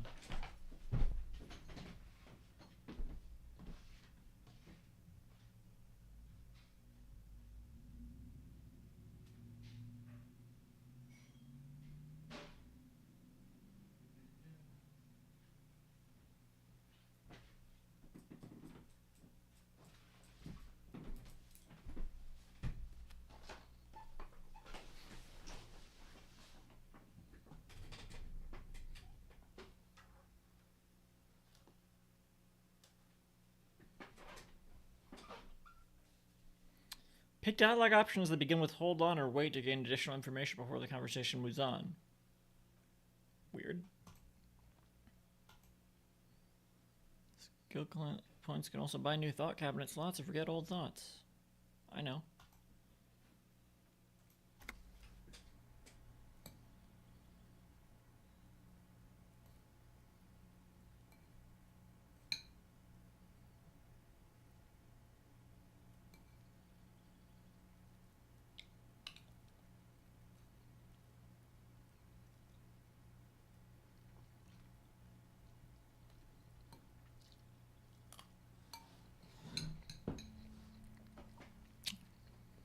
Alright, let's go. Whoa. A quarterly business magazine. An empty ashtray. Governmental issues take me all over Revachol, as you can see. I can't. Who the hell are you? Dishes soaked up in a pot. Someone's always watching. Flyers for underground parties. Dates for open lectures at a local university. An exquisite canopy bed made of metal. None of this is weird. What the fuck are you talking about? Buckets of paint on a layer of old newspapers. An old photo of the same apartment dated year 01. If Stabilite is insured, progress will naturally follow. Expensive men's perfume lingers in the air. In a wider sense, this is actually my apartment and yours. Party Dragon's silk robe. I don't think there's any downsides to this one, is there? No, there is. There's always a negative. There's always a downside. Oh, no. Those are both pluses. Party Dragon's silk robe. This sleazy, silky bathing robe in vibrant blues features a roaring dragon on its front, ready to take off into the night. A red belt has been provided for fastening. It's culturally insensitive, but only for people who are not from Seal. The real Sealites probably don't care. +1 drama. Become the dragon. +1 electrochemistry. Become an addict in a strange bathing robe. I don't want this. That actually does sound like a negative. Well, let's try it on anyway. Oh. Good heavens. What the fuck am I wearing underneath here? Oh. Right. Gross. Oh my god. I'm not... What is this fucking outfit? Put it back on. Put the jacket back on. What's under the bed? Samaran conical hat. +1 logic, -1 suggestion. Everyone needs to share the responsibility. Oh, I am Stewie.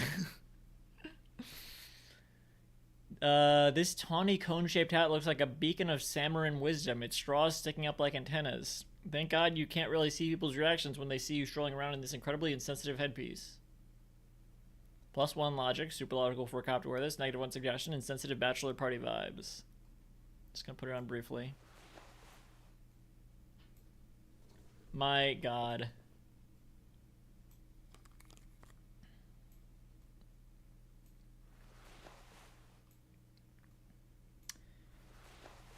Anyway. Where's the glasses I was wearing? Was it these? Yeah, it was these. Okay. Hey, you. What? Officers of the Revachol Citizens Militia. Yes. That's off.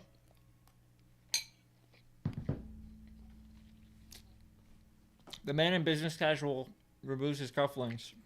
You shouldn't be seeing him in an intimate setting. For some reason, you feel this man is your superior. Okay. Superior, but he's not in the command chain. His hands are clean and well manicured. This is a man who knows the importance of appearances. My name is Charles Vildrouin, and I am an official with the coalition government. I work for the Institute of Price Stabilité on assignment from Sur-la-Quai. What the fuck does any of that mean? It's coalition government, not Revacholian or whatever. I heard you talking to my friend outside. Very good. Super. I am here to assist you in any way possible. Ask me about the hanging. Something's so weird about all this.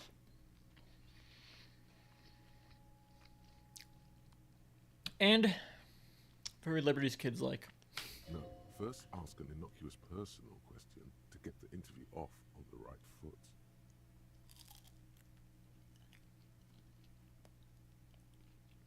Okay. Yes, make it clear you're the one setting the terms here. Yeah, good call. Yeah, let's fuck with him. Who does he think he is? Assisting you. Okay.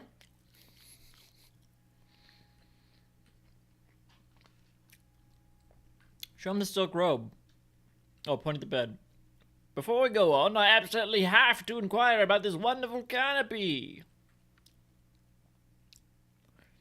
Show him the silk robe. Before we get to that, tell me where you got this beautiful silk robe from. It's not their apartment. Show him the Samaran hat. We'll get to that right after you tell me the story behind the black Samaran hat. It's not black. Get down to business. Hello, Mr. Villadrune. Let's get started. Did they tell me their name? Yes. Tell me about the robe. Oh, we got it from an atelier in the East Delta Commerce Center. Personally, I think it's a little culturally insensitive, but the material is great.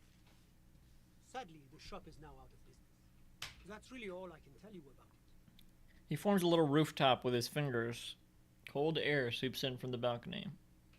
That didn't work at all. What was that? You were supposed to fuck with him, not compliment the decor. I didn't compliment the decor. The lieutenant takes out his notebook and nods to you to proceed. What the fuck should I have asked? I didn't compliment the decor. You actually witnessed the lynching. What's an official like you doing in Mountain? Well, we're asking where. I'm sorry to say I did, officer. The man gives you a solemn nod to the lieutenant. This is just the break we've been looking for. It's because you did it, Mr. Villadrune. Start from the beginning, if you don't mind. We already know they didn't do it. 1. Easy, detective. No need to jump to conclusions.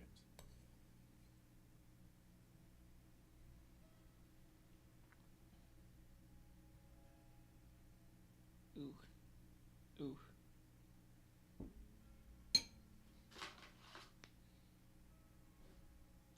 There's some onions and shit in here. What? In fried rice? I can't believe it.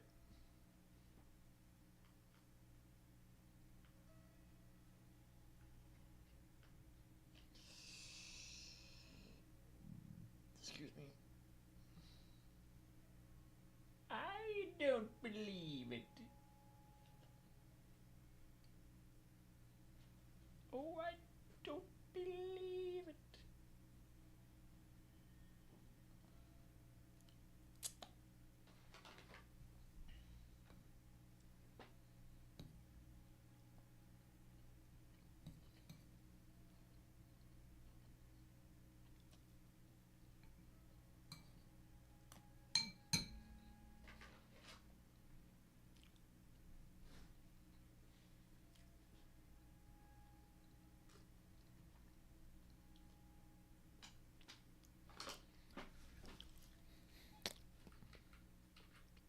It's because you did it. Because I did it? The man scoffs. He's clearly not a man accustomed to being spoken to in that manner, let alone to being accused of murder. My apologies, I misspoke. I mean, what did you see? Don't jerk my chain, paper jockey. You did it, didn't you?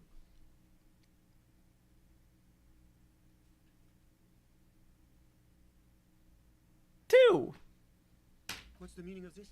He looks Is for your colleague here trying to arrest me? He looks first at you, then at the lieutenant. He sounds almost mocking, saying those words. Arrest me.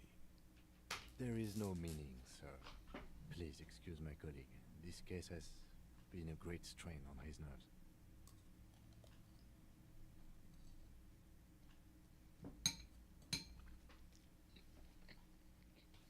Back off. Now. This man has diplomatic immunity. It serves no good to accuse him of a crime he didn't commit. What gets on my nerves is murderers. Why'd you kill him, man? Fine. Kim's right. I'm sorry. I haven't been myself lately. Well, I can certainly understand that. That hanging was a surreal play. Everything since then has been new. The man loosens his tie knot and appears to relax slightly. I was on the balcony when it happened, getting some fresh air. I remember that first they came in, carrying what looked like a body. And then I saw all the surrounding windows go dead, one by one. That's when I understood I should not be seeing this. Sounds like the victim was unconscious, or at least incapacitated. Interesting. Were we supposed to do this a while ago? They were dead. Who were they? Can you describe them? We know all this. What is this? I couldn't see their faces well, and there were quite a few of them. But they were very loud and very Martinez. He pauses, looking for the right wording. Let's just say that the laboring classes can get rather expressive with their profanity. How many of them were there? I couldn't tell you exactly. Less than 10. Maybe 8? 9. The lieutenant sends you a sharp look at the mention of that number. Were any of them huge? Like 200 kilograms huge? That's a giant you're describing. No, they were all quite human, as far as I could tell.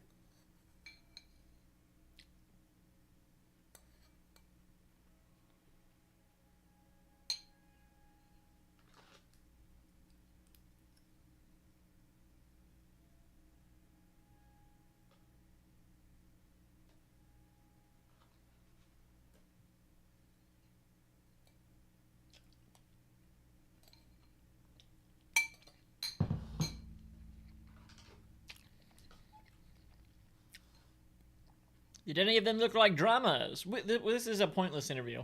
Drummers? Why, no.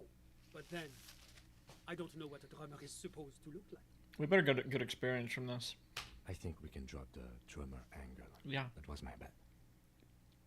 The lieutenant says impatiently. What happened next? I went back inside. Yes, back inside.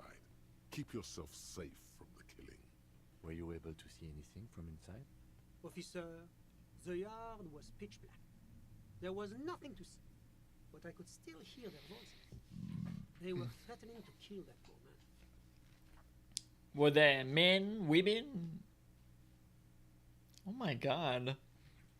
All men, I presume. But again, I couldn't see them clearly. But we are fairly certain the lady driver was present.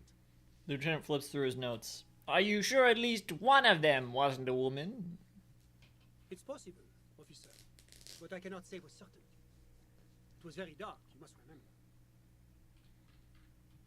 Why the fuck would I ask this? I guess I might as well. I'm not reading it though. I'm not reading it. Those funny... Oh... He blinks. Officer, that kind of language is unbecoming of an officer of the RCM. I agree. I believe they were mostly white, though I believe I saw 2 Aeropagites among them. And I am quite certain that one spoke with a Mesk accent. What happened next? Well, that's the strangest part, officer.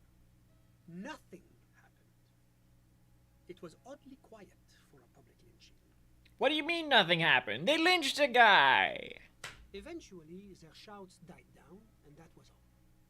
There were no gunshots, no celebratory shouts, no anything. Why didn't you call the RCM? You're right, of course.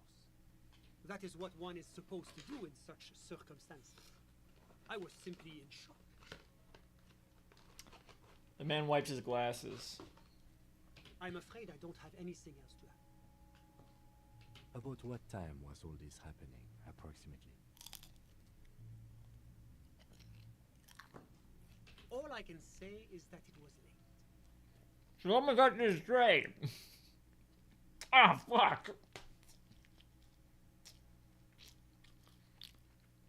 I don't think I bit down too hard. I'm okay. I should be careful though. You didn't actually witness the hanging itself, did you? No, I didn't see the corpse until the following day. It seems this wasn't the break you were hoping for. I think we have everything we need. Thank you for talking to us, Mr. Villedroit. Of course, anything I can do to assist the RCA.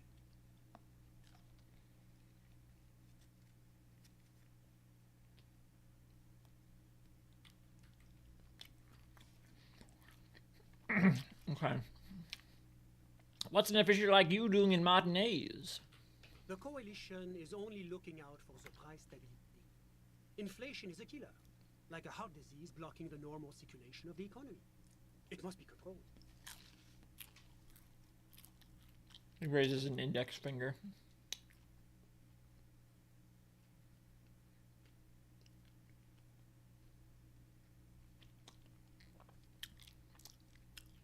The economy impacts the entire international community, which is why it requires international oversight. Okay, but what are you doing here in this apartment?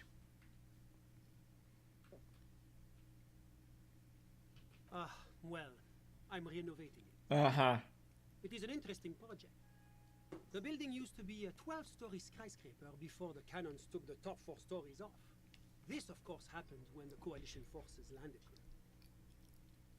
I thought you were their Sunday friend. You could say I'm undoing some of the material damage the international community caused when we arrived here.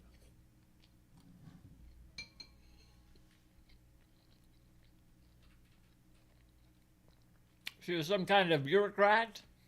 Yes, as I said before, I am a commissioner from Sur-la-Clé working for the Institute of Price Stability. This is one of the main projects of the Moral Intern. Moral intern. What does that mean again? What is this international community? La Communauté Internationale is what Revacholians colloquially call the coalition. In other words, the nations that stopped the disaster of the revolution. And what do I call the coalition? Your employer, technically speaking. The governing authority of Revachol. The RCM is but one part of this provisional administration.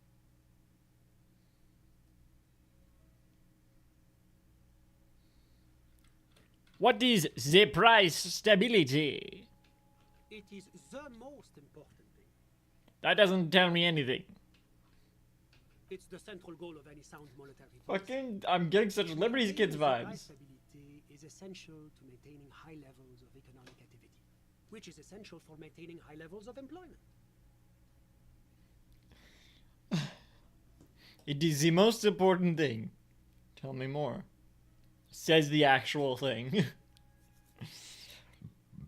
Which is essential for maintaining the social stability.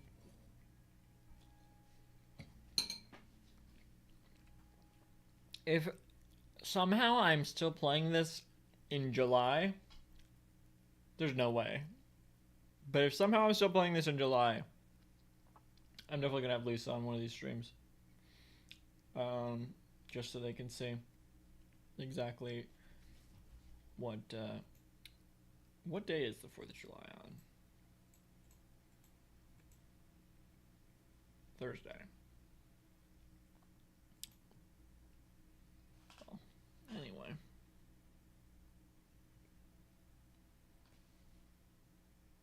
Basically, it makes sure the price of bread doesn't change. Précisément. Too much inflation, bread becomes too expensive. Too much deflation, it becomes too cheap for bakers to cook. That's why the Institute of Price Stability works to keep inflation just below 2%. I don't think Lisa's played this.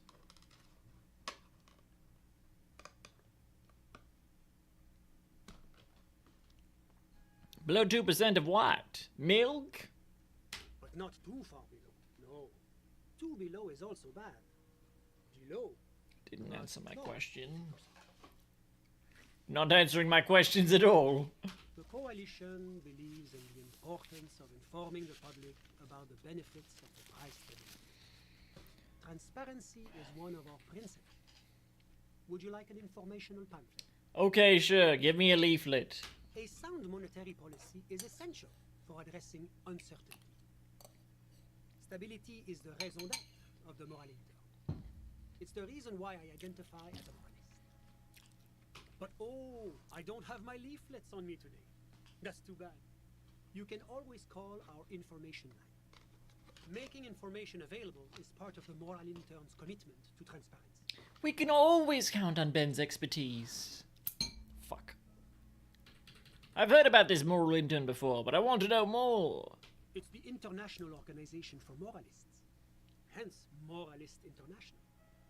Fucking the politics, Institute of man. Stability is just one of its many mind babies, as is the Coalition. So what I'm hearing is that we're Moral Intern bitches. Turn to Kim. Ooh, turn to Kim. So you're actually working for the Moral Intern. That doesn't seem so bad. One. Doing one's job doesn't automatically make one anyone's bitch. Besides, there are more nefarious powers to work for than the Moral Intern. Come back to Sunday Friend, whose name we know. Are you a moralist? But of course. But of course. But why? But why? Am I a moralist? But why? Because moralists believe in a normal, stable world governed by democratic values. Okay. Lieutenant, are you a moralist? Me? You've managed to catch the lieutenant off guard, but only for a moment. He quickly recomposes himself. I'm a lieutenant of the RCM, dedicated to maintaining law and order in Ravachol. A very moralist answer. I actually think I like the Baja Point Break Punch better than the Major Melon. Maybe. It's growing on me. I already liked it, but it's growing on me more. I'm interested in trying more of the Laguna Lemonade. The man nods. The lieutenant is practiced in the art of putting on a show for one's superiors. But what is a normal, stable world? The Occident is part of the normal. Oranje, sur la clé.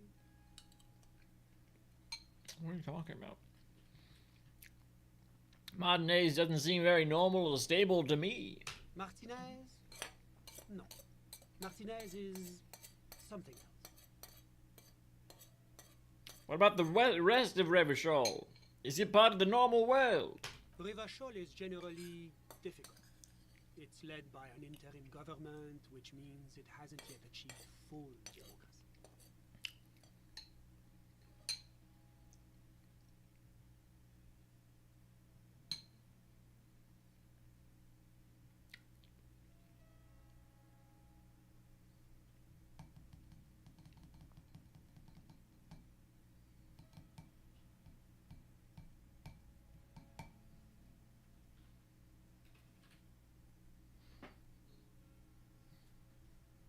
But they are working towards it.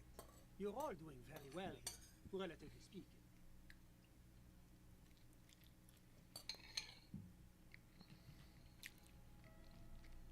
I don't think I'm a moralist. Moralism sounds incredibly boring. I want more action. Moralism is the ideology of a foreign...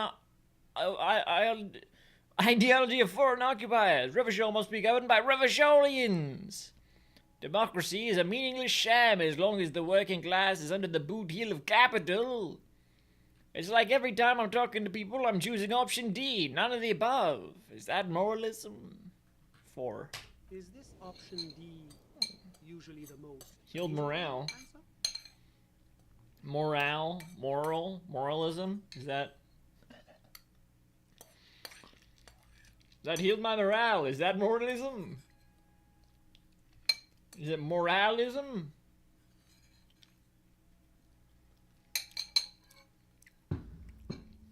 Yes, everything else is super extreme. It's like I'm living with a bunch of lunatics. Unleashed. It's usually the most boring one. 2. Not boring, my friend. Responsible. Moralism is all about compromise and achieving the achievable. It's pragmatic, realistic, and level-headed. An ideology for doers. Are you a doer, my friend? It looks to me like you. Yes, I shop at the Home Depot. Now, enough of this delightful political interlude. Was there anything else you wanted to ask? Tell me about Sir Laclef. What's there to say? Sur-la-Clé is a modern, urbanized country that This is one of the measures more- very high on the Human Development and Freedom Index. Mostly, though, it's known as the executive heart of EPIS. Penis? Oh, no, sorry. That spelled something else. This is one of the more Liberty's Kidsy interviews. Moreover, it is a great sponsor of less emerged countries. Revachol is only one of its many darlings whose progress it supports and cherishes.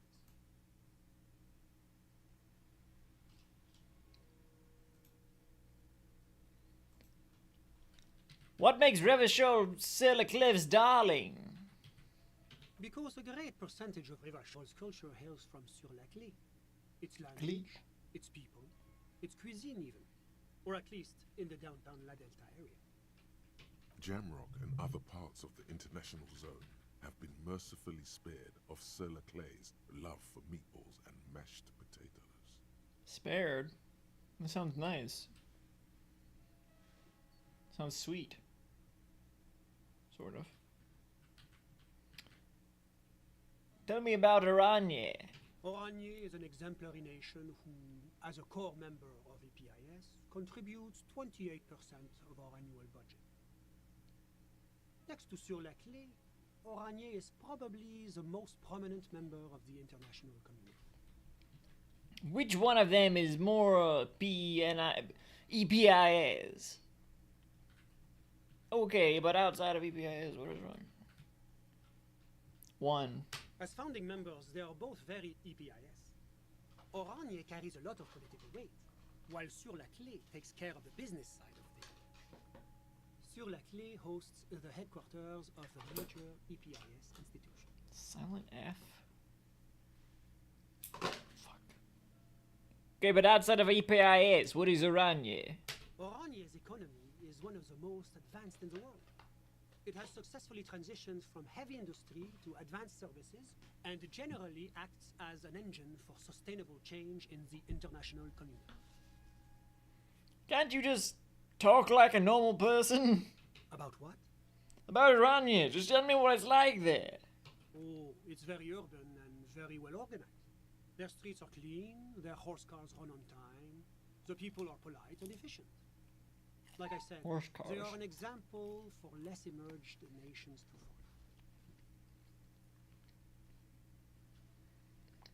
Like the ones in poor things? If he knows so much about Oranje, maybe he also knows about Oranje's mercenaries.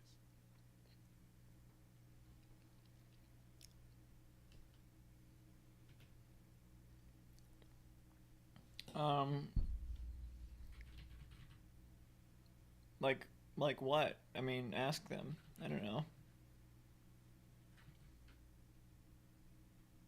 Oranje is an exemplary nation. Oranje is about what? Oh, If he knows so much about Enough business. Let's talk about something else. whatever you wish, officer.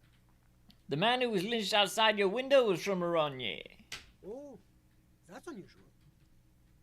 The Oranjés are not the kind of people you associate with heinous crimes. It's such an upstanding and responsible country. I feel like this voice actor has voiced other characters in this game.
That's not how I would describe this guy. 1. Well, certainly one cannot rely simply on generalizations. That would go against our commitment to individual freedoms. And, of course, any loss of life is a tragedy. So tell me, what have you learned about the victim? Why the fuck would we tell you?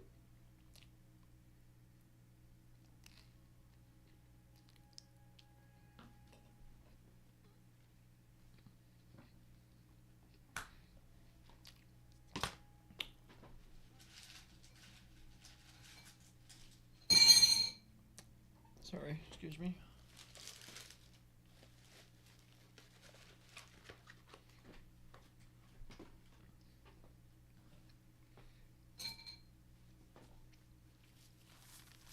I don't know if, are we gonna say all these?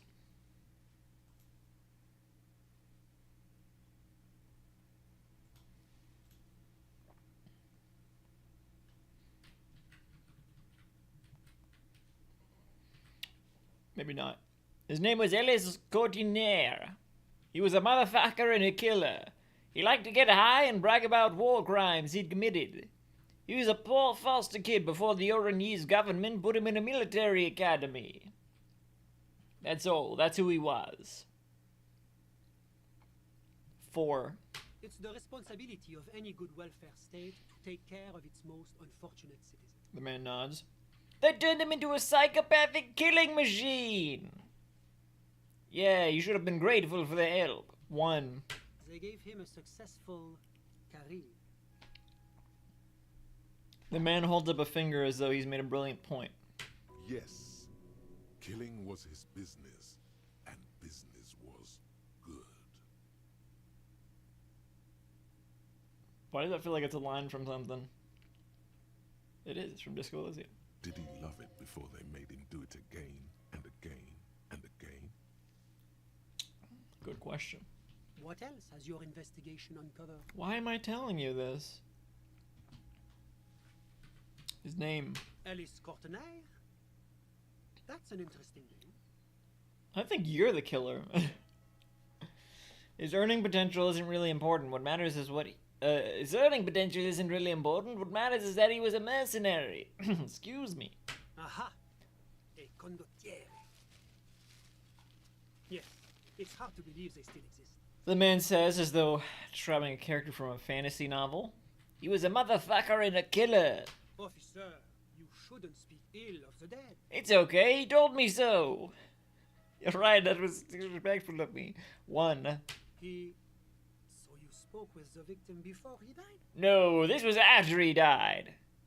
Yeah, it was a wild coincidence. Let's move on, though. 1. The man gives the lieutenant a nervous look. The lieutenant raises his eyebrows as though he'd stopped paying attention. Your partner's doing you a favor by pretending not to have heard your... He liked to get high and brag about war crimes he committed. Extremely distasteful behavior. I cannot condone either drug use or needless boasting. Suffice it to say, that is not how we do things in Surlaki. After he was discharged from the military, he joined a mercenary outfit named Crenel. That is extremely unfortunate. Yes, it's regrettable that this practice has a history in certain Occidental nations, even highly advanced members of EPIS. But rest assured, the Oranese government has committed to producing a timetable that would lay out a path to transition to a professional army. Soon, there'll be no need for mercenaries like this poor man. What kind of a timetable are we talking about here? Oh, well, that's all sad then. Oh, it's hard to put an exact date on it. I believe the proposal for the timetable is due to be completed around 60 or 61. What? That's like a decade from now. I guess it's better than nothing. It's not. 1. See? That's the kind of progress that the moral intern makes possible. No. What? You think that's good? That is extreme, but rest assured, the Oranese see? That's the but rest assured. Oh, it's hard to put an see? That's the kind of progress that the Moralin... You're crazy. As a merc, he killed a lot of people on the Seminine Islands for the sake of the Ornese pharmaceutical industry. Oh, great shame, yes. Colonialism is a dark specter in Oranies past.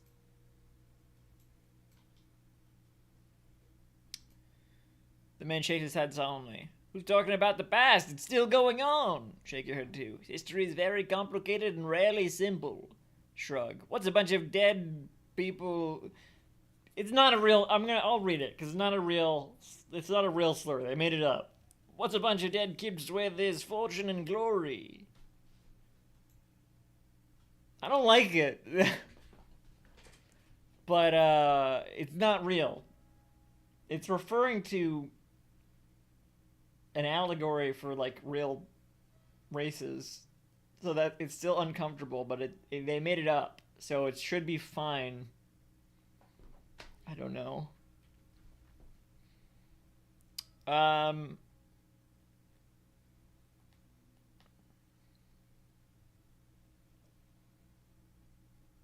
One.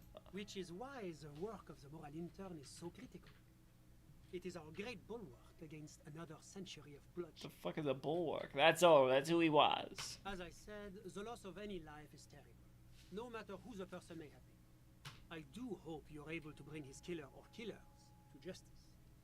We must show that the rule of law still applies, even in Rivachon. Can you tell me about your friend? Ah, my friend. My friends. His family immigrated here from Kedra, and life has not been easy for him. But he understands the importance of education. He has taken his future into his own hands, and that's all that matters. Not so mysterious anymore. What's Kidra? Kedra is a candidate member of APIS. But, between you and me, their potential membership is a more contentious issue. What do you mean? What do you mean? That it's never going to happen. They entered negotiations in 21, and it's been pending ever since.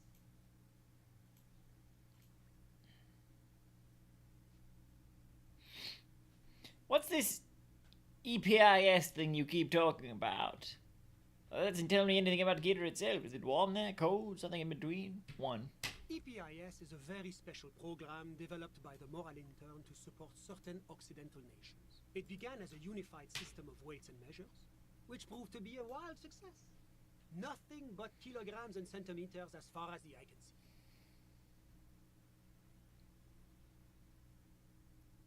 Okay. It was such a wild success that we expanded it into an economic union for the processing of steel. Another success. And between you and me, the Moral Intern feels emboldened by this success. Emboldened to take EPIS to the next level. Okay, but like, what does it stand for? Why, it stands for progress and stability, like the Moral Intern as a whole. No, what do the letters stand for? It's been such a wild, extraordinary success thus far. We are very excited to take it to the next level. You don't even hear the words I'm saying, do you? A supranational political alliance. The United States of Occident. Is it going to be like this place here? You mean Revachol? No, it's going to have transparent democracy. Is Revachol going to be part of EPIS? It's one day going to be a candidate member of EPIS, sure. Didn't you say the candidate members never become real members? No, candidate members do become members. Why do we even have the whole system in place if they don't? It just takes time. Time and evaluation. What are you talking about? But we were talking about my friend here, not politics.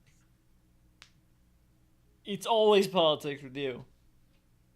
Kedra is that it's never going to happen. It's wild. He nods. It's also known for its mandarin trees and dust storms from Supramundo. Talking about Kidra. Kedra's an emerging market, but it still has a long way to go. Maybe that's why my friend's menage decided to immigrate. Kedra is a candidate that it's EPI. It was such. What's on the next level? A supranational politic. You mean Revache? It's one day going to be. No, but we were talking about my. How did you two even become friends? How did any of us become friends? Bad things happening on the Insulindian Isola. Oil platforms ablaze in the night. Civil wars lasting for years. Finally, The international community is forced to step in. What are you talking about? No one becomes friends that way. Au contraire, it's how millions of people end up where they are, meeting the people they meet. It's how I came here, and my friend too. You still haven't told me who he is. Sorry, who? The man throws a quick glance at his watch. Your friend, the smoker on the balcony. We were just talking about him. But I told you, officer. He's a bright young man here to pursue his education. Education is the foundation of our future, especially the arts. It is a cornerstone of our civilization. Fine, but what's his real name? So all you can tell me about him is that he's here to study the arts. 1. Officer, you have to understand. I can't give you his personal information. I'm sure you have your own methods and databases, right? Please don't put me in this situation. That's like the most basic information you could fucking tell. He's like, oh, what's that? What's their name? I'm not asking for their fucking social security number. So you can tell me is that they study the arts? He's deeply enmeshed in the study of the fine arts, yes. Which arts? He's a truly free spirit. He likes all the arts. Perhaps graphic design, printmaking, who knows?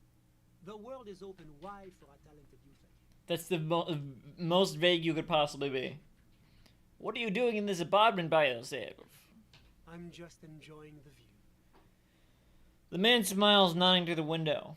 What view? It's dark outside. Listen, he says, raising his hand. A baby is crying in the neighboring apartment. Someone's baby's crying. No, listen. He says, again, looking outside. The Insulindian Bay. What about it? This place used to be a luxury accommodation before the revolution. Apartments, of course, were much bigger then. A few walls have been added here and there, leaving some of the tenants without a private bathroom or a kitchen. But the million real view stays. You can't take that away. He knocks on the balcony door, his face mirrored in the darkened glass. You're not even near the balcony door, are you? I was asking about your friend. My friend comes and goes. I'm sure you've seen him around. He's a busy bee. He's a busy bee. I had something else in mind. I'm all ears, officer. Thank you. You've been completely useless to me. I've got all I need. Or all I'll get, I guess. A moment, officer. Excuse me? Do you have everything you need from me? I'm afraid we won't have the chance to speak again once you leave. I don't think I'm gonna get anything from you. Hold on, why can't we talk later? It's against diplomatic best practices for an official in my position to be discussing murders with local militiamen. He pauses. And I'm pressed for time. After you leave, I should be leaving as well.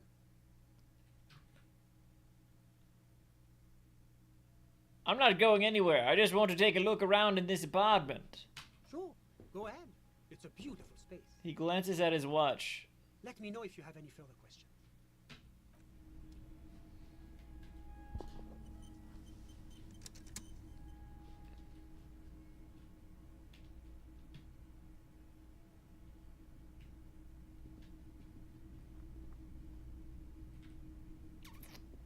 Something's not right here. I don't know what the fuck is going on.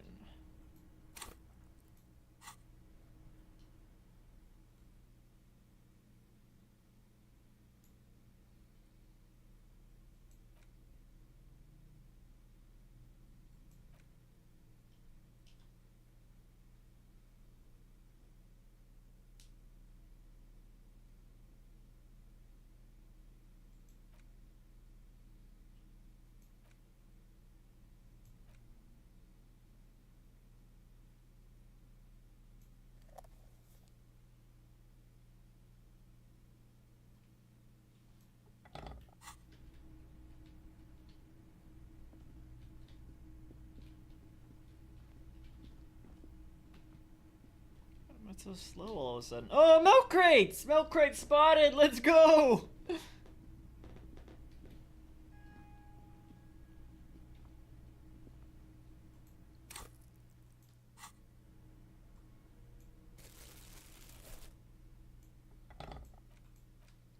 I don't know. I don't know what. I don't know. Was there anything else? I guess not. Of course. I'm sorry I couldn't be the break you were looking for. Good luck with the investigation.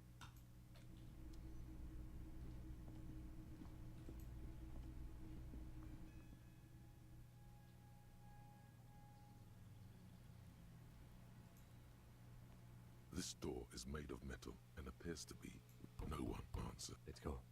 There's nothing to do here for us anymore. No one answer. Let's go. Okay. Fine. Let's talk to Klasia again. What is this?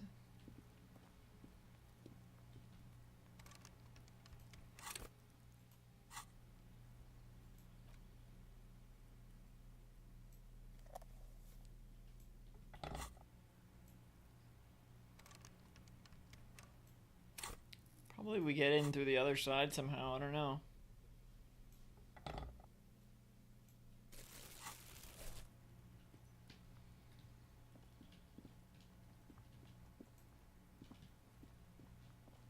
Oh.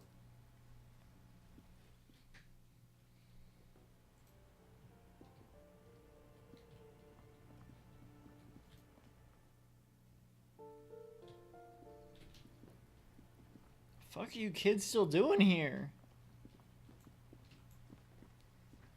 Just an ordinary wall. Nothing to see here. And Joyce is right here. We could probably... Okay, fine. Let's talk to Joyce first.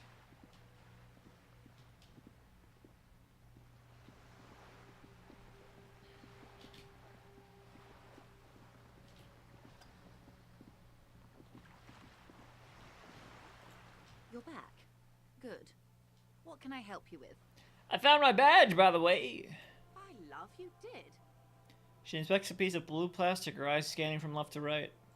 Fast, observantly, like an electronic. Shit, don't fucking do that then. Pleased to meet you, Lieutenant W. Freighter Dubois. I am glad to see a man of high qualification. The situation is precarious. What can I help you with, Lieutenant Freighter? Seaweed drips from the badge in your hand. It smells of fish. How about you share your information on the lynching, now that you've seen his badge? Right. The goalposts have moved, Lieutenant. In the absence of the badge, I have informed my employer there will be a probe. I cannot rescind that promise. To my knowledge, the drivers are still at the roundabout. I will tell you everything I know when you've finished with them. This was your plan all along. My plan is to share information. She shakes her head vigorously. The only way to do that now is by telling my employers you've kept your end, which I hope you will, because let me tell you, we are in dire waters.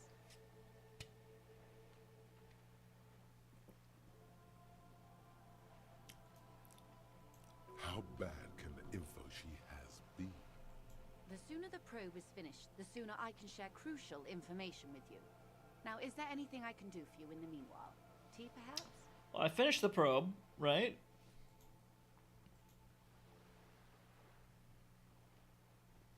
Tea?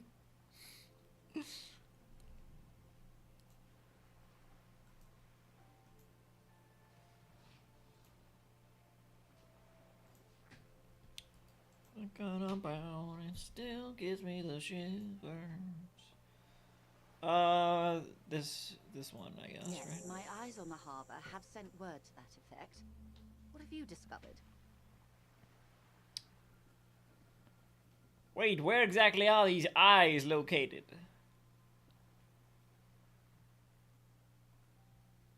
We've discovered enough to conclude for now.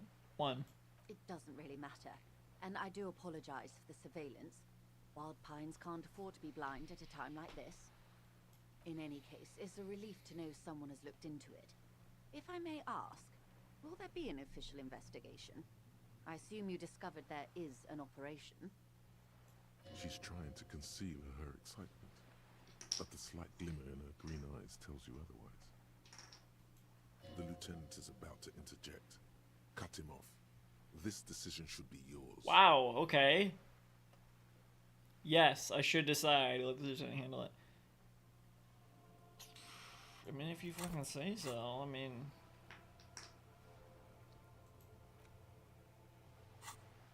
Okay, fine, I'll decide. Exactly. But what? Hold on, you seem anxious to know. Why is that? There will be an investigation, that's all I can say. You sent us on a wild goose chase. There's nothing to investigate. That's not true. We turned up quite a few interesting things, actually. 1. I've kept my eye on the Canyoners. Even tried to get to know one. It's a mystery I'm already invested in. Which one of them, if any, could organize such a complex operation?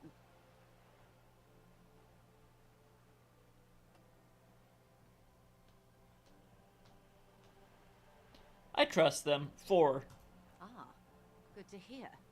I wouldn't want to pry into a confidential police matter, but in the event you'd like to share more, I would like to know who it was. The lieutenant clears his throat audibly. Be very careful what information you're gonna share with her. It's a she, by the way. Okay. It seems the architect of the operation has gone missing. An abandoned lorry is near the statue. I saw a really advanced radio system with a lot of stations saved. What wouldn't be good to share? I found research about something called Uland frequency related to the operation. I came upon a few hidden maps illustrating the range of the smuggling network. It's possible there's even a connection to La Puta Madre.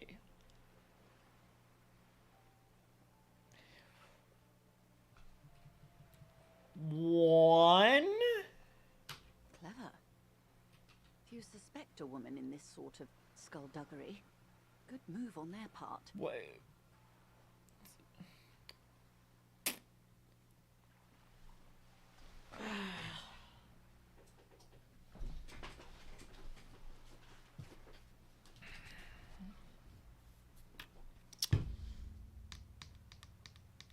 I don't know. 5. First-rate find. That should tell you all you need to know about their network, I would imagine. Yes, they're spread all over Jamrock. And beyond. I couldn't even identify the exact endpoints. So this goes beyond Jamrock. Seagull. At least you now understand the gravity of the situation, and those maps should prove very valuable indeed. I saw a really advanced radio system with a lot of stations saved. That speaks of the vastness and sophistication of the operation. Were you able to examine the radio? Unfortunately, the dial knob was missing. The radio itself was inoperative. It was the nerve center for the operation. She could contact a whole fleet of lorries. 1. Sensible for her to disable access to such essential information. I told you what I found. Now it's your turn.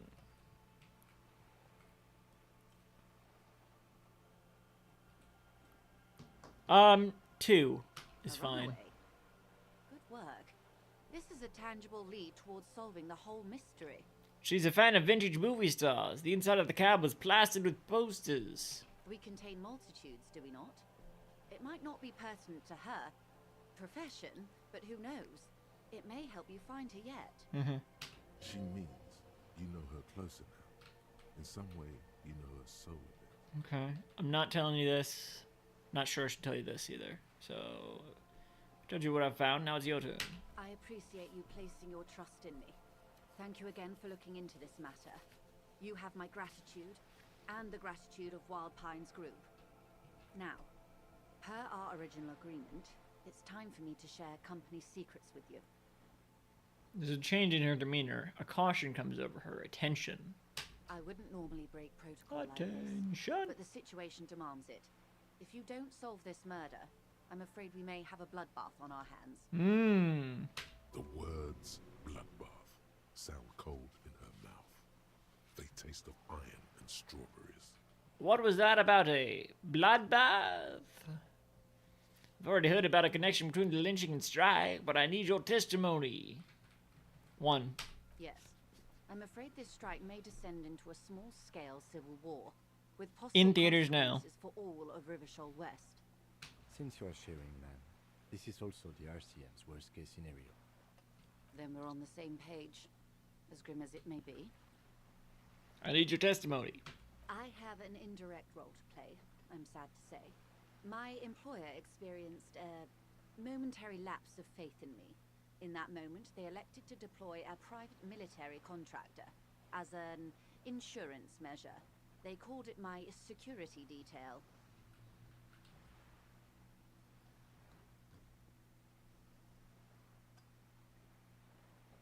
A momentary lapse of faith? They were dispatched after I relayed the union's initial offer. Every worker... A member of the board. She I nods. tried to convince my employer it was simply a piece of rhetoric or a joke. They did not appreciate the humor. Do you need a security detail? Absolutely not. These mercenaries are muscle, pure and simple. They are meant to intimidate the Union into surrendering. Who are they, exactly? Crenell, an Oranese military company. As far as I know, 3 arrived in Martinez. They report to me sporadically, but they do not answer to me. To be frank, our relationship is deteriorating. They wear ceramic armor, have semi-automatic weapons, and years of combat experience. They also have trauma and stressor disorder, and no idea how to conduct themselves in an urban civilian environment. So, what happened? The story is, one of them, the Colonel, I don't know his real name, sexually assaulted a local woman while he was drunk and separated from his unit. This allowed some of the more militant Union members to subdue him. He was taken out behind the whirling in rags and lynched last Sunday night. What then? Nothing. Mr. Clare refuses to let me into the harbor. I have not been able to discuss this matter with anyone there.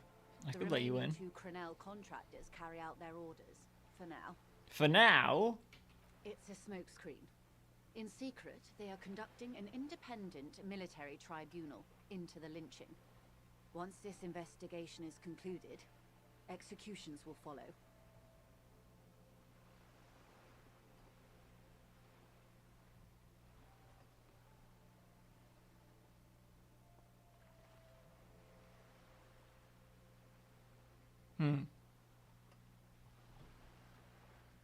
What is the nature of this so-called investigation?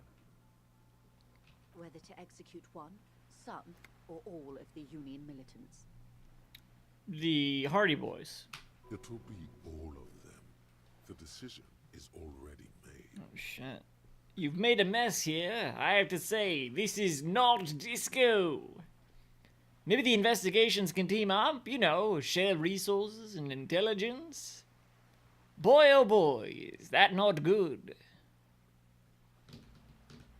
3. Surely you're joking. These people are killers. Killers. My only hope is that yours provides a single, concrete suspect before they indiscriminately pick theirs. Simply put, She grabs hold of the mainsail. if you don't pin this on someone good and do it fast, they will identify and execute everyone present at the lynching. This in turn will force the Union to respond. They would have to project strength and power. The Debardeurs have over 2,000 men. It will be 1,000 to 1. Have you ever seen a Hornet invade a beehive, Lieutenant? She leans back. It's not pretty. These men work in tandem using semi and fully automatic firearms. Their armor is virtually impenetrable to muzzle-loaded weapons, even yours. Most Union workers don't have guns at all. I don't think that all the Hardy Boys seem to have. Well, some of them did anyway. They killed us. The muzzle loaders need to be reloaded after every 1 or 2 shots. The automatics every 1 or 2 minutes. As I said, a bloodbath. She's silent for a moment, then concludes. See, Kim, this is the great bloodletting I've been telling you about. What? I can't see it happen. Too many things would have to go wrong first. Like you don't think it would happen? Isn't that a pretty bleak scenario you're describing? I think the confrontation is inevitable. This just isn't fun anymore.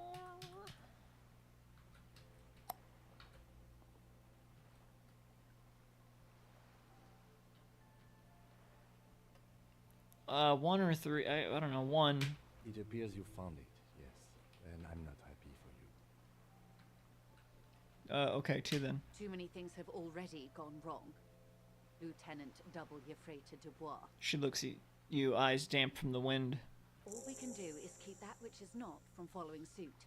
One single concrete suspect delivered into civil court, and I may be able to defuse this situation.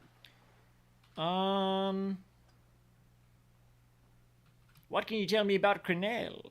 Not much. Their public resume is relatively good, as far as private military contractors go. I believe they were once called Downwell. Oh. Devolver Digital. Down a deep black well. They boast a long list of clients. Saint-Baptiste, Welchman-Lorenz, Eintracht. A warning sign, however. The operations concerned all take place in third or fourth world countries. Guarding facilities, escort missions and such. Meaning they're used to operating in war zones. Yes. All the good conflict corridors, Supramundi, Yesut, the Seminese Islands, countries that don't have a good record reporting atrocious military conduct on their soil. Sounds like maybe the colonel went a little native during the course of his duties. What? Okay, anything else you got on them? 1. I wouldn't go I as guess. far as to use that term, detective. What? Going native? Yes. Feels like there's a good response here, but you're not coming. Fuck. Carry on. Okay, anything else you got on them? Sadly, no. Before this happened, I had little interest in them. Now that I do, I don't have the resources. She thinks. If you still have access to the ICP's database, you could run a better background check than I ever could. It may take some time, though. She thinks. Do you know a lot about the inner workings of the RCM and the ICP? Insane Clown Posse. In my line of work, it pays to do your research. I was prepared to deal with the RCM. I did not think I'd be dealing with a group like Crenel. Could you contact the company? Tell them to call them off. I have. And they will. However, these orders take time to reach what is basically a rogue unit out in the field here. Until they do, it's all on us. She's being truthful. She is pressing them as hard as she can. Excuse me. I don't think I followed any of that. You said the deceased assaulted a woman. Or he didn't. She This is information passed on to me from some teenagers loitering around the canal. I cannot testify by it. She tilts her head. Who did the passing on then? The remaining contractors. Their tribunal. It's what they believe. The Hardy Boys. What did these teenagers by the canal say? That the man was killed because he assaulted a local woman. I've asked around a bit. This seems to be the accepted story around Martinez. This does not come as news to us, but still. To your knowledge, where did this assault take place, if you know? He exchanges a glance with you. Last Sunday night, at the Whirling in Rags, the hostel by the gates. Supposedly, the colonel was drunk, maybe on narcotics too. Either way, he's alleged to have sexually assaulted a woman. Sometime later, a group of dock workers got their hands on him. I know the woman you're talking about. We have it under control. Don't mention it. And who was this woman? Oh, good question. Good question. That's a good question, officer. I don't have the slightest idea. As I said, it's a rumor about a rumor. In any case, it's what the colonel's remaining colleagues believe. This colonel, the one who was hanged. Did you know him? If you mean did I see him alive? Yes. But I did not know him. You don't know how you know. It's not written on her face, nor in her voice. But she had sympathy for this man. You liked him. Liked is a bit strong. She tosses her head. He was the most charismatic among them. He handled all the talking. His departure left a major gap in the group's communication skills.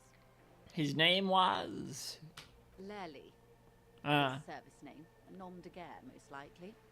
He wouldn't divulge his full name. Only one of them did.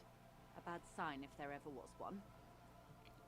Tell me about the others first. One is a man, Corty, they call him, a nickname as well. The other a woman, Phyllis DePaul. Corty is the gunner, I believe. DePaul is a radio operator. What would you say was his eye color, the deceased's? Lieutenant cuts in.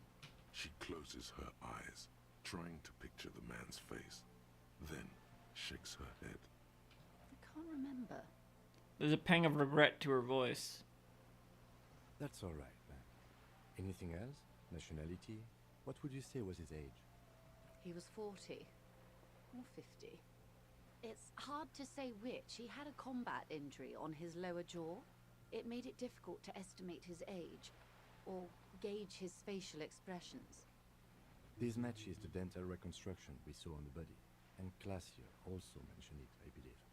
What else? Nationality? Accent? He says to you, then turns back to Joyce. He was Occidental, I think. Light brown hair, a mixed accent, Oranese, or Messinian maybe. His injury gave him an accent all his own. In a way, it was humanizing. He had to learn to speak through it, through the injury. She nods. That's all I know, I guess. I only met him once.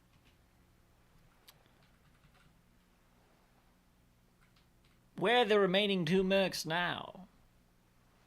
They've gone to ground, as it were. I don't recommend seeking them out. For one, they're almost certainly armed to the teeth.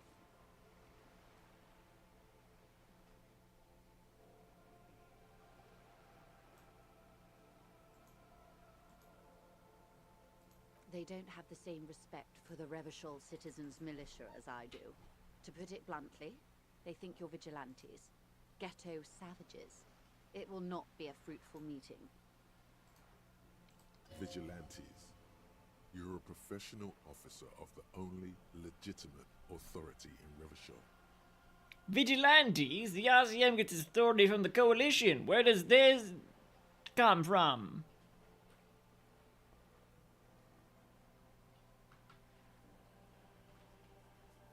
Somehow, I doubt that lecturing them on the legitimate use of force will persuade them Weird. to stand down. We still need to know where they are. You're likely to run into them eventually. When that happens, I'll be in a better position to mediate if I don't appear involved. Okay. Where are these mercenaries? Let's try. One is obviously the scat leader at the harbor gates. The Really? one chanting the idiotic slogans. He's barely maintaining his disguise. Huh. The other has a vantage point in a building south of the roundabout. They were keeping tabs on you while you were canvassing the lorry drivers. Interesting. One must be the goon in ill-fitting work clothes by the harbor gates, the scab leader. That may be so. I still hope you heed my advice. There's no need to kick the hornet's nest. She's poised and unperturbed.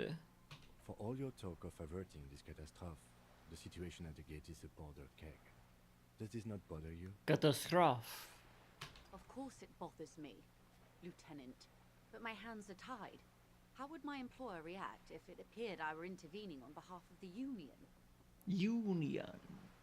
Union. Your concern may be appearances. Ours is keeping the peace.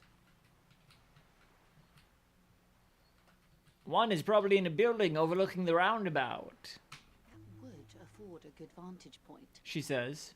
In any case, it's practically inaccessible.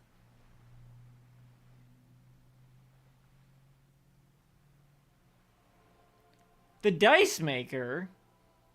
Where is your radio for contacting them, if I may ask? Do you have an earpiece? Heavens no. I'm not an undercover agent. There's a short wave at the ship's wheel. She nods towards the sloop's cabin.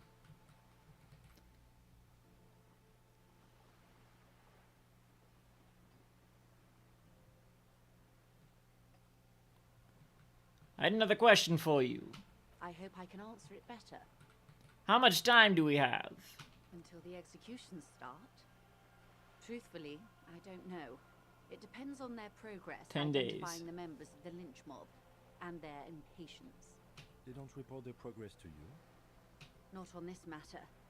I'm afraid they consider this a personal initiative. There's a brief silence. Seagulls squawk over the bay. And on the front of the little ship here. 5 days, not more. Maybe sooner. Oh shit, what? Real fucking that's that would only be on day that would be day 8. Maybe sooner.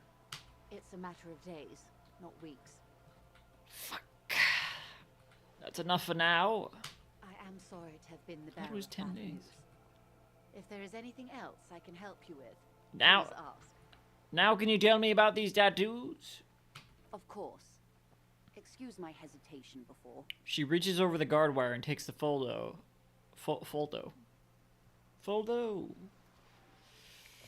Excuse me. Holds it in her hand. For about half a minute, in silence, she wears fingerless gloves. Her fingernails are cut short and fractured, like those of a working woman. It was taken with a trigger not long ago. This is the man's upper body. There were no more markings on his hands or legs. Stay quiet. Observe the woman's expression. What do you think? No, stay quiet. Her mouth is relaxed. The accordion lines near her mouth vanish. The pearls of her eyes move slowly on the photo's surface. She has no excess of emotions for this cadaver. Has she seen dead bodies before? It's like... What do you think? Sorry. I was trying to see if I can read the web of interdependencies between these points. The stars. She breaks her concentration and points to one on the photo paper. I can't. But that's how you read this story. The points themselves don't have letters, numbers, anything. Their size, location on the body, and distance from each other tells you what they represent. Like stars in the sky? Close. She nods. Cities. This is an Oronese map of the waterways, a sailor's tattoo worn by wayfarers of the Dolorian century. Over 300 years ago, the sailors would mark their bodies to map their travels. What is the use of this map? The sailor's soul would use it to fly back home if they should die abroad. This is a sort of contraption to be reeled back in by. The silver cord, they would call it. Where is he now?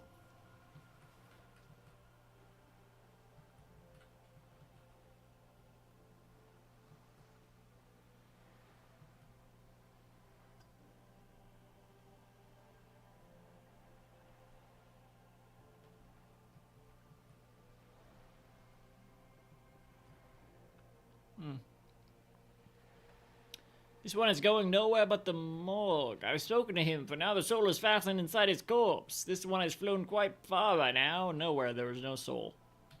2? That is precisely what the sailors feared when they drew these maps. A fear of drowning within one's own corpse. She remains unfazed. The sailors... Where is he now? The times have changed.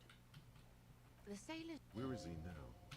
I would say he's near the Arcade Islands by now, ready to exit the Elysium and into the Pale, if I've read his home address correctly.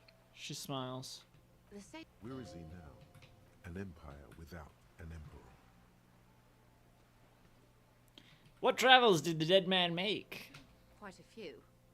Vredefort, the Oronese capital, traditionally stands on the right shoulder. She points to it on the photo. Somewhere near here, I think. What next?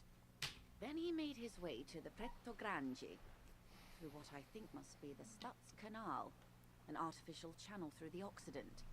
From the Pretto, he sailed to the Insulindic Ocean, first the Semnese Islands, then this. She points to his heart. What is that? Revachol. She Those says. are the two constants. Vredefort on the shoulder, and Revachol in the heart.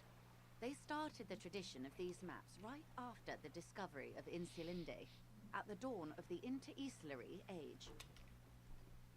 The old world passing by. and the new world already here. You said you can't read it. I can't. This man was no sailor. And these are no ports. I can understand geographic fragments, but not their meaning. Oh, damn. Who could tell me more? His platoon members? The other contractors. Though I do not suggest you go and show them that picture. This man was their friend and comrade. We gotta copy it somehow.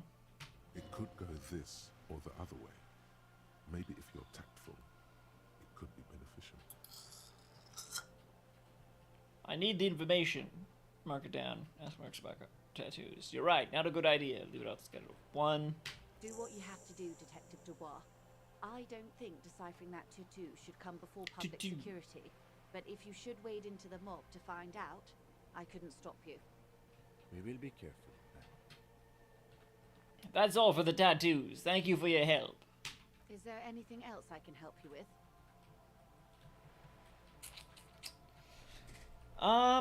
More questions about reality. Lessons in basic reality? My favorite part of the day. Go ahead, ask me anything. What is this? Bird? Sphenicid? A flightless bird of the polar region? She tilts her head. Keep guessing. Am I really that awkward? I meant, what is this place here? No, keep guessing. Some sort of krill hunter? No, wait. Joyce raises her eyebrows. You're an ancient ruin. A symbol of hubris and decay. Half submerged in some salty sea. What? Really? Are you saying I'm ruined? 2. Of course you're not, my dear. I'm just terrible at guessing games. Guessing games. Don't wanna play those. Is that Hall Notes? Guessing games. Guessing games.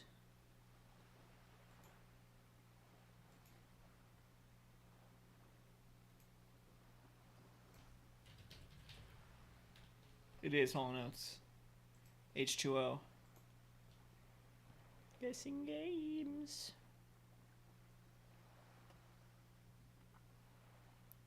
Oh, shit.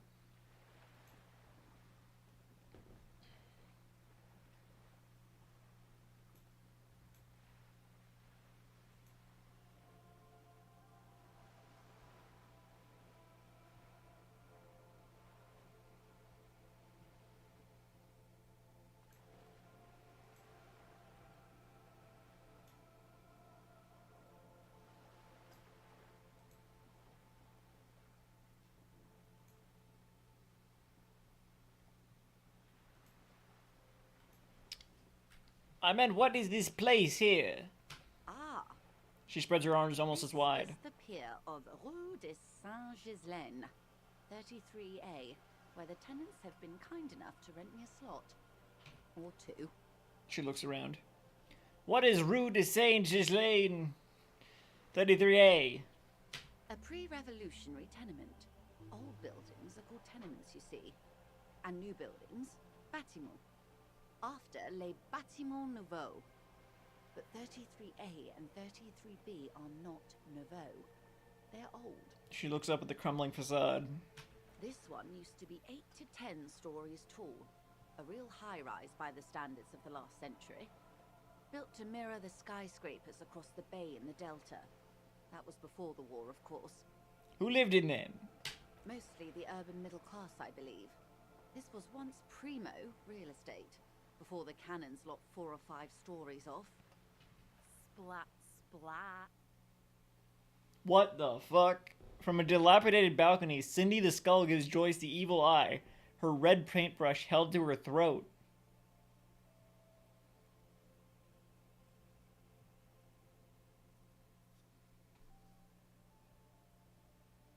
You could be wrong, but from here it appears as if she's running the brush across her throat in a soaring motion. No, that is what it seems to be like, yeah. Wonderful. Wow. What is that? Point to Cindy the skull. The girl in the old lady rags. No, I meant something basic about reality. Yes. Looks like a sullen and rebellious member of a teen infraculture. Infraculture? Yes. You and I belong to the supraculture. We're common, the herd.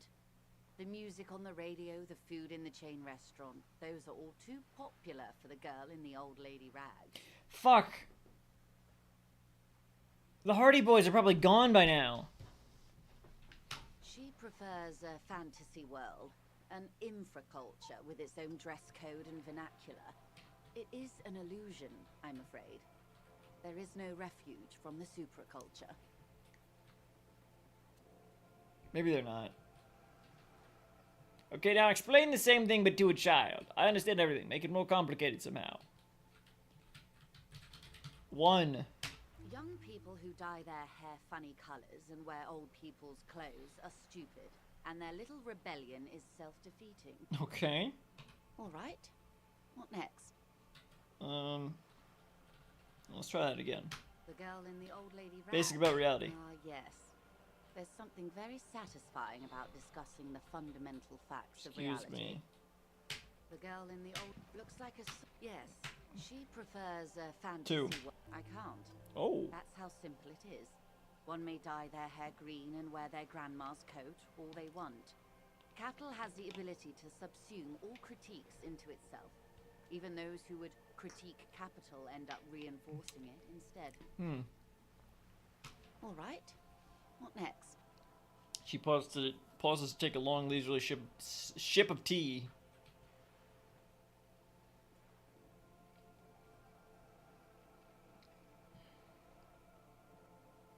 Huh. Think of something close to you. What is it? Let's try it, finally. 6 kilometers southwest in the Valley of Dogs, Junior Officer Chad Tilbrook takes aim at a rabid black dog licking its wounds in the grass. What the fuck? To his left, his partner, Emil Mullins, whispers, "You heard what happened to Tequila Sunset in Martinez?" "Yes, he lost his mind," Tilbrook answers, fingers on the trigger. "Don't worry, Emil." He pulls it out slowly. Slowly now. He'll find it again. Pulls on it slowly. We always do. What am I? You're an officer of the RCM. She says energetically. The Revachol Citizens Militia. Preciso mundo. Good. And what is the Revachol Citizens Militia? Nothing more nor less than the de facto law enforcement body of post-revolutionary Revachol, Detective. Yes, we are the Revachol Citizens Militia. Lieutenant steps in to make a gesture encompassing you both. Are we? You said de facto. De facto mundo. 1. We are. De facto? Yes, that means not de jure. The RCM acts in what is poetically called the twilight of international law, both at the behest of the coalition government and to its chagrin. What do you mean? The RCM's responsibilities are defined by the Emergency, Wayfarer and Aliments Acts, 3 pieces of legislation keeping the city in a, let's be honest, laissez-faire stasis to the benefit of foreign capital.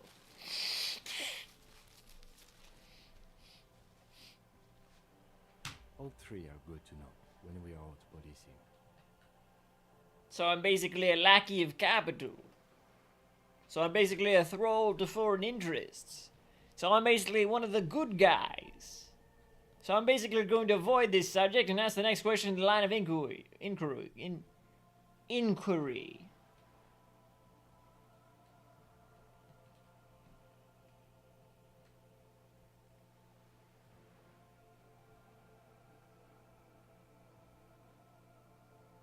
One. There's nothing basic about your role, Detective. It's true that the RCM keeps everything the way our seemingly permanent, provisional rulers like it. She leans in. Yet, on the other hand, I know these people. I deal with them daily. Let me tell you, dear, they are not fans of you. Why? The post-revolutionary decade was a disaster for the coalition government.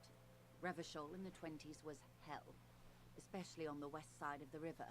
Gang warfare, a botched privatization scheme, a nuclear pile meltdown. They called it the International Zone because no nation wanted to claim responsibility. The RCM restored peace where the coalition failed. A true blue citizens' initiative. They will never forgive you. She smiles. That's somewhat of an exaggeration. In reality, ours is a mutually beneficial arrangement. The lieutenant interjects. Revacholians get to keep the peace in Revachol, and the coalition doesn't have to worry about it. He coughs. Anyway, sorry to intrude. Please continue. Yes, Lieutenant. Permit me to conclude with this. Who you are, to me, is the police. The only legitimate law enforcement authority in Revachol. Thank you, ma'am. Say nothing. Back to those basic terms of reality, then. 1. And if those authorities drink so hard they need help recalling the basic terms of reality, well, I'm here to help. She bows and smiles. What was the RCM again? Nothing more nor less. Yes, we are the Revachol Citizens Militia. Yes, that means... That's it for the who am I part, then. Who I am part, then. Permit me to conclude with this. And if those authorities drink so hard they need help recalling the basic... That's all for now. Glad to have been of assistance. Okay. Oh. Tremble. The time is now. Ta'ola.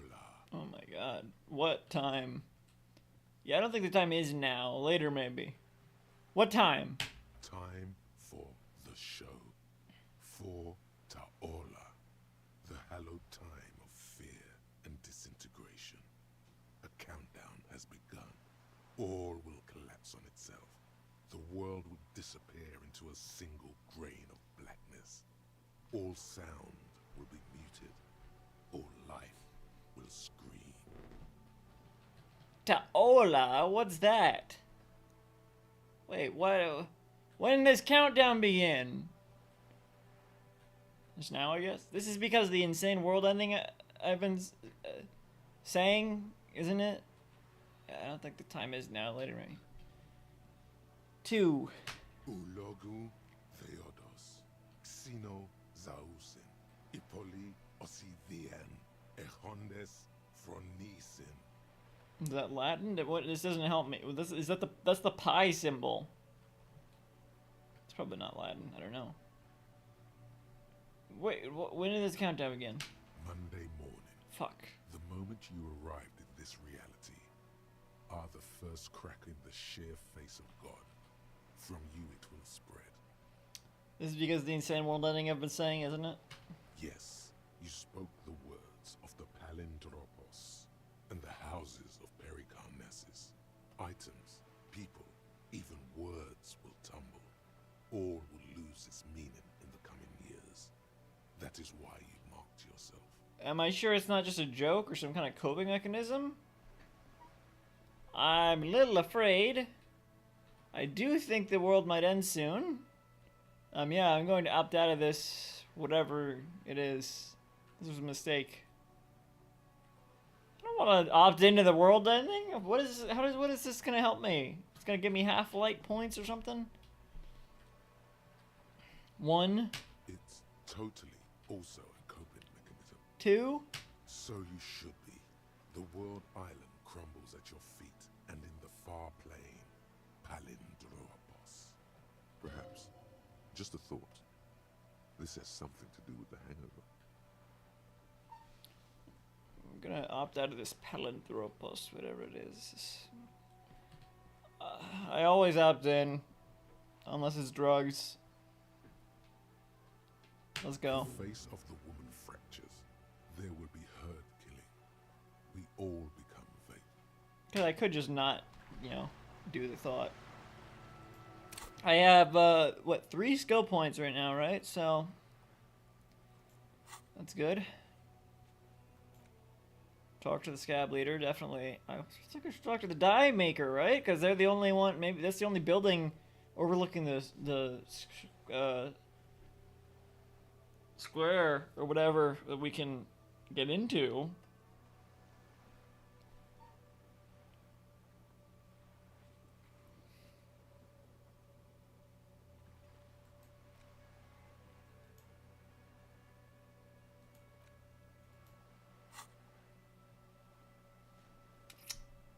Okay. No more to say to Joyce. I want to go make something real quick. Assuming I still have time to talk to the Hardy Boys again.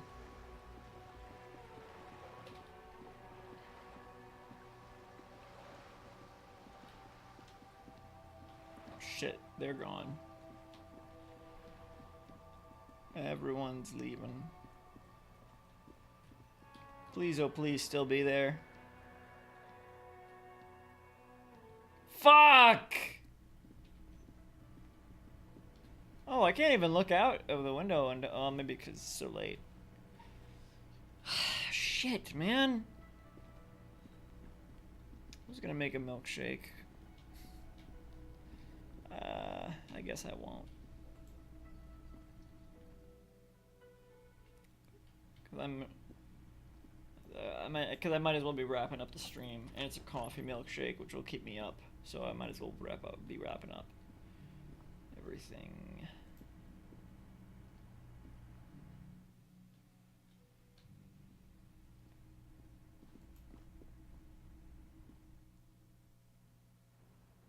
Oh shit, they're gone too. Where'd they even be? Wait. Did you see that? What's smoldering down there?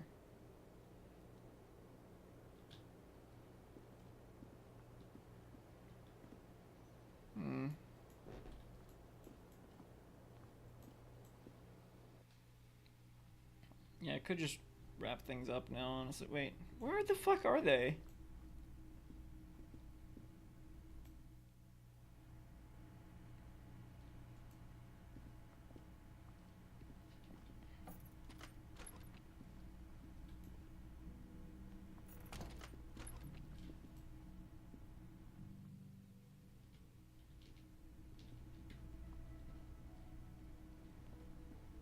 Oh, the officers are gone too. They're gonna be here tomorrow.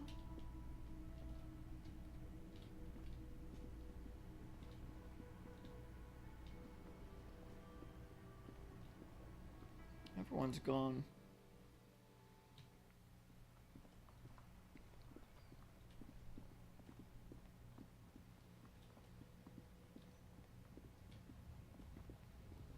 What the fuck? They're gone too!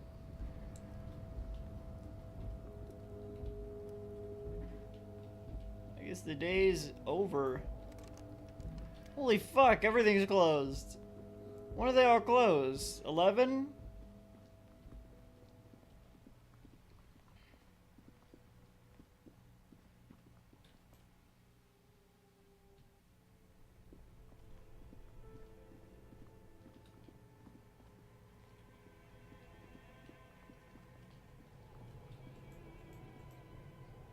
Yes? Nothing.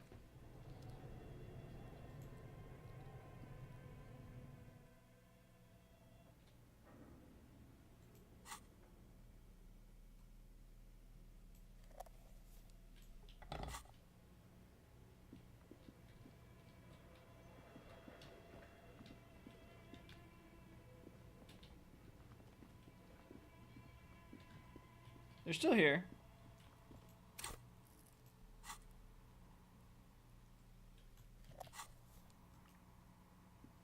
Oh, it's you again. Are you looking for a dye? Well?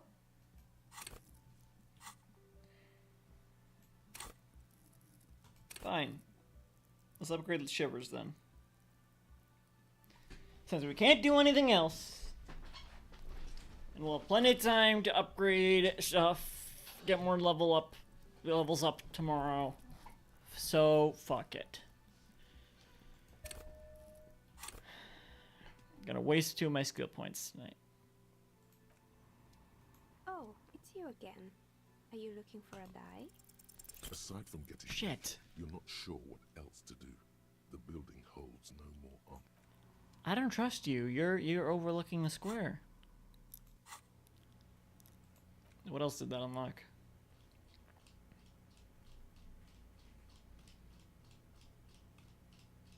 Nothing. Excuse me.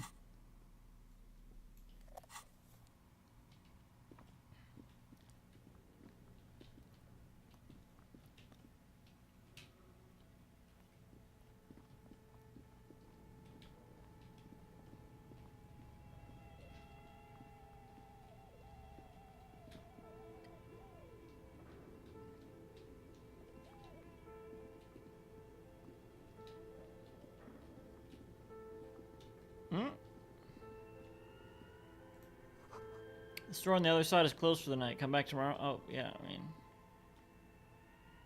Is that just part of the door? We could go through anyway. What the fuck? It's wide open. Okay, whatever. I didn't realize... I didn't think about how I can't leave that way. The barbell waits patiently on the floor, like a dog. Head hurt. Why does my head hurt?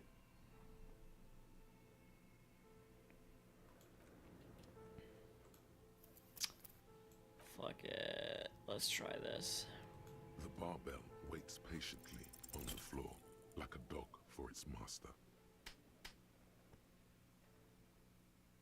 I think we failed, right? Yeah.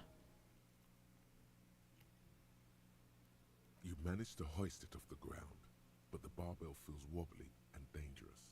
Your hands slick with sweat. Turns out you're no beast, just an old man with bad form. See? See? This place is cursed.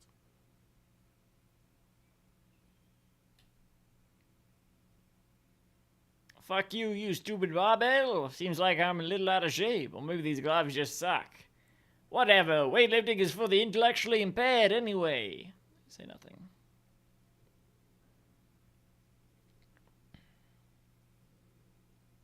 One. Weightlifting was never my favorite either. Lieutenant is obviously handling you. At the station gym, I mean. I prefer running. Clears your head. Yeah. No.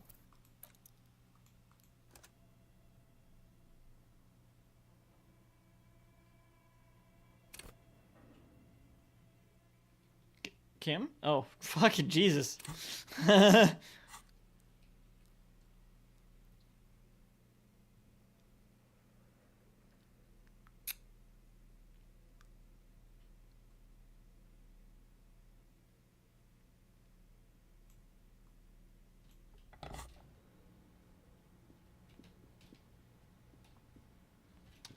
We still know nothing more about the radio thing.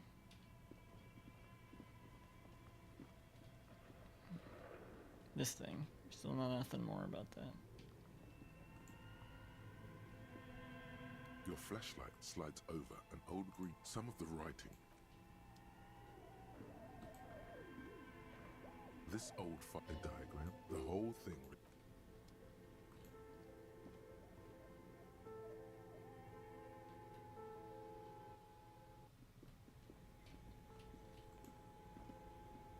The bear's eyes are still. A thick layer of cold.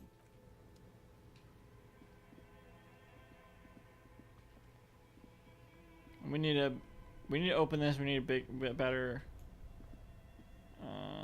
This orange machine is buzzing like an old submarine. It has a hand-cranked ice cream. A better something. 2 cables are plugged into the breaker box. The red one, something close to you. This orange machine turning the crank is all gone now. You'll never be. Only the red cable somewhere. A machine.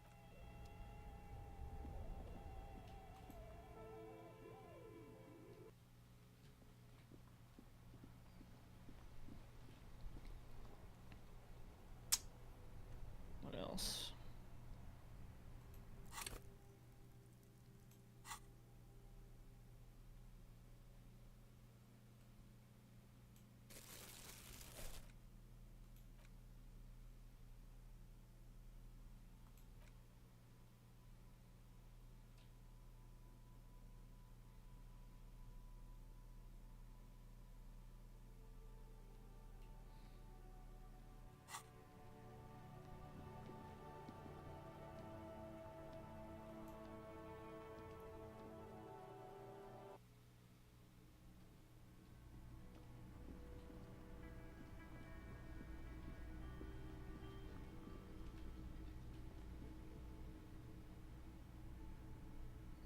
Fine, I think we're done here.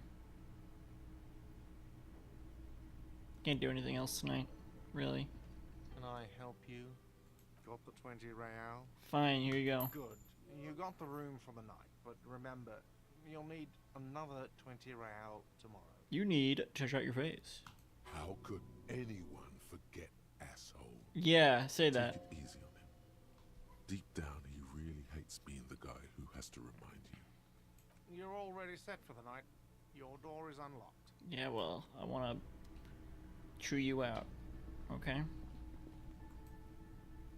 They won't let me, though.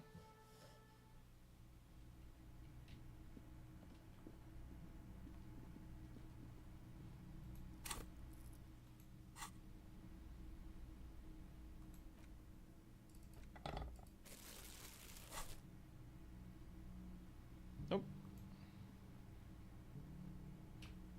Why am I so slow? The fuck? Yes?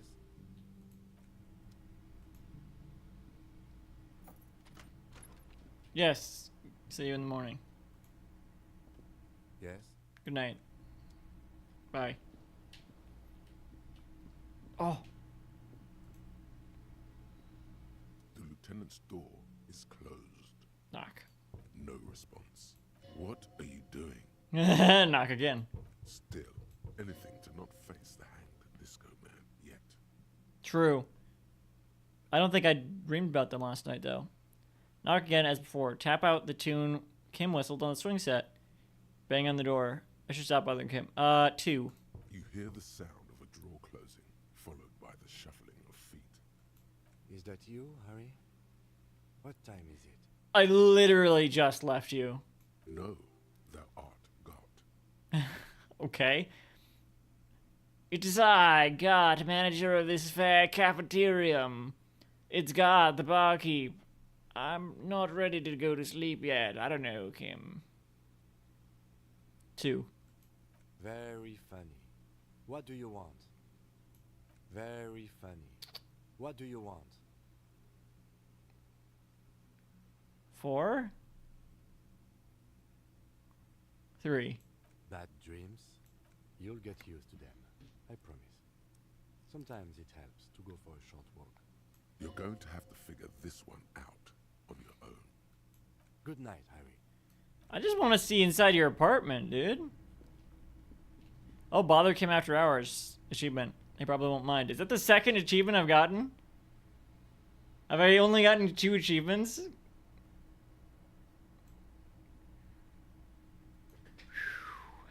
43 hours I played. 43 fucking hours. What a game. Why is this still running?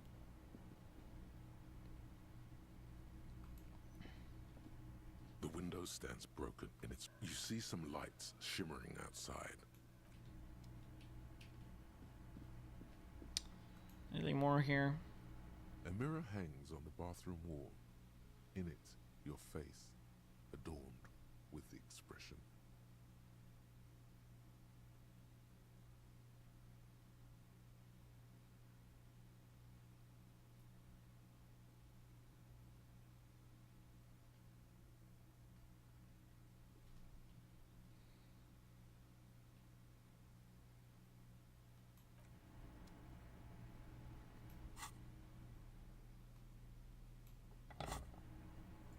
A mirror hangs on the bathroom wall.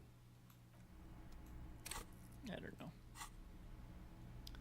We're gonna keep at least one, so maybe we can talk to Classia, look in their eyes tomorrow morning, because we need to talk to them anyway about something. Sunday night when Kim's when Kim's not around.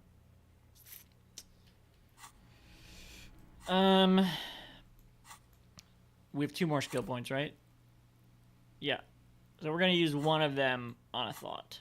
Which thought, though, is the question? Artificial nationhood, cop of the apocalypse, indirect modes of taxation, finger pistols. That one sounds fun. Magnesium-based life form. Jamrock Shuffle. Data Breath Generator. Wasteland of Reality. 15th Indo Tribe.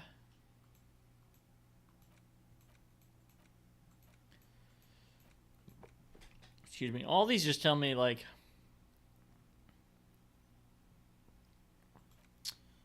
what I lose.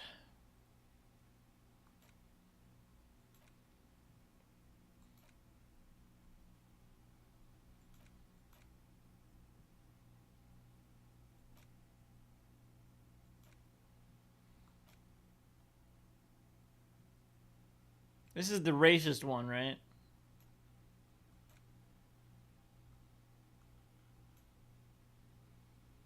This one, is this the one about the world ending?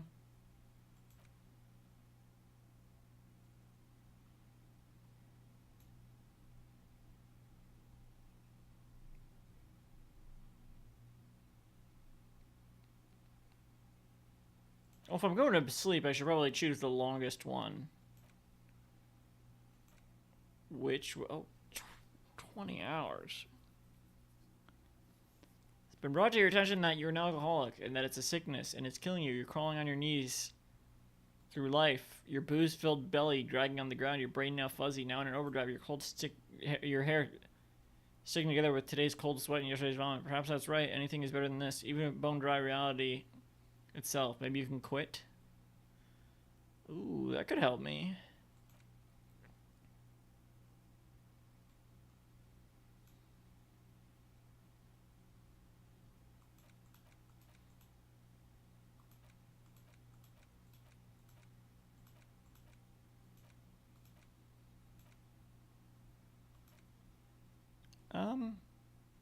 Okay.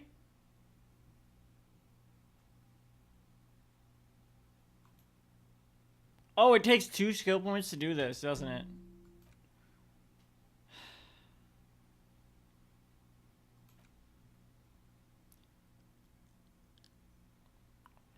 Fine.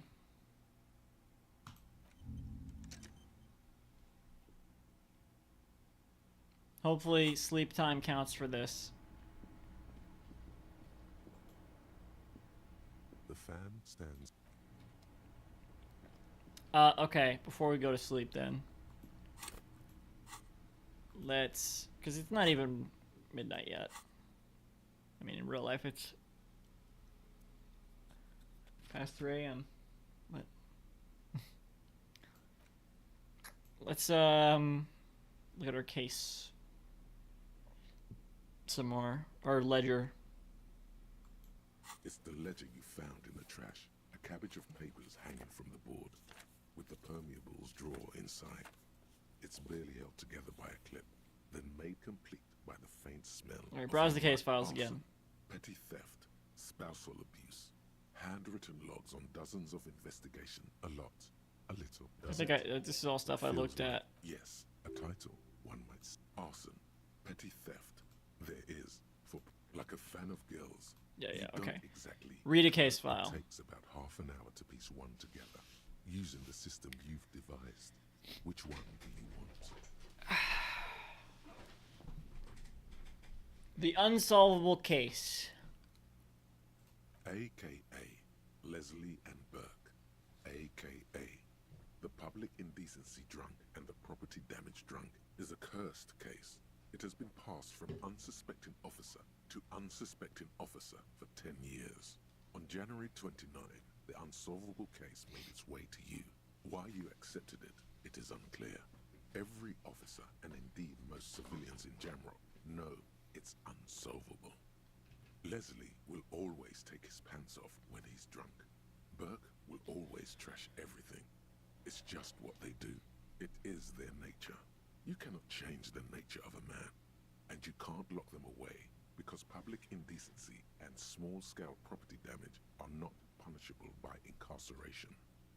The only way for Leslie to stop flashing his genitals to bypassers and for Burke to stop dismantling signage and rear-view mirrors would be for them to stop drinking alcohol, which, in their 40s or 50s, it's hard to tell because of their distorted features, is a medical improbability on par with you ceasing to produce the expression. So if I can do that, I can stop them, probably. Couldn't we just keep them off the streets? You would think that, but you're wrong. Where's the fun in exposing your genitals or breaking stuff in your own home?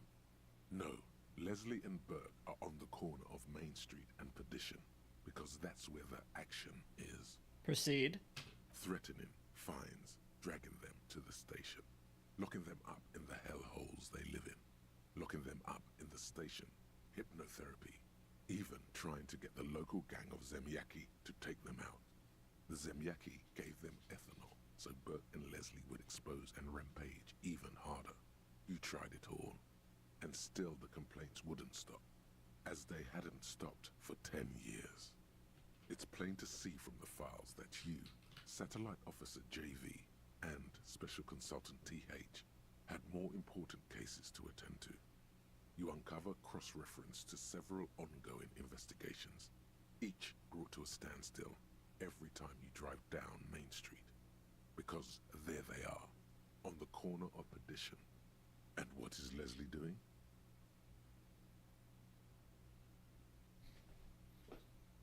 One of them is doing property damage, the other is doing public indecency, right?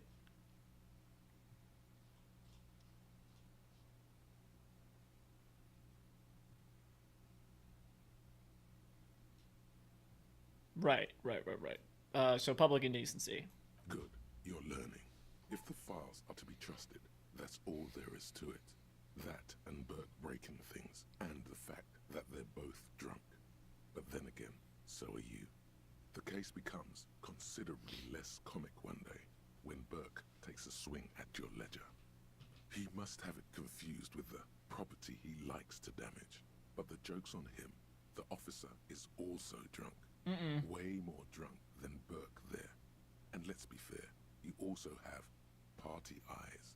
You slam the hardened plastic board in his face, then proceed to beat him unconscious with it. Jesus. In the process, the ledger sustains damage. The compartment within, reserved for permeable documents, is jammed shut. You stop your assault on the now unconscious Burke to open it, but are unable to do so. The officer began to cry, reports Leslie, who, at this point, is tending to Burke. Kill them. They broke it. Oh my god. He came at us, and at us. I think he was trying to kill Burko.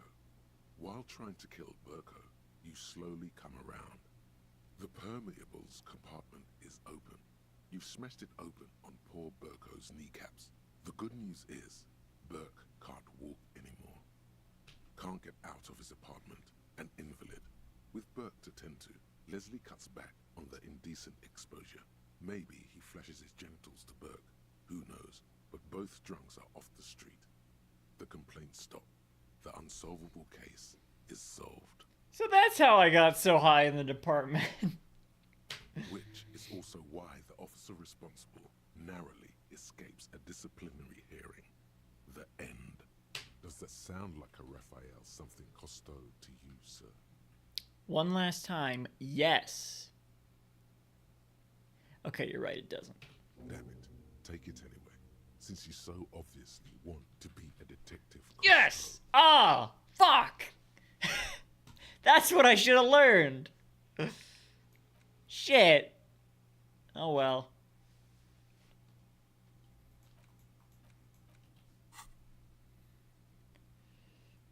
Not much has changed in the meanwhile. I will look at another case Paper still sags from the clipboard. if I can't open this. Ooh. Oh! I thought maybe that would help with that. They were talking about the compartment. It's a lot higher chance to open it now. All right, let's try. Just relax. Fuck! Ow!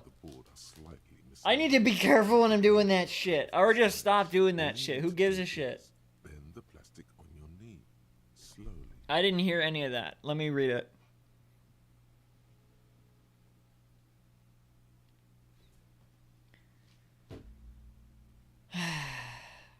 Right. Okay. The slides snap back into place.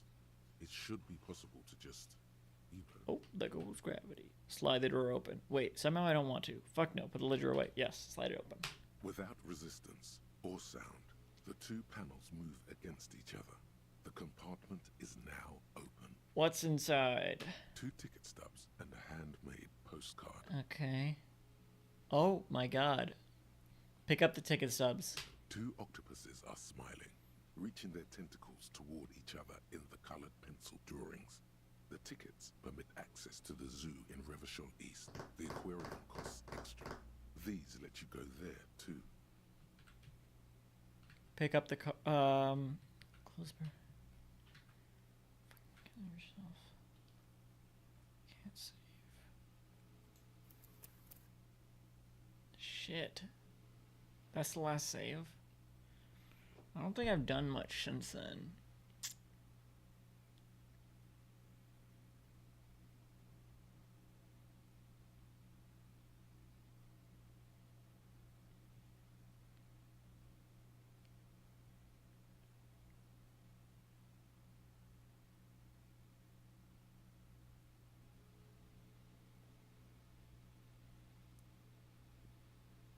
Three. The words just crossed your mind somehow. Who were they for? Who do you think? Okay. Pick up the card. Thin wax Don't. paper has been wrapped in a piece of cardboard. Sounds like leaves rustling when you pick it up. You see violet flowers, floral patterns, patches of glue. Smell it first. It smells of chewing gum, apricot flavored. I was expecting them to pronounce flavored weird, but instead they pronounced apricot weird. A touch of cinnamon, the end of summer. You think the label says tutti frutti. Open it. Familiar handwriting lines the inside of the card. Looped, round letters in a woman's hand. A young woman in her 20s. There is care, effort, and a smile, you think. Although that is not something you can read from someone's handwriting. Harry, it begins. You're already reading. I wanted to write you a letter so you can read it when you wake up. Maybe it will make you happy. Throw it away, please. But it will make me happy. Outside, you hear the wind howl. A sudden gale blows in from Martinez, flapping street signs and window blinds. Come outside. What? Far away and outside, the reeds hiss with desperation. Step out. I'll take this outside.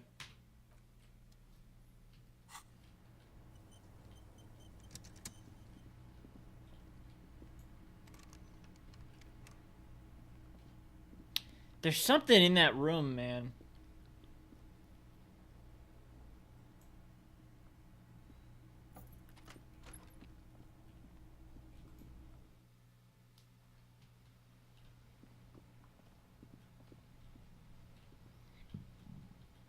It's weird. I don't see the hole from out here. Why do you start running all of a sudden when I do that? Yes, I just want you to turn like that. Okay.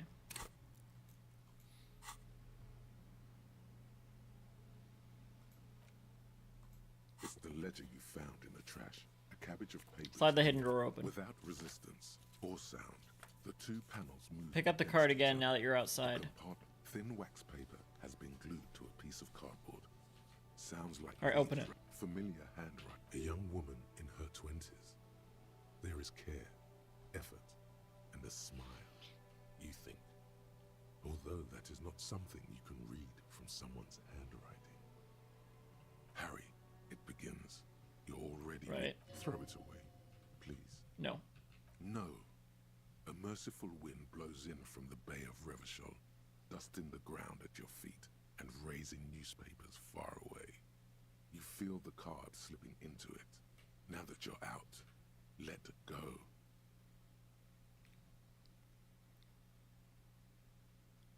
No, that's the ledger telling me that, so I'm not going to do it. What was it? Frisson covers your entire body. A feeling of cold, a persistent chill. I need to know. Read the card. Your hands shake, holding onto it. Every morning when I step out and you're asleep behind me, it says, I find a little piece of sadness in me. I carry it in my chest, down Voyager Road. Is it getting darker around me?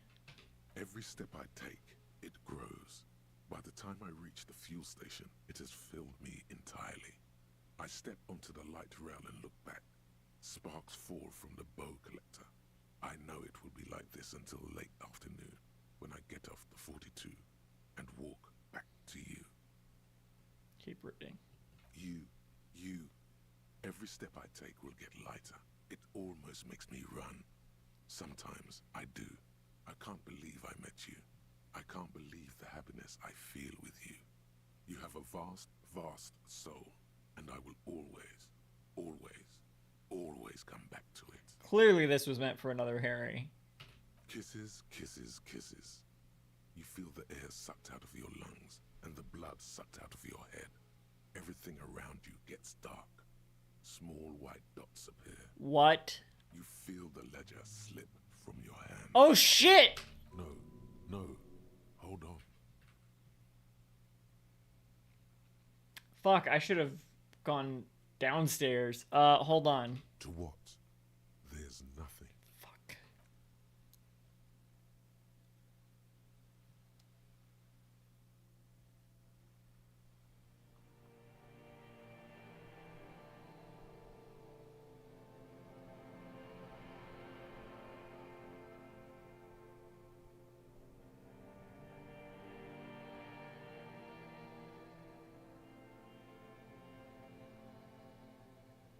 What?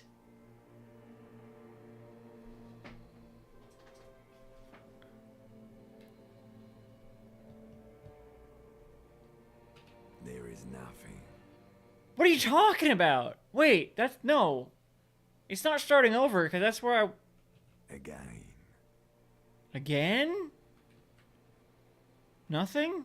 Nothing said, brother. No treachery, just blackout. Okay, just lie there, passed out. Well, almost nothing. There is the ground below you, that's still there. And the small light that's on, fluttering, somewhere in the basal ganglia. Who's that? That's me. Blue eyes, that's me. And who was that? Who was what? He speaks of the sickening longing, the unwell emotion. Even in the darkness, he's grasping for it. Still trying to hold on to the great sorrows slipping in the water. Slimy. Hold the fuck on. Is this just the intro of the game? I need to compare it. I can't tell if this is if they're fucking with me or not. I don't know. I need to check.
Okay, I didn't need to remake my skill tree.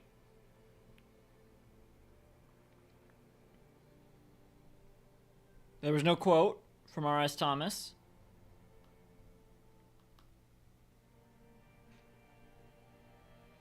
And they said again. They did say again. This is new. This is all new.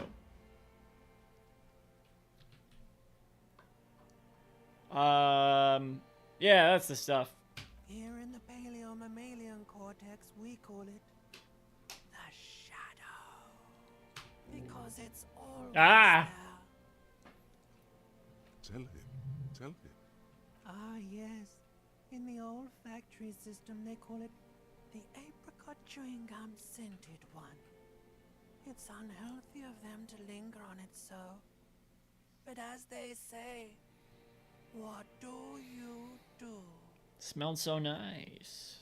It didn't smell nice. It smelled like betrayal. Was that the X something? The... Where's Voyager Road? So my name appears to be Harry? Enough, just lie there motionless. 1. Bloated corpse of the past resurfacing. No, it was beautiful. Beautiful. Believe me, stupid ape. Its lack of beauty was not the problem. Stupid ape. Where is Voyager Road? There is no Voyager Road. There are no roads, no houses, no lights in the windows. It's all on pause. So my name is Harry, obviously. Your name is fuck all. It certainly ain't Harry. Then what is it? Cousteau? Your name is passed out on the ground. Right. Dragged around by one of the other evil apes. They're taking Oh you shit. somewhere. Oh shit, are they? Okay, lie there, motionless. You think they would let you? Until you disintegrate into biomolecules? No. Someone is breathing on your face now, inspecting your pupils, stupid idiot. Maybe it's Kim.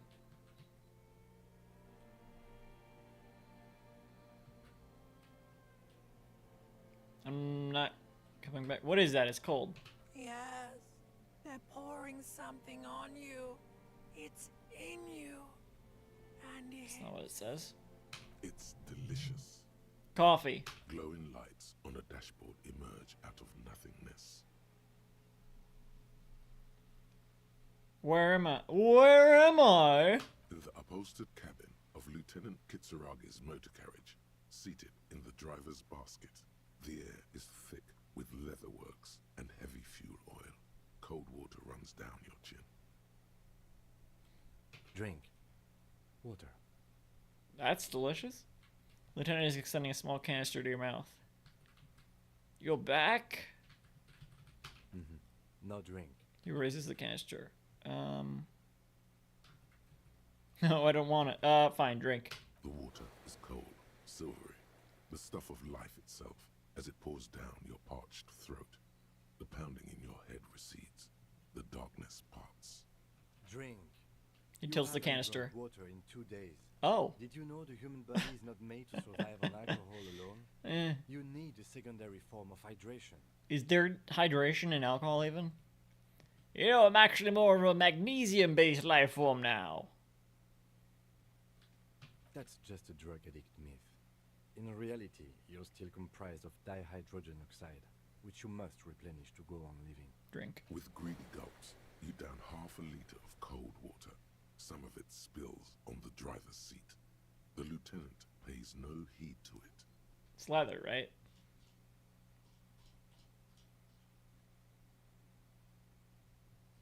They just had upholstered. I don't know. Either way, probably fine. It's just water. What happened? I should ask you the same. Fuck! It happens. This is...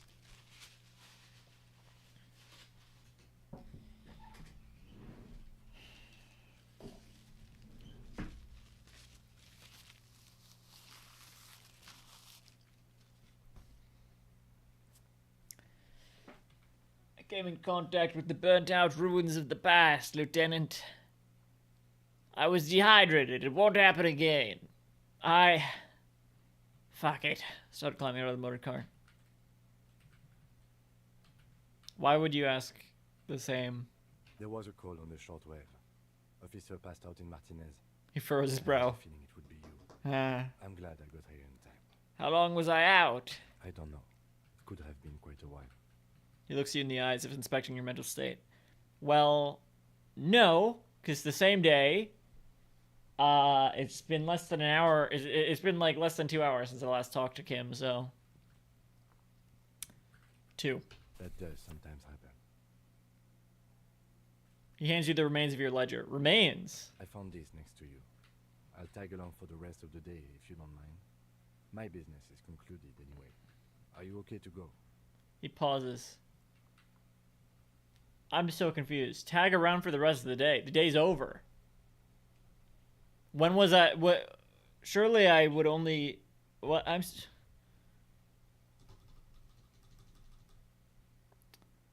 Whatever. Nod. We're not solving the case right now. The Ledger of Failure and Hatred is a special item that can be used both as an interactable and a tool equipped in your held slot for skill bonuses. Find it under the Tools tab in your inventory.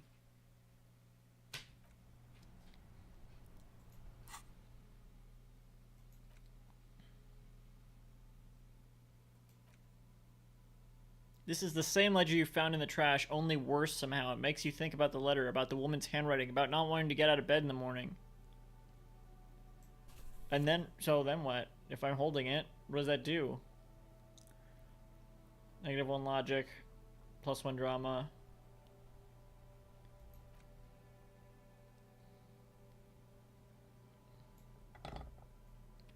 Oh, this is from all items.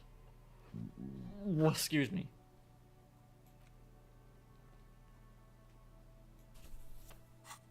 And what is this thought? White morning?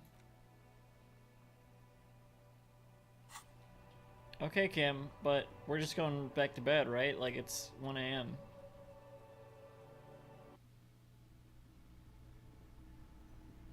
Everyone's gone.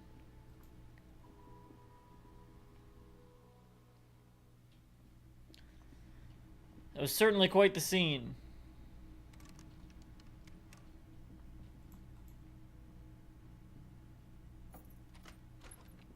Good night again.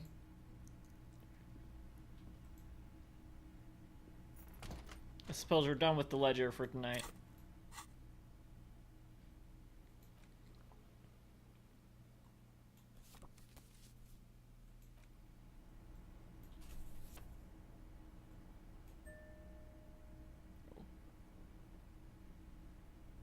Equipped.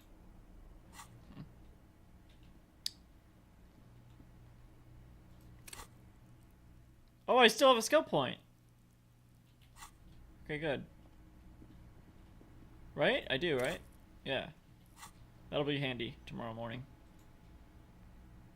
A mirror hangs on the bathroom.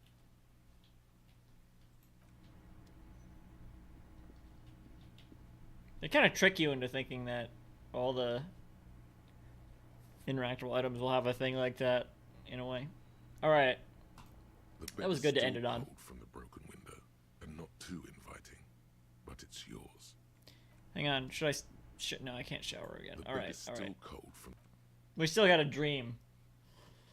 It's not easy, but your bones are so tired from what feel like weeks of work on the case. You have to try. Kind of. After what feels like hours, you feel you might be sleeping. Thoughts, baby.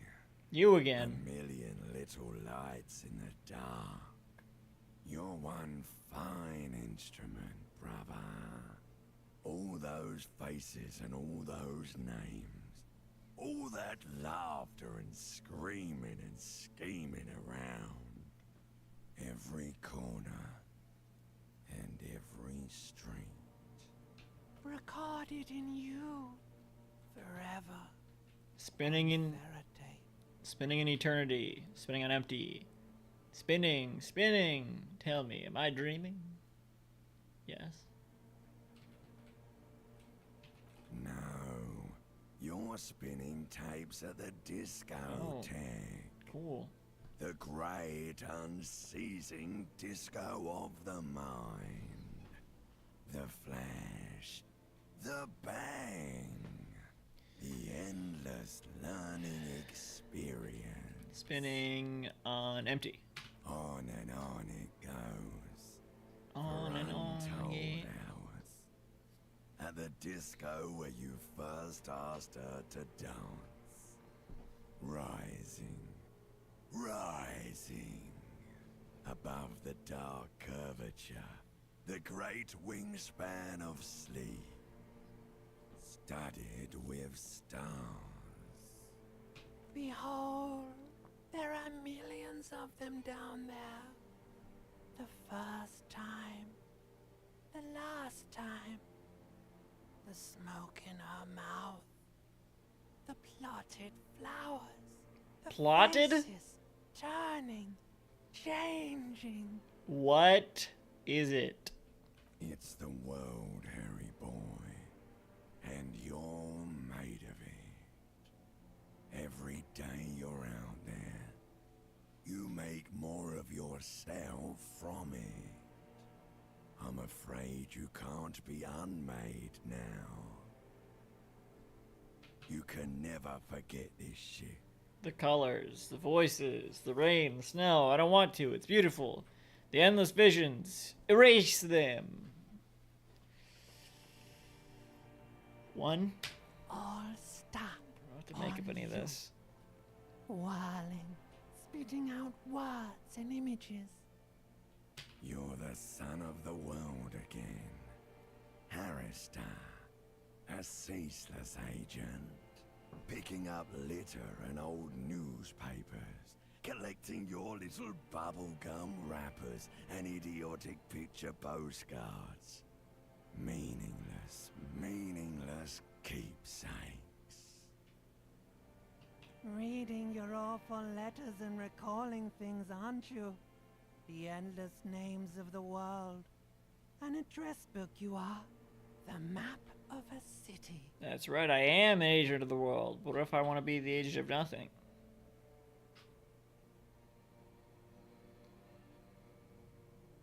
Two? It's too late.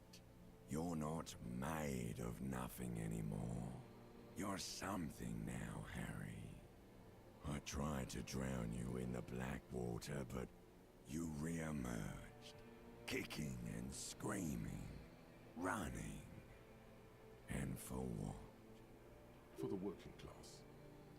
Okay. For the money, baby. For the greater good. For Revacon. Always and only Revacon. Solving your little crossword puzzles. Doing your tasks. Crossing names off lists. Trying to become some sort of world detector. It won't make it okay. It won't put smoke back in her mouth.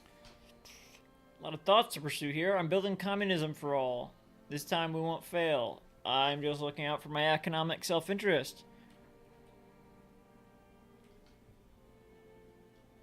These are individual thoughts to pursue.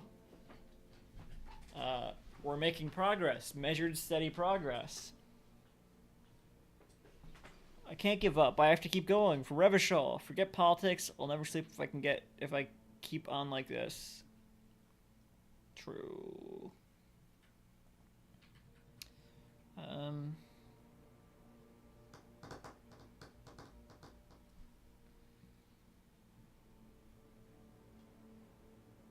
don't know. Empathy. That's what this one is?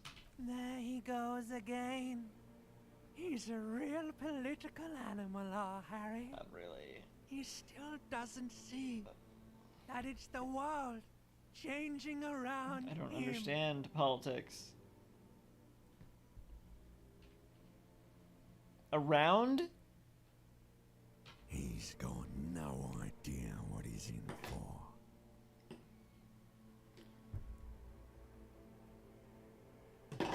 Why? Cause only love can break your heart. Feel the pillow under your cheek. Beep, beep, beep. No. The alarm is ringing, Harry. No. The disco circus goes on and on. You barely slept 3 hours last night. Fuck. You can do it. It's nothing. Do it for the city. Go. Well. Oh, God. Alright, what's this? Good. You're up. Listen, there's something that's been bothering you for a few days now. What is it? It's a suspicion, or a feeling, really, that things are not quite in hand around here. Every day, things seem to spin more and more wildly out of control. Mm-hmm. The center isn't holding. And despite your efforts to moderate and contain these energies, things only seem to be getting worse. But I thought things were going pretty well. Oh, sure. You've been making progress on your case, interviewing people, solving side tasks. But who's focusing on the big questions? I assume the most qualified and highly credentialed people were taking care of this stuff. That really doesn't sound like my job. What am I supposed to do? 1. But have you ever seen them? How do you know they're even there? More importantly, how do you know they aren't waiting for your participation? What am I supposed to do?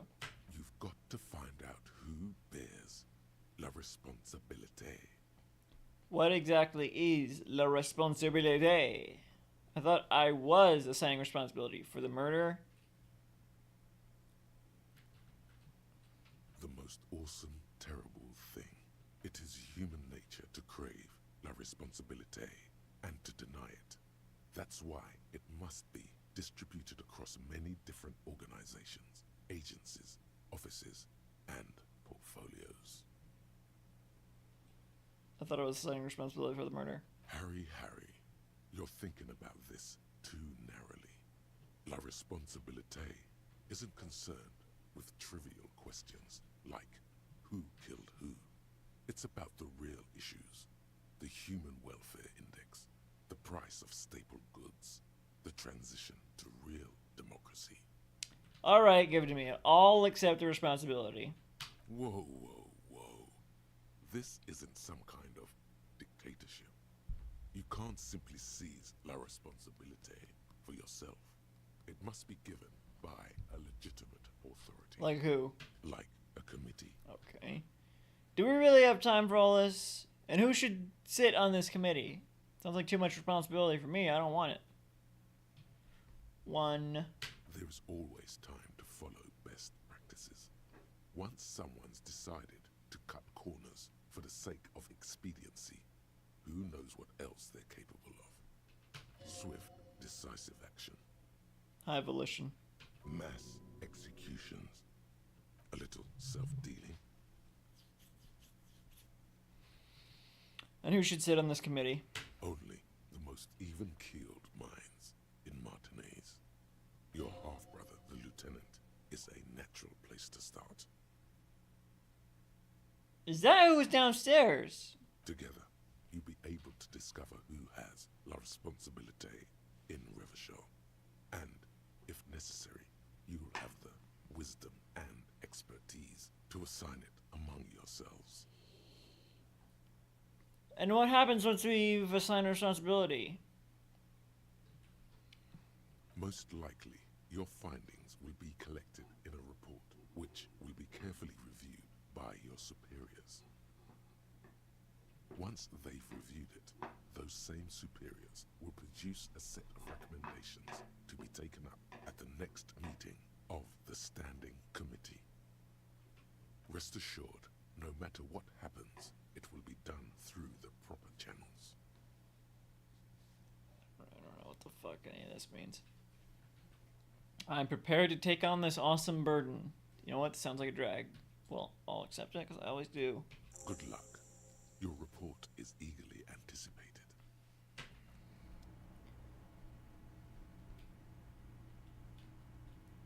What is this? Take on less responsibility. Things down here are a mess. Someone really ought to do something about it. First, though, you and some other moralists should probably form a committee to decide whose job it is. Form a committee of moralists to assign responsibility. Kim might know where to start. Fuck.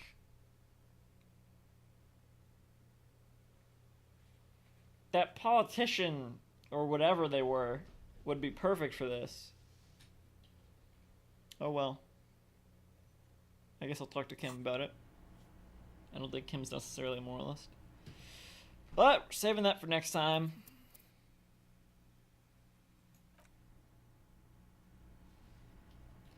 Alright.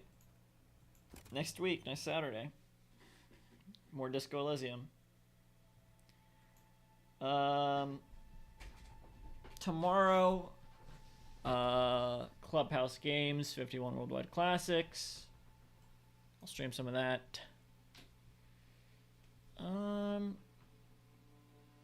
Maybe some Pizza Party pickup if I have time.